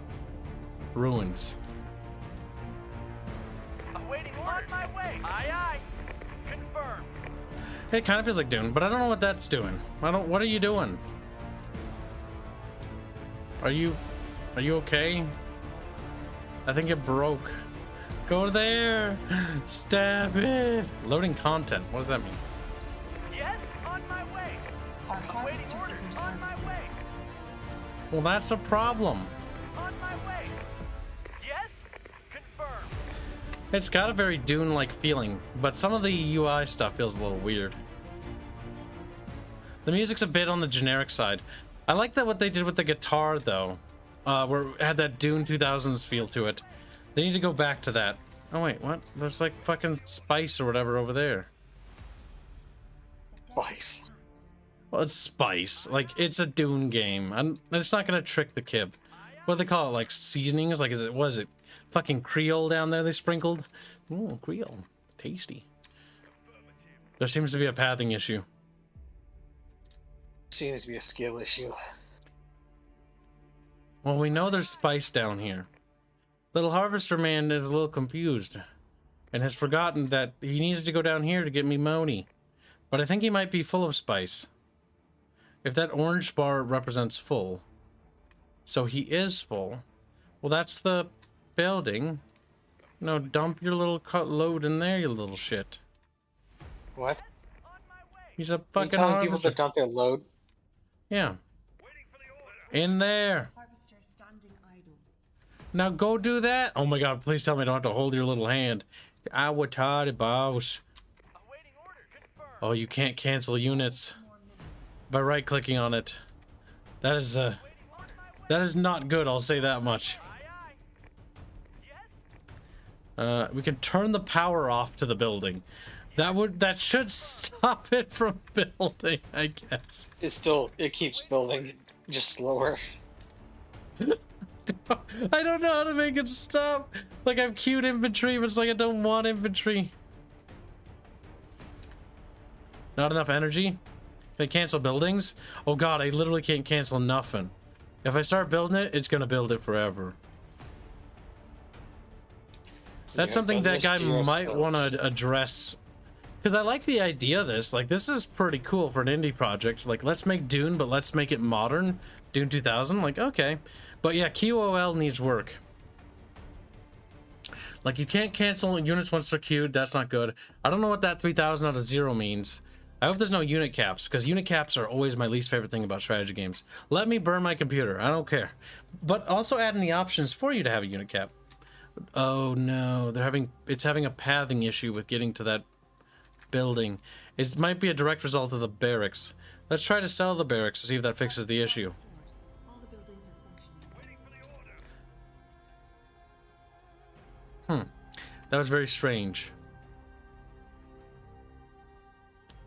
Well, I can't build that. Well, I can't build nothing. Oh no! Oh cool, they have like there's some things here that like I'm already interested in the game. But I see a potential problem. I can't build nothing. That was my barracks, right? The movement of the enemy army towards our base has been spotted. The little dune worm. Time to finish Brrr. and organize the base defense. I can't organize nothing. This looks really cool, but like nothing. What, 750 out of 3,000? What does that mean? Oh, is that how much money I can have? All right, well, safely, Kibs can say this is really cool, but it doesn't really work. No, I was actually kind of hoping that this would, because I saw Barcon and I was like, ooh, it looks like Dune 2000. And then I saw this and I'm like, this looks really cool. Except, you know, there's no sound. Demonstration level. Let's try that again. Welcome, Commander. Our base is set at the specified point. There is Okay. activity of the local fauna. You are probably safe from it only on rock formations. An unauthorized presence of an unidentified outpost has been spotted. They have been deploying their base for some time now. Be prepared in case of our activity to uninvited guests. You must arrange for the processing of minerals. There is a sufficient amount of Feels like them old in the area. CNC games. Allow you to Nostalgia. get credits to build base buildings. The thing is, if the guy can actually turn this out and develop this into something, like, it's actually gonna be a valid contender. Like, there's some weird stuff, like the texturing with the little plates here. These plates texture, I'm not a big fan of it. Like, the transition is too stark to the rock. That's something that Dune 2000 had, where it was more like rock-based, so maybe switching that up might help. Or making it not so expansive. Like, I like the idea of it, because it's already changing some things. But it does feel a little weird, doesn't it? Right, the harvester seems to be functioning.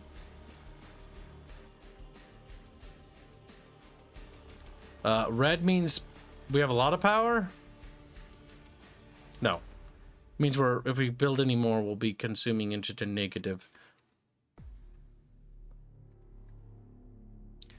Kibs, I know how to play. Also, Kibs, what do I do? I already know how to play. That's the worst part. Like, I'm doing everything right, actually. The game is actually broken, though. At least it was when I did it the first test. Because this is Dune 2000. You can't fib to Kib. Like, you got fucking wind trap generators. Well, the power generators here. Kibs knows what he's doing. Game doesn't know what Kibs is doing. Also, there are no sandworms. There are only sand snakes. Say, oh no, it's a snake. It's like, hisses at us aggressively. We gotta hurry. We're gonna be attacked, Bucketfish. There's supposed to be a ton of demos, so tomorrow will be a demo stream where we'll play lots of demos for games. But we're starting this one a little early because we actually finished the other stream, but I don't know if I want to pick this up or make a dedicated thumbnail for something that I might not be interested in. Like, I like the concept. Like, this art style is pretty cool. Visually, it's very interesting. I also like the fact that the infantry are actually, like, kind of tiny. That was something that the old Command & Conquerors had stylized, that they were super big. Like, he is a little peanut. You know what I mean? Like, he is a tiny lad. Harvest more minerals. We need more harvest machines, though. So what we're going to do is we're going to queue about 2 of those harvest machines, and then that should be adequate. 3 is normally what you want to go for. This is a... See, what I actually love is I love base building strategy games. This is what I miss. The Company Heroes just doesn't do it for me. I don't really like those games. In fact, they're fun for a time, but they bore me. I like base building. I like building little bases and building turrets and defending bases and building expansions to those bases and securing outposts and stuff. I think it's cool. I love the feeling of a crunchy base. Now, we'll see if this game has a crunchy base destruction, but I don't think so. Very few games are able to pull that off. Very few. I'm actually very curious how he eats that. Like a little straw, like, you know, slurps it up. Also, this is a trike. Oh my gosh. I just wish this was actually Dune 2000. Like, they would make Dune 2020 or something. I don't know. Could you imagine how cool that would be in today's age? I love how that vehicle just sort of segued out.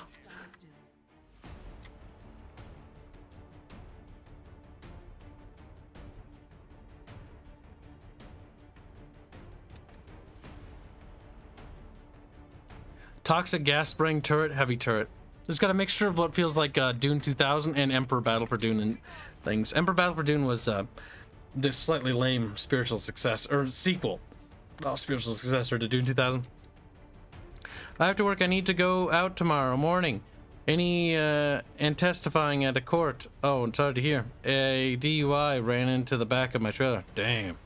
What game is this? This is called Barcon. It's got a demo on Steam. A wheeled tanko. Like, I like the art style actually quite a bit. They look kind of like little cute toys, don't they? I like their chunkiness. The chunky little harvesters. The infantry are just little peanuts, though. Like, literally peanuts. I'm calling them peanuts now. We built some peanuts. We have 2 peanuts and a little trike. No, Barcon, not Barchon. I might try this in tomorrow's release. I think it releases tomorrow, along with a bunch of other games. We'll be doing a multi-game stream tomorrow.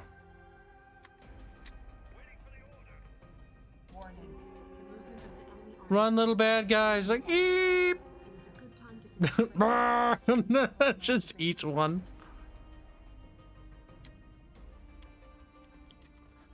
You can set rally points, I think, which is good. But yeah, some QOL, because I don't think you can't cancel once you queue. Yep. Like, right click should cancel. I'm left-handed, by the way, so my mouse is backwards. Technically left click for me, but for you weirdos with right-handedness as a disability. Right, most importantly, we need to... How is the sound in combat? The music... Again, I think the music is a little bit of a misdirection here. I think it needs to go for the guitar feel of Dune 2000. If you're trying to capture that Dune 2000, like that, like feeling that Dune 2000 had, would definitely capture that a little bit more. Because you're definitely going to be riding on nostalgia with the direction you're going in, at least with your future patches. The tiles here could use some work. I think that's a little bit on the rough side. The buildings actually look pretty cool, I'm not gonna lie. Now, how they get destroyed is going to be interesting. I should be saving these criticisms for an actual video because there's a chance the developer might watch. There's always my hope, because I am very passionate about RTSs. I can see what he's going for, and it's actually very cool. Because I would love to see more RTSs succeed. A Barcon success could be good. A sort of Dune 2000 game. It's not like anyone else is making these games, so I actually don't mind the fact that it's very much an homage. Very honorable. Oh my god, that tank is fucking retarded looking. Look at how cute it is, though. It's got little wheels. It's got little... Retarded looking vehicles. Check. High tech. Some flavor text could be useful for the factions, though. Like Ranger, Wheeled Tank, Infantry. That's not very interesting. Like, try to think of, like, the lore, or, like, the lore of the setting. If it's Dune inspired, then make it, like, a sort of, like, a parody of the setting itself. But take it in a different twist, right? Because, let's be honest, Dune 2000 isn't really related to Dune at all. Because they're using guns, machine guns, tanks, and explosions. So, do what Westwood didn't, and then be like, okay, let's invent a new setting, but they use tanks, machine guns, and explosives still. And there's a resource, it's basically like spice. You know, it could be very similar, but... And it's used for maybe something different, maybe not space travel, but it's a very big resource they need to get.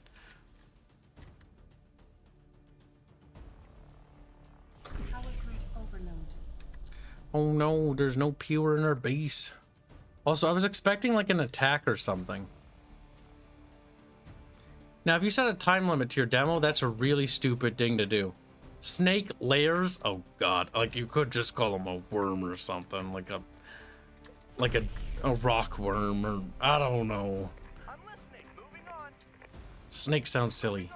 Tremors. Did get already taken, though, Kib? It's like, don't worry about it. That didn't unlock anything except mortar infantry, which I don't know how I feel about.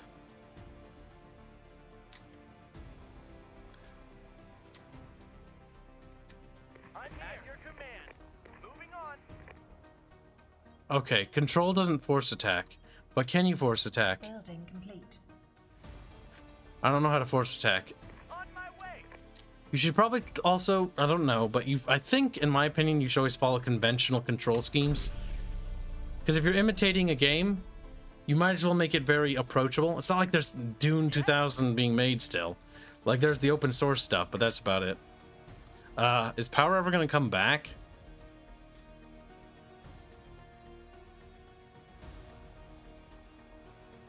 Oh my god, you have to manually turn it back on. Set up the building.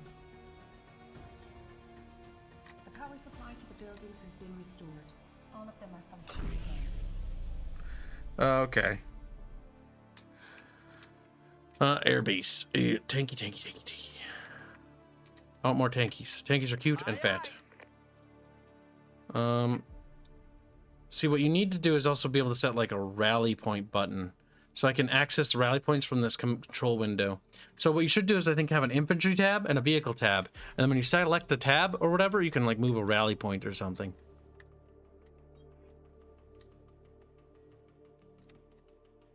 Awaiting orders. Construction completed.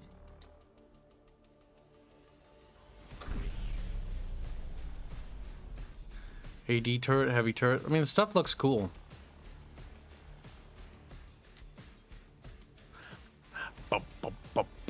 Yeah, this track's a little better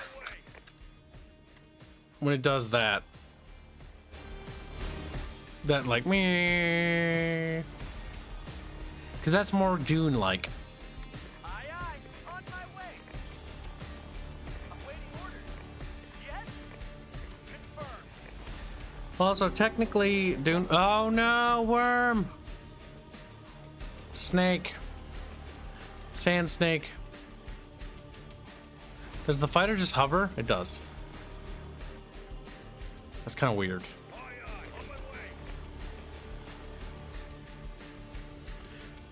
I have a feeling it's gonna be like an early access game, right? Yes, Commander. Move on. Should like wibble a little. Move on. But if it's successful, remember, that means you'll have a bigger budget to do more stuff. Like little details, everything adds up in a game. Like when buildings are damaged, like crunch. Like in Command & Conquer, crunch, and then it explodes, and it's very satisfying. Aye, aye. That's what makes a base building game so much fun, when the base crunch is good. StarCraft has a very hard crunch, though, where they squirt like little blood, or they squirt fire. You know, they squirt, because they do. Yes. On my way. Kibos is good at game. I'm gonna get eaten by a fucking worm before I make it there. Ah! On my way. No! Little worm. Oh, you can actually see them crawling around. Whee! On my way.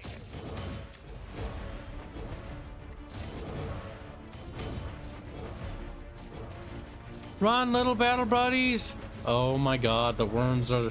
Okay, the worm stuff there is really cool. I like that.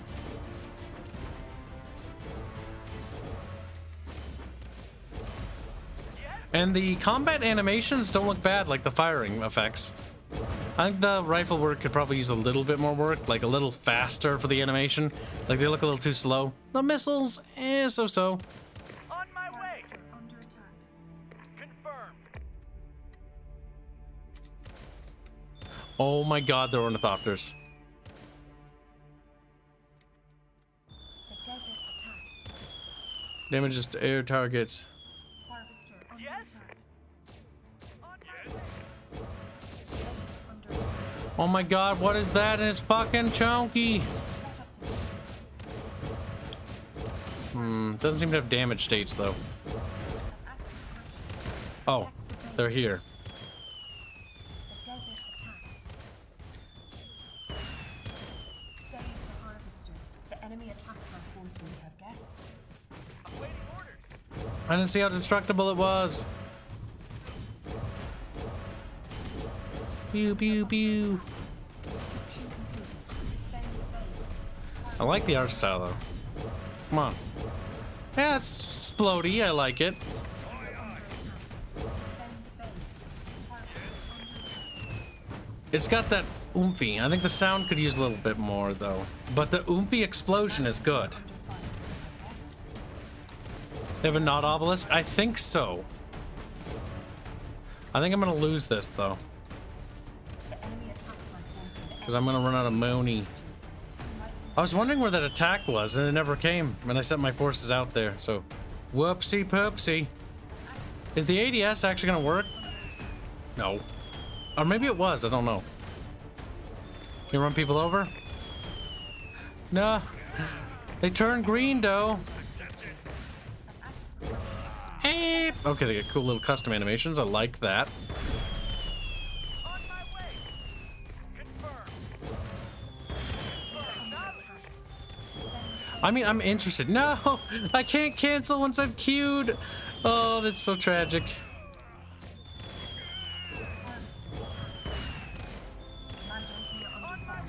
Oh, infantrymen can shoot it there.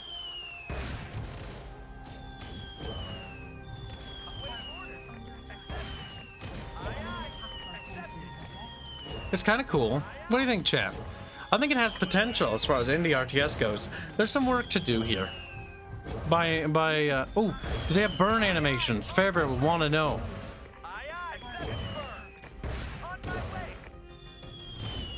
Come on, burn them. You know, I'm actually surprised how... Oh, no. Wait. Nah, no burn. They need to add burn animation. Death animations are important.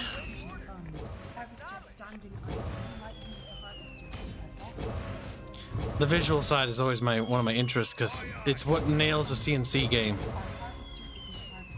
I do like the look of the vehicles though. Like that thing looks cute. But they all look a little too clean though. But it does look cute. It's chubby, it's fat. It isn't sure why it's here.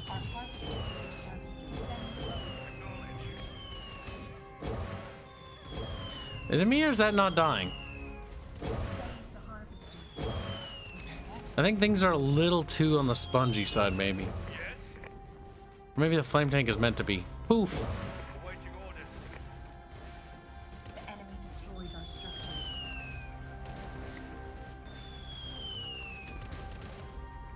I'm dying, bucketfish. Eep. You can't shift Q. Or you can't shift Q orders, units. You can shift Q orders.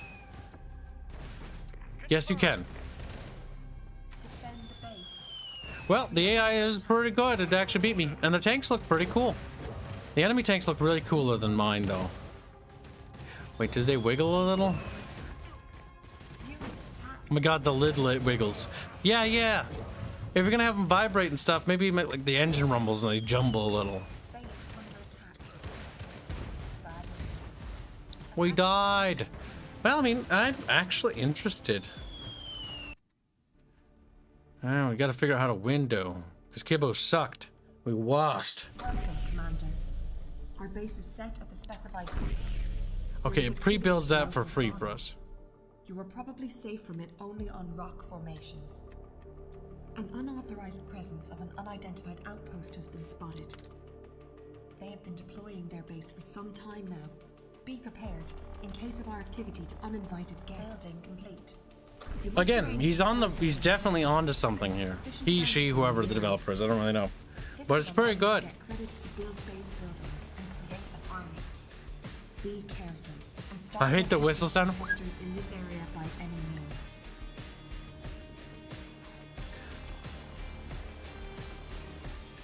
I like the harvester. It's kind of cute. It's very much chunky looking.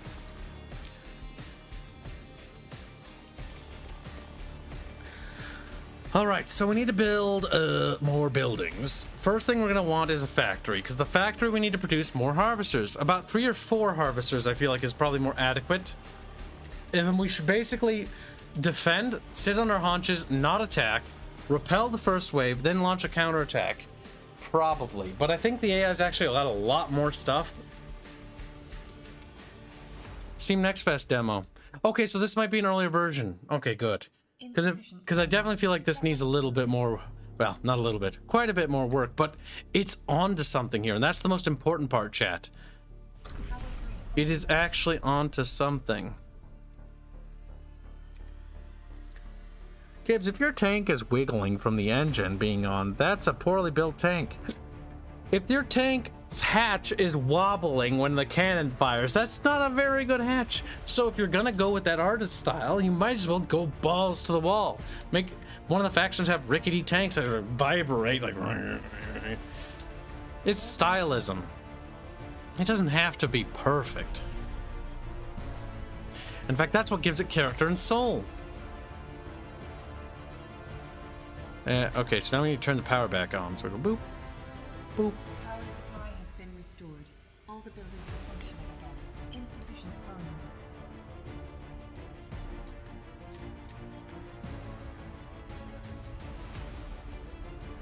We used to have cars that did that, by the way. Where are they now? Dumpster. Yeah, but Artemis, that's real life stuff. I don't fucking care. What's cool about that, and like, you know, certain RTSs when a vehicle's like rumbling or jumbling or doing like cool animation things, is it looks cool. Are you arguing in favor of Dawn of War 3? No. We don't have enough funds. Dawn of War 3, artistically speaking, is actually not a bad game. Artistically. When it comes to its art direction and colorful palette and whatnot, it's actually pretty good visualization and stylization wise. It's actually commendable. It's actually one of the only good things about the piece of shit thing. The issue is that stylization, that aesthetic, that style they went for Dawn of War 3 is fucking awful. It's not what Warhammer 40k's stylism is about. Warhammer 40k is not a realistic setting in any fucking shape and is not even remotely believable. But what makes Warhammer 40k cool is its rugged texture, its gritty vibe, its grim, dark aesthetic. That's something Dawn of War 3 completely missed. What I argue for, chat, is stylism for something pretty good. And what I say is right. And whether you choose to believe it or not doesn't matter. Because you know what's funny, chat, is I am right. And you will have to worship me as a god now. You're like, nah.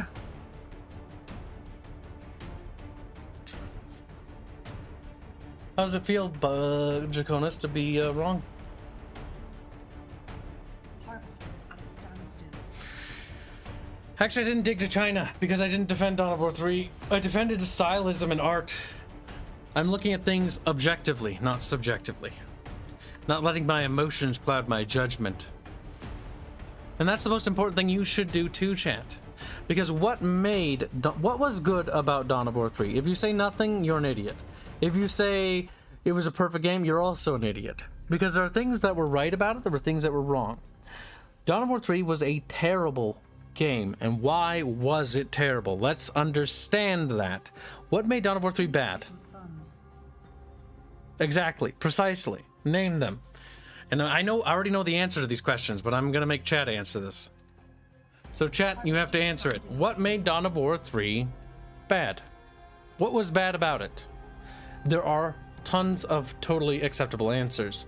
But what was one of the key things that made Dawn of War 3 unapproachable? That led ultimately to its failure. There's actually several answers that are actually related, and if you get any of them, you will be right.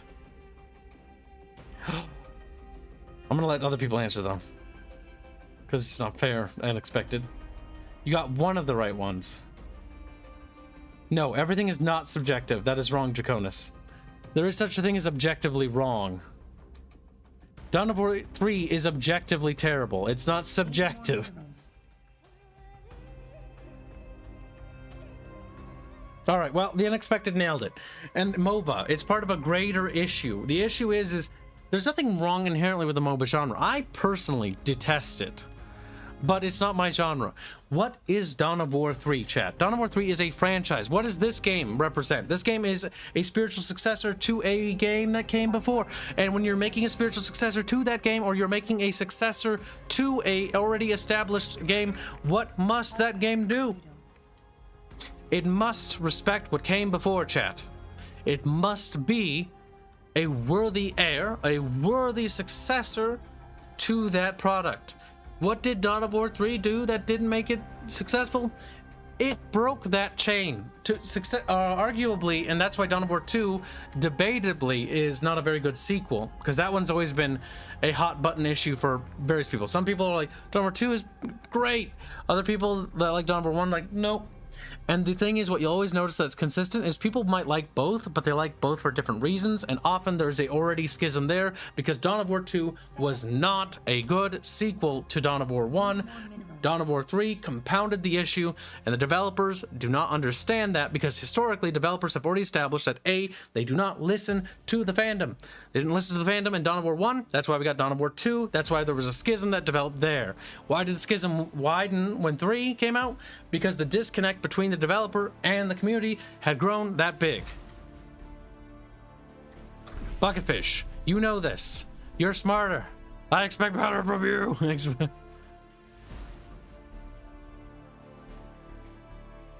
The high-tech facility, kind of worthless, not gonna lie. But it does allow, no wait, I think this allows airborne buildings. Matthias Nicholas was gifted a membership. Be sure to thank Gunfox for gifting you such a wonderful membership. Yep, and some people prefer Dawn of War 2 and some people prefer Dawn of War 1. And there's nothing wrong, because that is subjective. Subjectively speaking, they're fine games within their own rights. However, they are not related very well to each other mechanically. Dawn of War 1 is more traditional base building. Dawn of War 2 is not. Dawn of War 2 is more inspired by Company of Heroes than it was by 1, and that is the sad reality.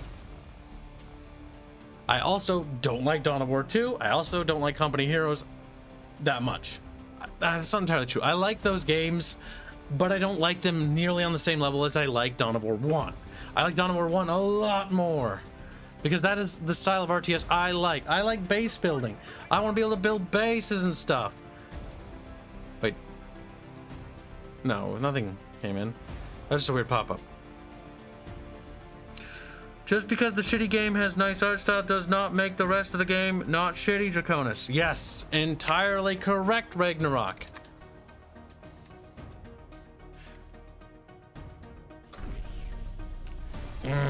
My chatfish are growing smarter. Like, big brains. We need Jemmy Neutron fish.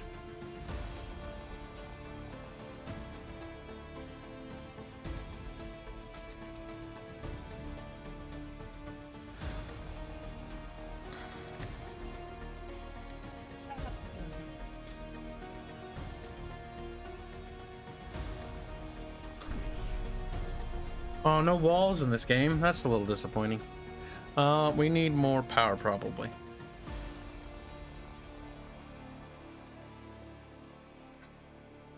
But we're at some good times with Land Party. Dawn of War is great.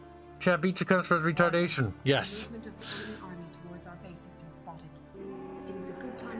They built different units this time. So that's interesting. It's not always the exact same unit composition. Nor is it entirely pre-scripted the same way. Insufficient funds. Yes, Commander. Move on. Confirmed. Wait to go on my way.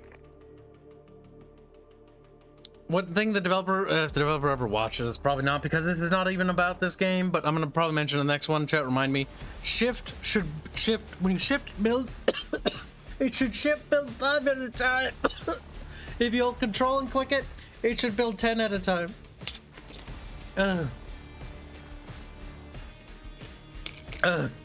Oh god.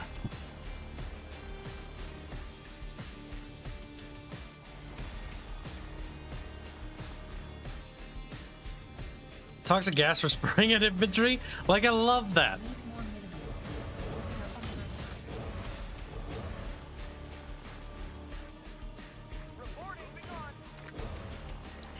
We will build an army worthy of House Ordos, or House Green.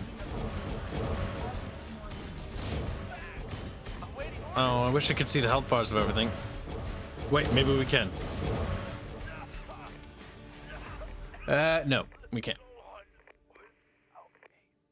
That was funny. That is a little too spongy, though, I will say that much. At least I find that a little on the too spongy side of things.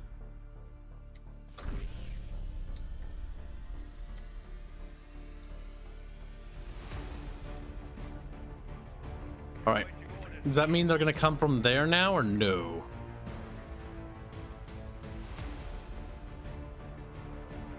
We don't have enough funds. Aye, aye. Waiting orders. Okay, it's automatically set to hostile. Yeah, that's one thing I think that's neat works, the damage balance. Things are a little on the too spongy is what it feels like. Because that's a lot of firepower we're putting out there.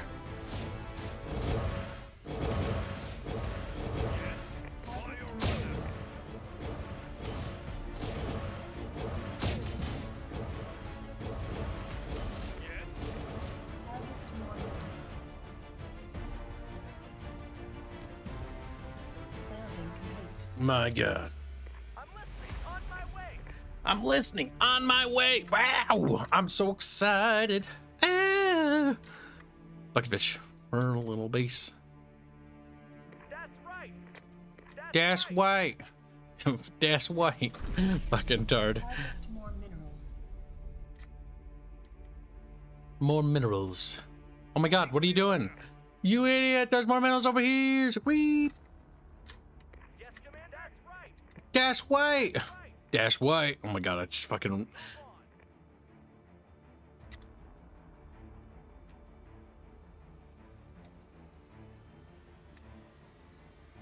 Dash right. I just can't get that out of my head now.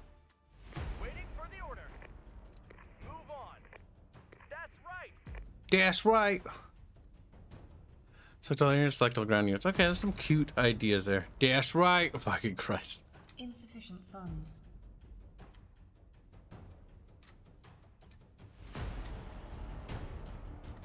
You are harvesting, right? Okay. We need carry-alls. So that's one thing I think that's Building is ready. because it's gonna take forever for them to get back the resources. Need more minerals.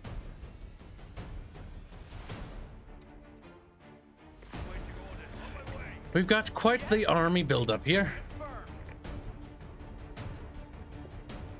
Our little green tanks. Harvest more minerals. Ugh.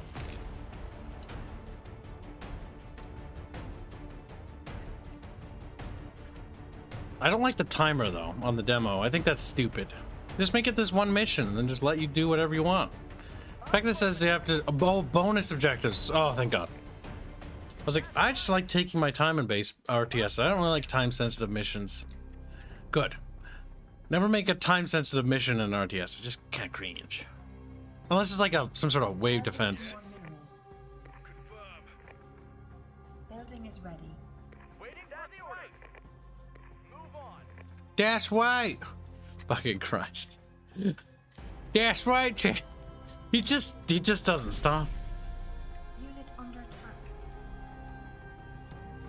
Oh, there's like an obelisk back there. Waiting for the order.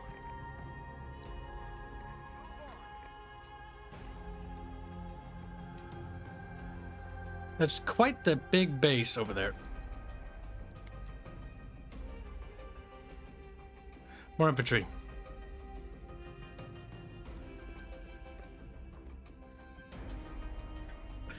Now, can we build mobile construction yard vehicles? No, I don't think so. So we can't really base expand to these other plateaus. We would want to do that normally so we could expand and have more bases to get more resources from. What we can do, however, is we can expand our base to the left. Aye, aye. On my way. Waiting for the order. That's right. That's right. Building complete. I'm not gonna stop doing that, by the way. That's right, Chet. We was sand snakes and shit. That's right. That's for the Duke. That's right. For the Duke. Let's go. Let's go. That's right. That's a new one. For the Duke. For the Duke. Let's go. But now it's that's right. Wait, you can just build this anywhere? Wait. Okay, I was gonna say. Wait, maybe because we see it. No, we don't see here. Yet we were able to build here anyways. So what we want to do next is we want to build a concentration plant. Fair enough. Man, I just wish this guy had the rights to Dune, like the video game, and so that we could actually get like this with just Ordos and get the voice lines. Or this guy should start writing some flavor text for it.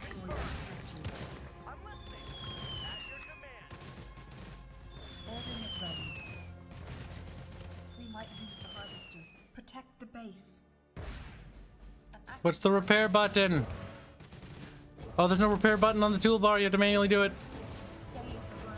Save the harvester. Defend the base. To save the harvester. Defend the base. Aye, aye, confirmed. Yes, on my way. I knew they'd attack from this side. Green people, ho! Protect the base. We are under attack. Oh my god, the harvesters are brain dead, I swear to god. Need more The pathing on the harvesters needs work. They're a little bit retarded. We are under attack. Base under attack. The flamethrowers also need nerfing. They just survive millions of tanks around. Either that or these tanks are absolutely terrible. They're pretty good at killing infantry though. Maybe that's because they're anti-infantry. What's it say about them? Wait, you going Insufficient funds. I don't know. All it says is they're real tanks and they shoot green goop. Wait, what's that? There's some looty bits.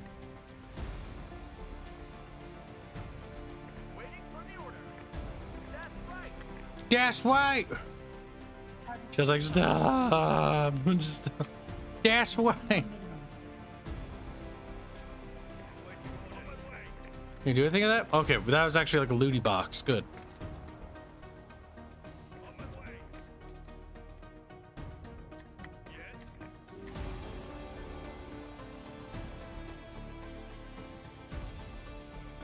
Yes. These buildings are kind of cancer in the way. We need to get rid of them. How many barges will Kibs send to the concentration camp? Working on it, Bucketfish. Oh, they get money for destroying them?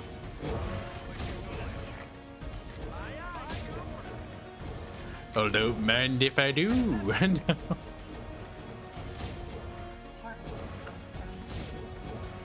Harvester to standstill. Not today. Oh my god, that takes forever to destroy though. These things are so worthless. Oh, they were cute at first, but now I hate their wheels. Also, the thing just like touches the building and just unloads. That's kind of weird. I mean, there's clearly a spot for it. I think this is a work in progress early access build or something. It must be.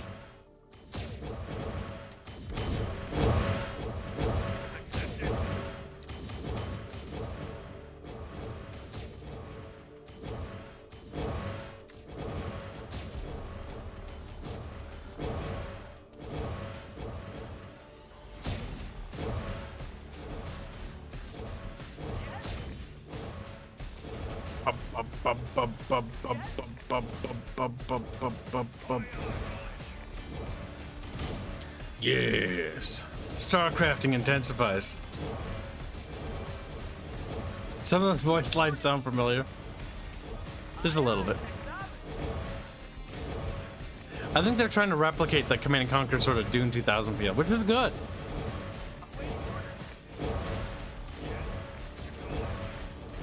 But I do think they're custom voice lines. They're just very much inspired. A Beamer. I have no like anti-air vehicles except the planes, I guess. Whee.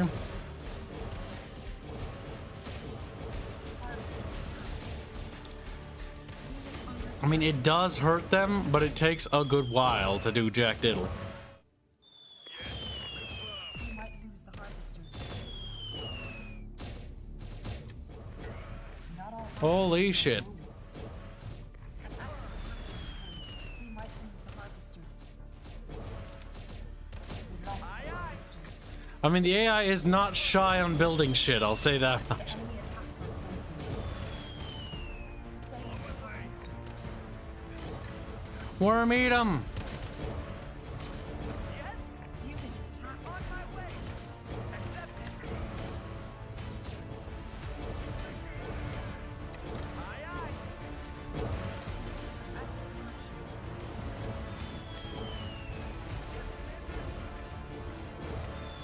I mean, it's kind of fun. The enemy attacks our forces. I'm like, beep. Okay, I didn't even fucking see them. Turn to goo. The enemy attacks our forces.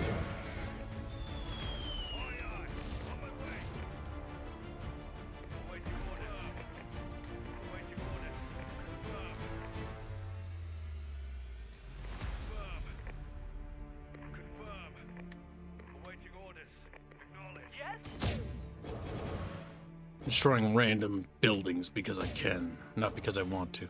Can't cancel units. Desert attack. Oh my god! I was like, "Rrrr." Fucking wait. Can you like harvest the wrecks by touching them? Or do they just slowly sink into the sand? I bet. On my way.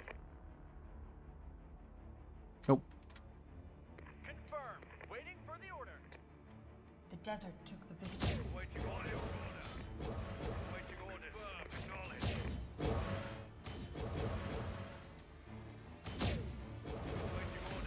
Oh my god.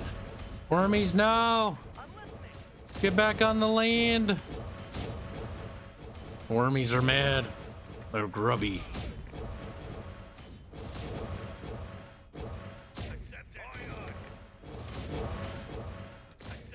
Okay, so like the meta is blow up civilian housing to get money. I mean, weird, but okay.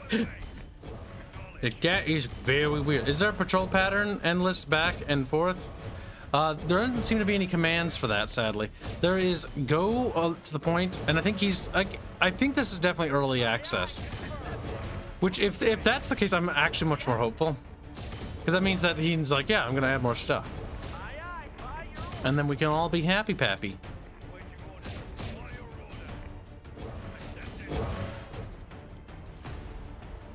Aye, aye. On my way. Accepted. You can queue orders, by the way.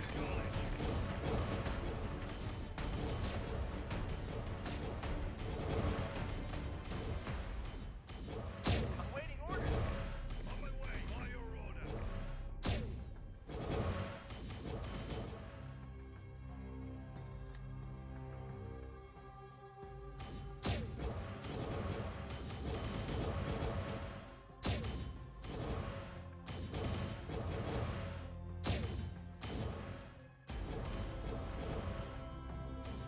Yes.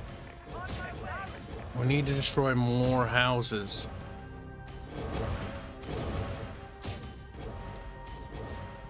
Committing war crimes is what pays, apparently. Like, it is unironically profitable in this game. Harvester is idle. Harvester under attack. No! Yeah, I would like to be able to set up patrol patterns with airships. Fortunately, there is a selector for that, though.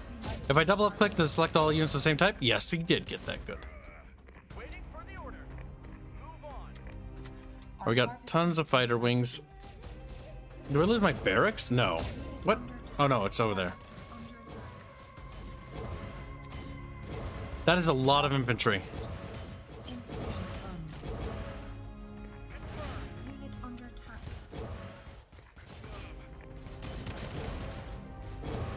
I kind of feel bad for the fact that his infantry are absolutely getting fucking raped. We are under attack. It's like pew pew pew pew pew. I mean, they're fucking trying. Tank don't care. Tank don't. Okay, run away. The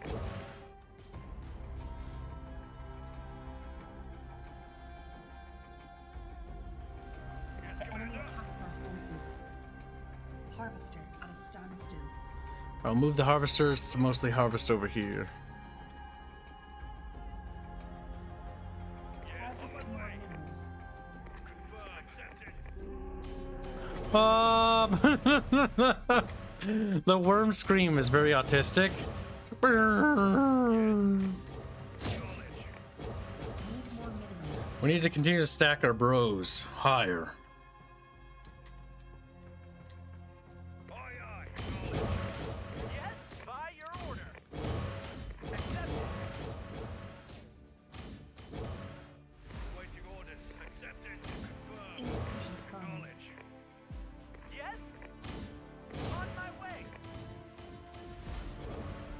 So taking out the worm nest will take out the worms permanently. I like the idea of that.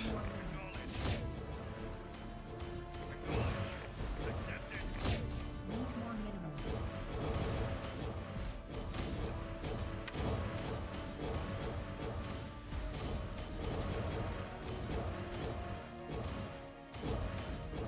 Good, good.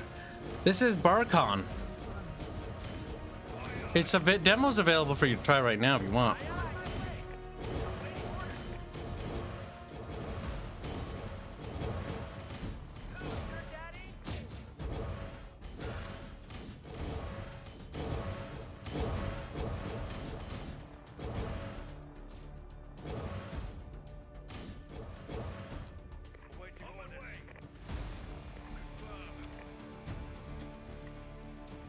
More infantry bros. More tank bros. Aye, aye. Confirmed. Awaiting order on my way.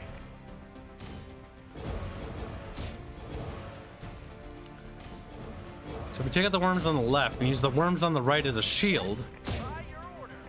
Awaiting order. Oh boy. By your order. There. Accepted. That's a layer, right? I think that's what that means. Yee. Oh my god. Oh my.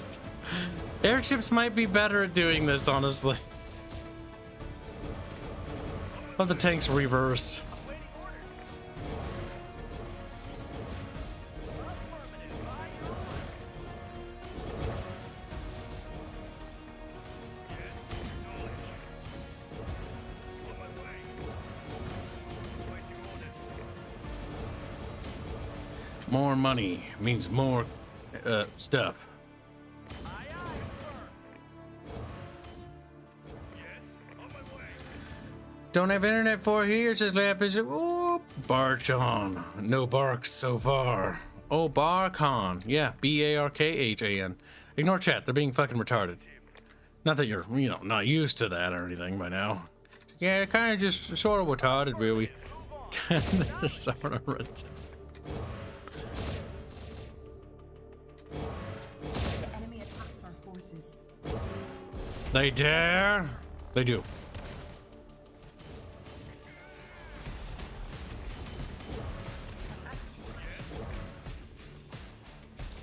Yes, that's right. Oh my god, they send sort of like these infantry swarms. There's a lot of them. Harvest more minerals. That's a cute tank, though. Unit attacked.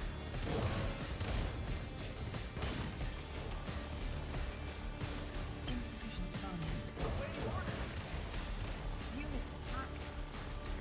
Incoming funds. Yes, Commander.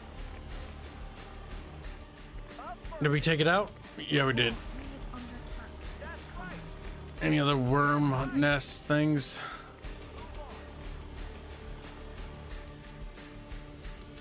We are under There's some there. Aye, aye. By your order. Make them green. Like, weep. alive. The sounds came alive. We are under attack. Das right. Yeah. You know when they wrote that line, they were probably thinking das right mean. Waiting for the by your order. Or I can launch my super pooper invasion or whatever. Acknowledged. By your order. Aye, aye. We gotta make sure that we can actually get over there without being eaten to death. Ah! Accepted. Aye, aye. God damn. Aye, aye. Fucking worms, man. Eating all my shit.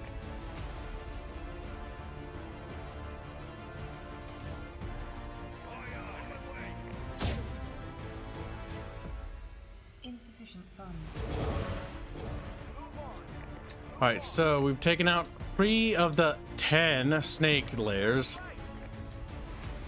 That's right! Oh. God damn it, who's your daddy? So I assume they have like an operational aura around them or some shite.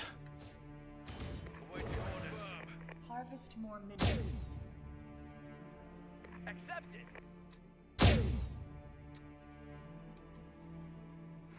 Does the minerals respawn or do they just get eaten forever? Like, that's my question.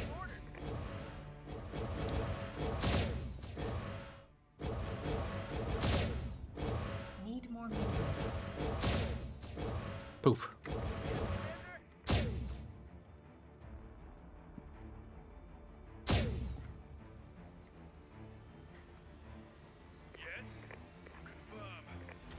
Need more minerals. Aye, aye. On my Okay, way. so far we're getting more homeboys over there. Yes, Commander. Move on. Leave those wormies there. Move on. By your order. We might as well tear down some buildings, Mr. Gorbachev.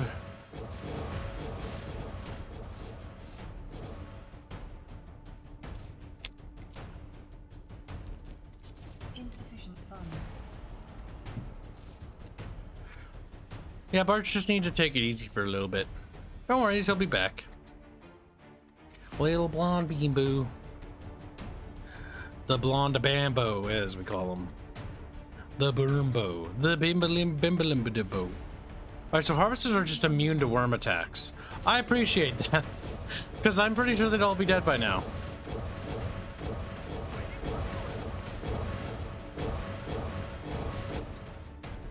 Waiting for the order.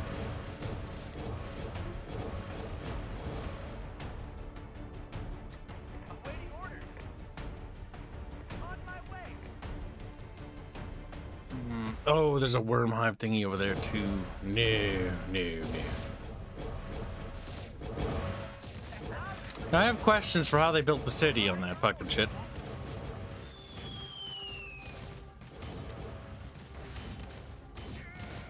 Commander, we are under fire. Defend the base. No attack move makes Kib quite sad. We are under attack.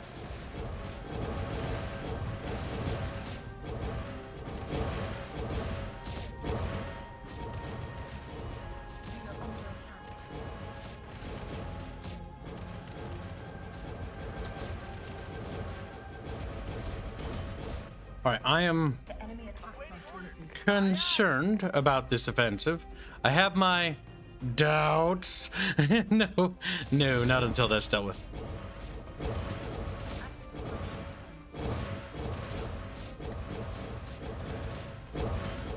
Okay, that's just... I think that is a little too healthy, though. They just take forever to die. Like, Christ, that's a lot of firepower. Or either that, this is... I need better units so I can actually do damage. I do like the little green claps we make. It's like, what the fuck? Okay, well, that works for me, too, I guess. I thought I was gonna eat my fucking planes for a second. It's like, what the fuck? Good worm, helpful worm. Shows up eventually to help out. You know, eventually. An act of aggression occurs. Yes, on my way. Yes, Commander. Now, we need to clear out that worm hive over there, or lair, or whatever. And that one too, because that's just too close. By your order. They can shoot and scoot, that's good. If that's right, then we're gonna build more of these.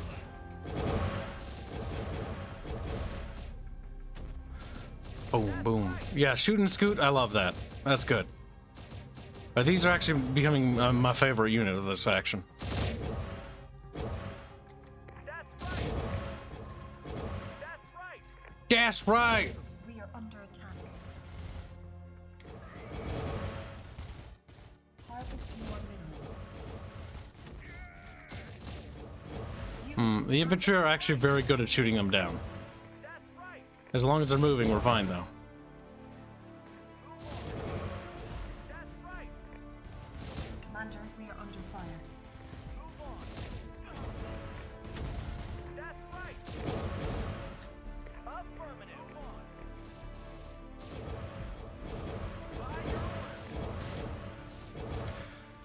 It's now or never, battle chat. I was never good at attacking these goddamn games.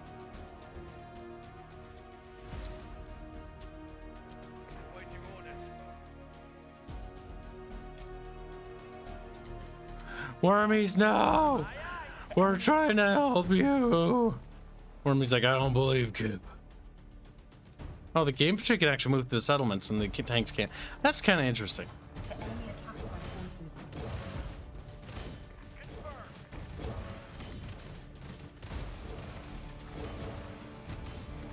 Desert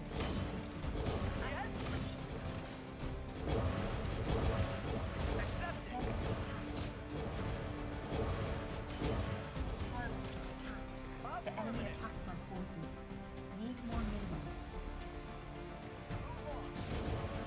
Alright, I think we'll be able to break into that fucking base of theirs. Okay, we need to get in the base. The enemy attacks our forces. Swarm them! Reap! There's another base over there. I just fucking frown.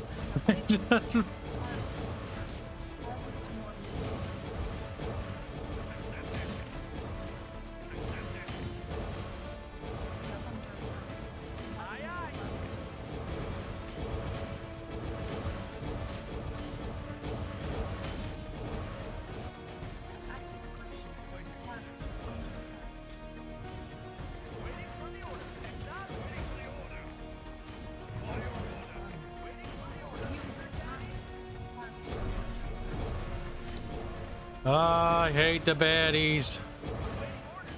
And the crunchiness of the buildings need work. They don't feel very crunchy.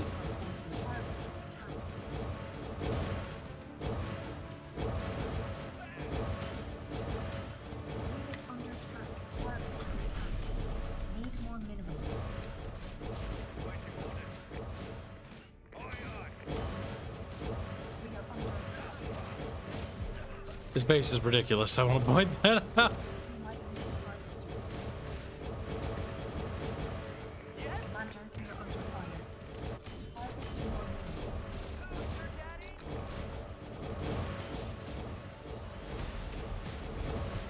We are under attack. Well, on the bright side, they're not going to be launching any counter attacks anytime soon. The enemy attacks our forces. Too much firepower over there. Regroup on this side. Obelisk of Nod crossover? Yeah, it does seem like Captain Crunch buildings. Yee. Green Crunchy buildings.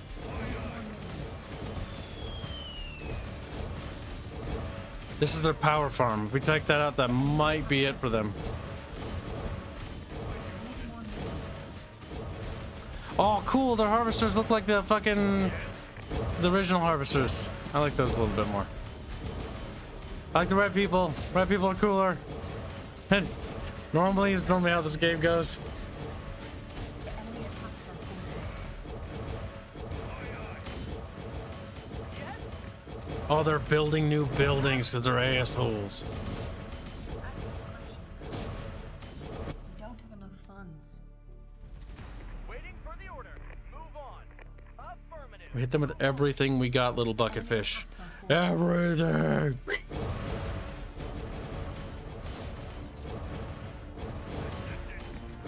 That's a construction yard. No, that's an aircraft factory. Vic.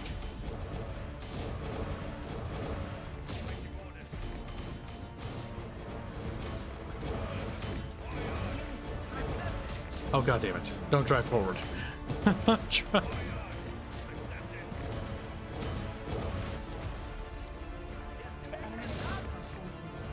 We need money.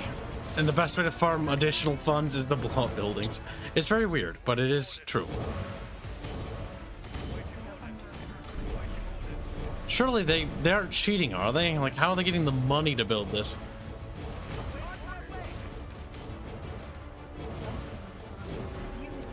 Because they should be starving on resources from this. Though they might have more bases or something. I don't know. It's fucking... Like, we're doing a lot of damage, and they're spending a lot of money rebuilding. They also have a lot of silos, which we're in the process of just slowly destroying.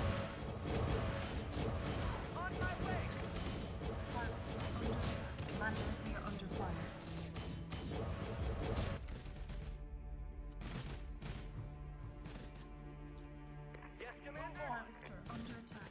We are under attack. Insufficient funds.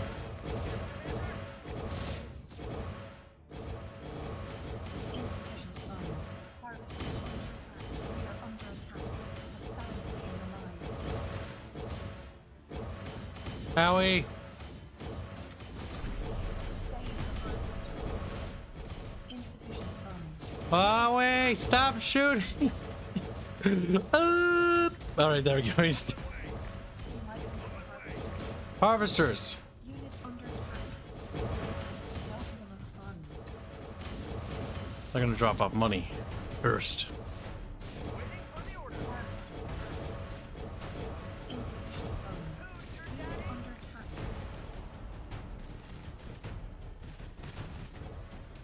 Save the harvester. Waiting for the order. Unit attacked. Need more units. Or we need to catch them. Oh, they're rebuilding shit because they're cringe.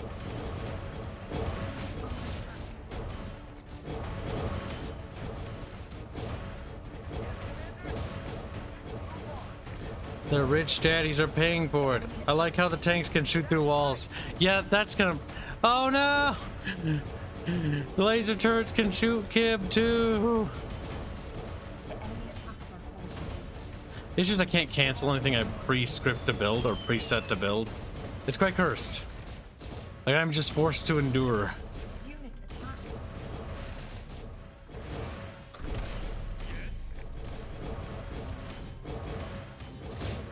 It's a bit retarded. The enemy attacks our forces.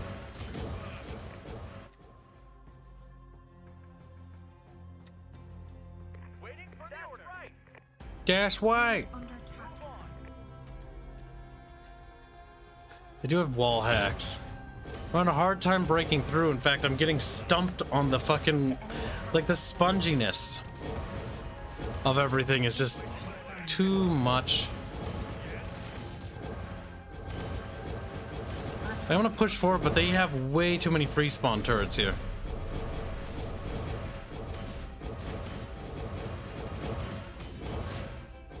Insufficient funds. Unit attacked.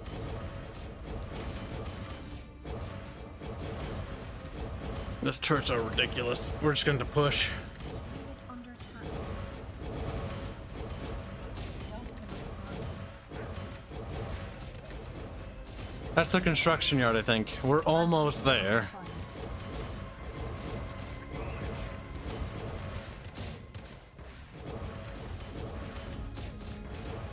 I don't want to go any further. Don't have enough funds.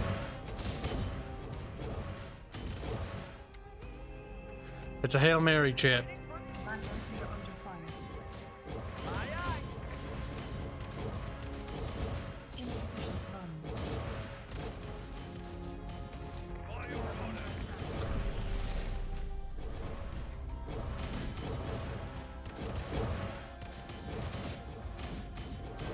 we are under fire. Kibos wins! There. Kibos smart. Fog of War annoyingly short. That was kind of interesting, but yeah, it definitely is a game that needs more work. But it's something I'm actually going to consider, though. Boop. That was kind of neat. Originally, I looked at that as going very meh. Already put on my wish list. Well, I guess it wasn't going meh that much. It's like, it's sort of like a Dune 2000 spiritual successor. It needs a lot of work still, but it is actually not terribly far off from where they need to be. We're postponing the game's release date? Good. Because it is not ready. The demo is early. But no, that is definitely a game I'm interested in. I like the art. I like the colorfulness of it. It needs more work. The combat feels chaotic and hectic when it happens. Unit balancing needs work, though. Explosion needs work. Sound effects need work. A lot of things do, but, you know. I think it's very much in the early stages of development, which is fine. It just needs to come along. The next game we're going to cover is this one. This will be tomorrow, though, I think is when the demo is going to be available. Yeah, 6. I'm actually looking forward to this one. Barch has pumped me up for this. So if Barch is wrong, I'm gonna break Barch's neck. I'm gonna break. It's like gonna be worn out, but even cooler. It's like, oh, it better be. And if it isn't, you're gonna pay. Because this one looks more like World in Conflict, Broken Arrow, and so I'm actually very interested in this one. So hopefully it turns out to be like a cool World in Conflict successor. I sent you 3 Kaneki bucks, Keep. Sorry, I was distracted by the battle for that game. Sharon donates 3 Kaneki bucks to say, these guys say dash right, Celeste says das Reich. Das Reich, damn. Bucketfish. You guys have seen the adult Celeste, right? Chat? Or no? Have you not seen adult Celeste? You answer now, chat, or forever hold your little bucketfish peace. Like, Bucky, Bucky, Bucky. Bucky Bucketfish, where are you? You're in my little bucket because you're Bucketfish. Like, that's me in the bucket. I'm still there. It's cold and wet. Me. All right, so hold on. I'll make something for you. Celeste cry. I hope Broken Arrow's good. Yeah, me too. I'm actually interested in that Barcon game, though. Like, potential for a good Toon 2000 thing. Oh, my God. All right, that's a good fan art. I'm going to open that up. Or fan edit. You've not seen aged up Celeste when she's an adult? Or what she might look like? There's a couple aged up Celestes. They're pretty good. However, you can blame my art team. Because I don't have the Celeste with a fucking Bren or whatever.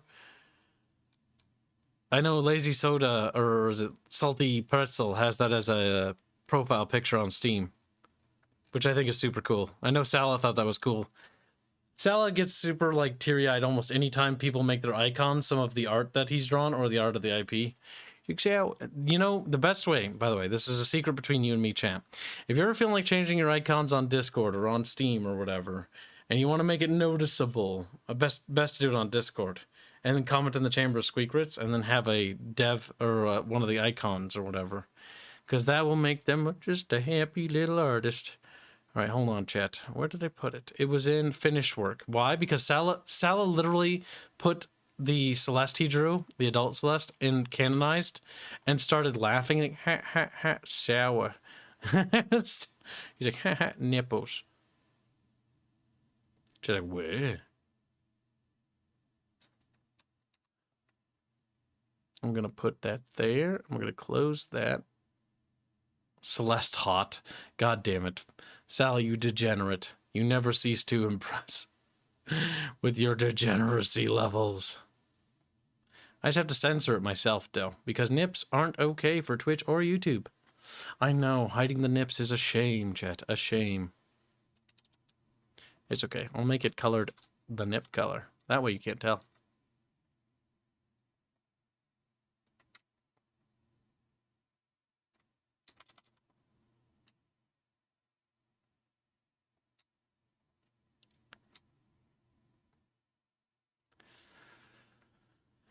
There we go. Perfect. Perfect level of censorship to protect the bucketfish from the YouTubes that wait other things. Bar? Yeah, it kind of looked like Bar, didn't it? Behold, little bucketfish. Aged up Celeste. It came out of the question, we saw like cool lingerie. But the problem was like Astria doesn't have the technological level to develop such stuff. It's like, what if we put it on a character as a meme? And then Sala just started drawing it. And it was like, oh... This is what happens when we have a slightly interesting joke about lingerie or whatever. So that happened. My avatar was drawn by Twitter Gobbo, says Latfus. My God. Where's our Celeste P90 emote? It will be coming before you know it. Now that our other little artist, Alucard, has finished his work with the little Harry Potter thumbnail, we will move on to that one next.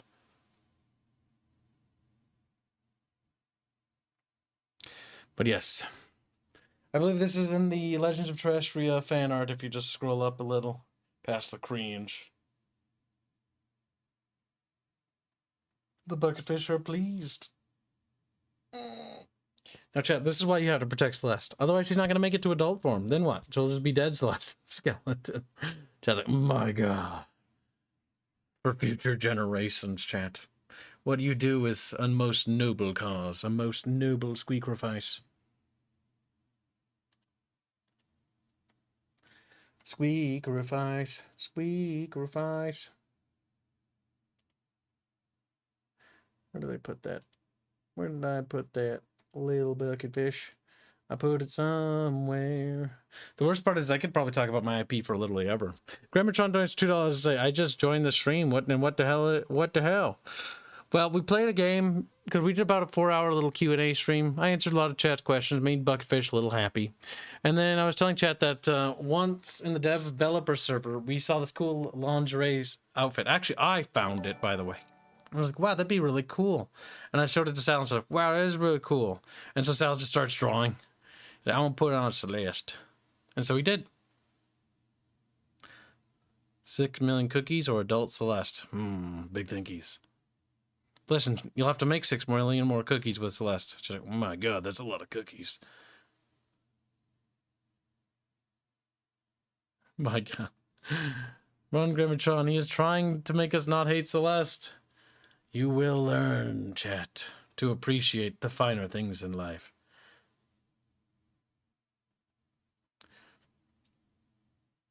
Chat just sits there in silence, like, okay. They're talented 2D breasts, the best kind. Why? Because they're forever perky.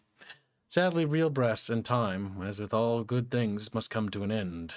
They begin to droop and sag and drag, and often you end up stepping on them later on in life because they are so droopy on the floor, leaving skid marks as they grow. That is fucking disgusting. But before, now that we've gotten all sorts of memes out of the way and things, what else? There was a little fan edit that we had just a second ago. Boop.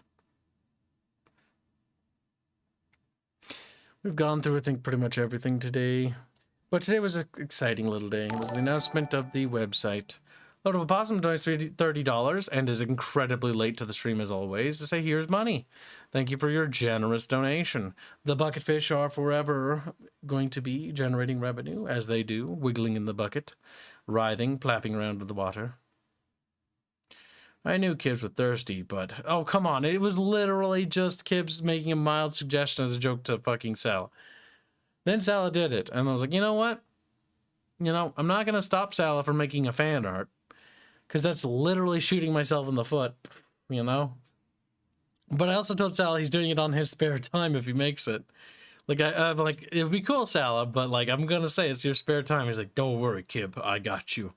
And then he did it anyways. So Sala did that on his spare time. Also, look, it's a pancake reference. She's swimming up the canal with some bucketfish. Pancake became a fish, by the way. In case you haven't seen her new avatar, it's in the Discord server. Tomorrow's my birthday. Also, is your website an SPA? I don't know what SPA means. Kib doesn't understand. Website's available. It's right here. We did the launch of it today. It's in the description. Be sure to check it out. You can go here and download some of the minis and, you know, actually print them out if you got a printer, or have them print out by another company if you'd like, once you have the STL. All I ask is that you don't redistribute free files, and the reason why I ask that is purely because I want the attention to go to the website. Same goes for the purchasables too. Just consider supporting Kib so Kib don't die. Little tear. More revenue we make, the more stuff I can make. Simple as. I sincerely hope we actually continue to grow at our current trajectory, because if we can double, if not triple the revenue gains we got now, the amount of stuff I could produce, the amount of content I could make you, I think it'll blow your mind. Actually, I don't think it will. I think you guys know that it would be a fucking metric shit ton. Also, still hate the whole nipple center thing. Every other part of the boob was fine. But a nipple, that's too far. Yeah, I'm literally not allowed to. If I do, I get in trouble. Like a lot of trouble. Like a metric shit ton of trouble. And yes, it is that way. And yes, it's stupid, because that is unfortunately the term of service. Honestly, I wish I could just select a setting on my stream and be like, hey, I'm going to play copyrighted music. That's okay. I don't mind if the, you know, musicians want to claim my ad revenue. That's fine. I get my money from my chat anyways. It's a more than fair exchange for them to have the ad revenue in exchange for having their music on my channel. I think that's a fair exchange. But I also think that's like, hey, YouTube, I'm just gonna like, my channel is gonna be for like adults. Like that's what my channel is. Like we can have like lewd content on, or I can put whatever up and I don't have to worry about censoring anything. Like I would much prefer if I could just uncensor it and be like, hey, this is the Bickering Bunch, it's the uncensored stuff, and then we could do like regular streams, and regular streams will be like safe for work or whatever, like the regular gameplay streams. But if we have like these lore streams, I wouldn't mind like doing uncensored stuff. Hell, I wouldn't even mind them getting into the fucking various other things. Like, that's another thing. The statues, okay? Like, I'm going to have to, for the YouTube sake, I'm probably going to create a censored version of the game. So you can just tick a box and it'll censor the game if we have any lewd content in it or any sexual content. Because God forbid you have sexual content in your game. Thing is, I don't want to make a hentai game at all. In fact, I personally dislike hentai games in general. I'm just not a fan. However, I think it's everyone's right, and if you're a creator, you should have the right to make a hentai game. You should have the right to have it streamed. You shouldn't be isolated. You shouldn't be shackled because you so happen to make a different game than the rest of us. That's not fair. They shouldn't be censored. Now, they should be censored to a degree, but they shouldn't be censored from being on YouTube. I think YouTube should have better restrictions, simply as they already actually do. If you're a kid and you're on YouTube, it shouldn't let you watch certain content because you should be blocked out because you're not old enough, because parental controls, you know, the usual. There's already things in place for that. And so by just being a responsible adult and responsible parent solves the problem. The issue is irresponsible adults and irresponsible parents want to lay the blame of their bad parental behavior on society and everyone else because they're not able to basically, you know, guide their children and literally control their children, that they can't like wrestle that under control. Like, the thing is, kids are going to figure it out one way or another. Like, I found out about hentai way early on in my life. But that is simply down to the fact that kids at school talk. Kids at school talk. And they say stuff. You learn things. You're going to learn things that, you know, you wish you hadn't. I remember being a kid and like, ew, gross. Because as a kid, you don't think like that. You're like, ugh. I remember just like grossed out about it. Like, ugh, girls. Disgusting. I remember that. But the thing is, you can't really control everything. Like, kids are eventually going to grow up. They're going to hear swear words, you know, stuff like that. But you should allow platforms like this, like YouTube, should allow that kind of content. That content should be gated. It should be gated. But it also shouldn't be banned. Simple put. Simple as. YouTube should be back about YouTube. Like, I would like that because, you know what? That would make YouTube have a lot more stuff. And I think that'd be good. Like, I wouldn't mind that kind of content on YouTube. Actually, well, I would, but here's what I do. Just because I mind it doesn't mean it shouldn't be here. I would just not look at it. I would have like a tag or setting, be like, hey, if this is hentai content, you check a box. I don't want to look at it. Like on Steam, I don't like looking at visual novels. I just don't find them very interesting or hentai. So I check a box on Steam. Steam doesn't show me that. Well, it works most of the time, except sometimes. But either way, you know, that's just how it should be. Either way, I'm going to pop into the Discord. We'll watch a couple episodes of Stargate. I'm going to make myself some dinner because I am very hungry and I haven't eaten anything since this morning. I have eaten something this morning, by the way. On special chat. Tomorrow will be a busy day of streaming, so will Tuesday. I'll probably not get around to fixing my vehicle until Wednesday. I have to message my pops about that. I'm like, Pops, we got to fix it Wednesday. Wednesday I should be free for that, so that might... Wednesday stream time might be a little weird, because I need to figure out how to fix my laptop and all that other shit. Alright, we'll be popping in the Discord chat. Thanks again for all your support. Thank you for helping me get this far. Really appreciate it, guys. Couldn't do this without you. And we'll see you guys tomorrow. Have a very good day if you don't join me in the Discord. Goodbye.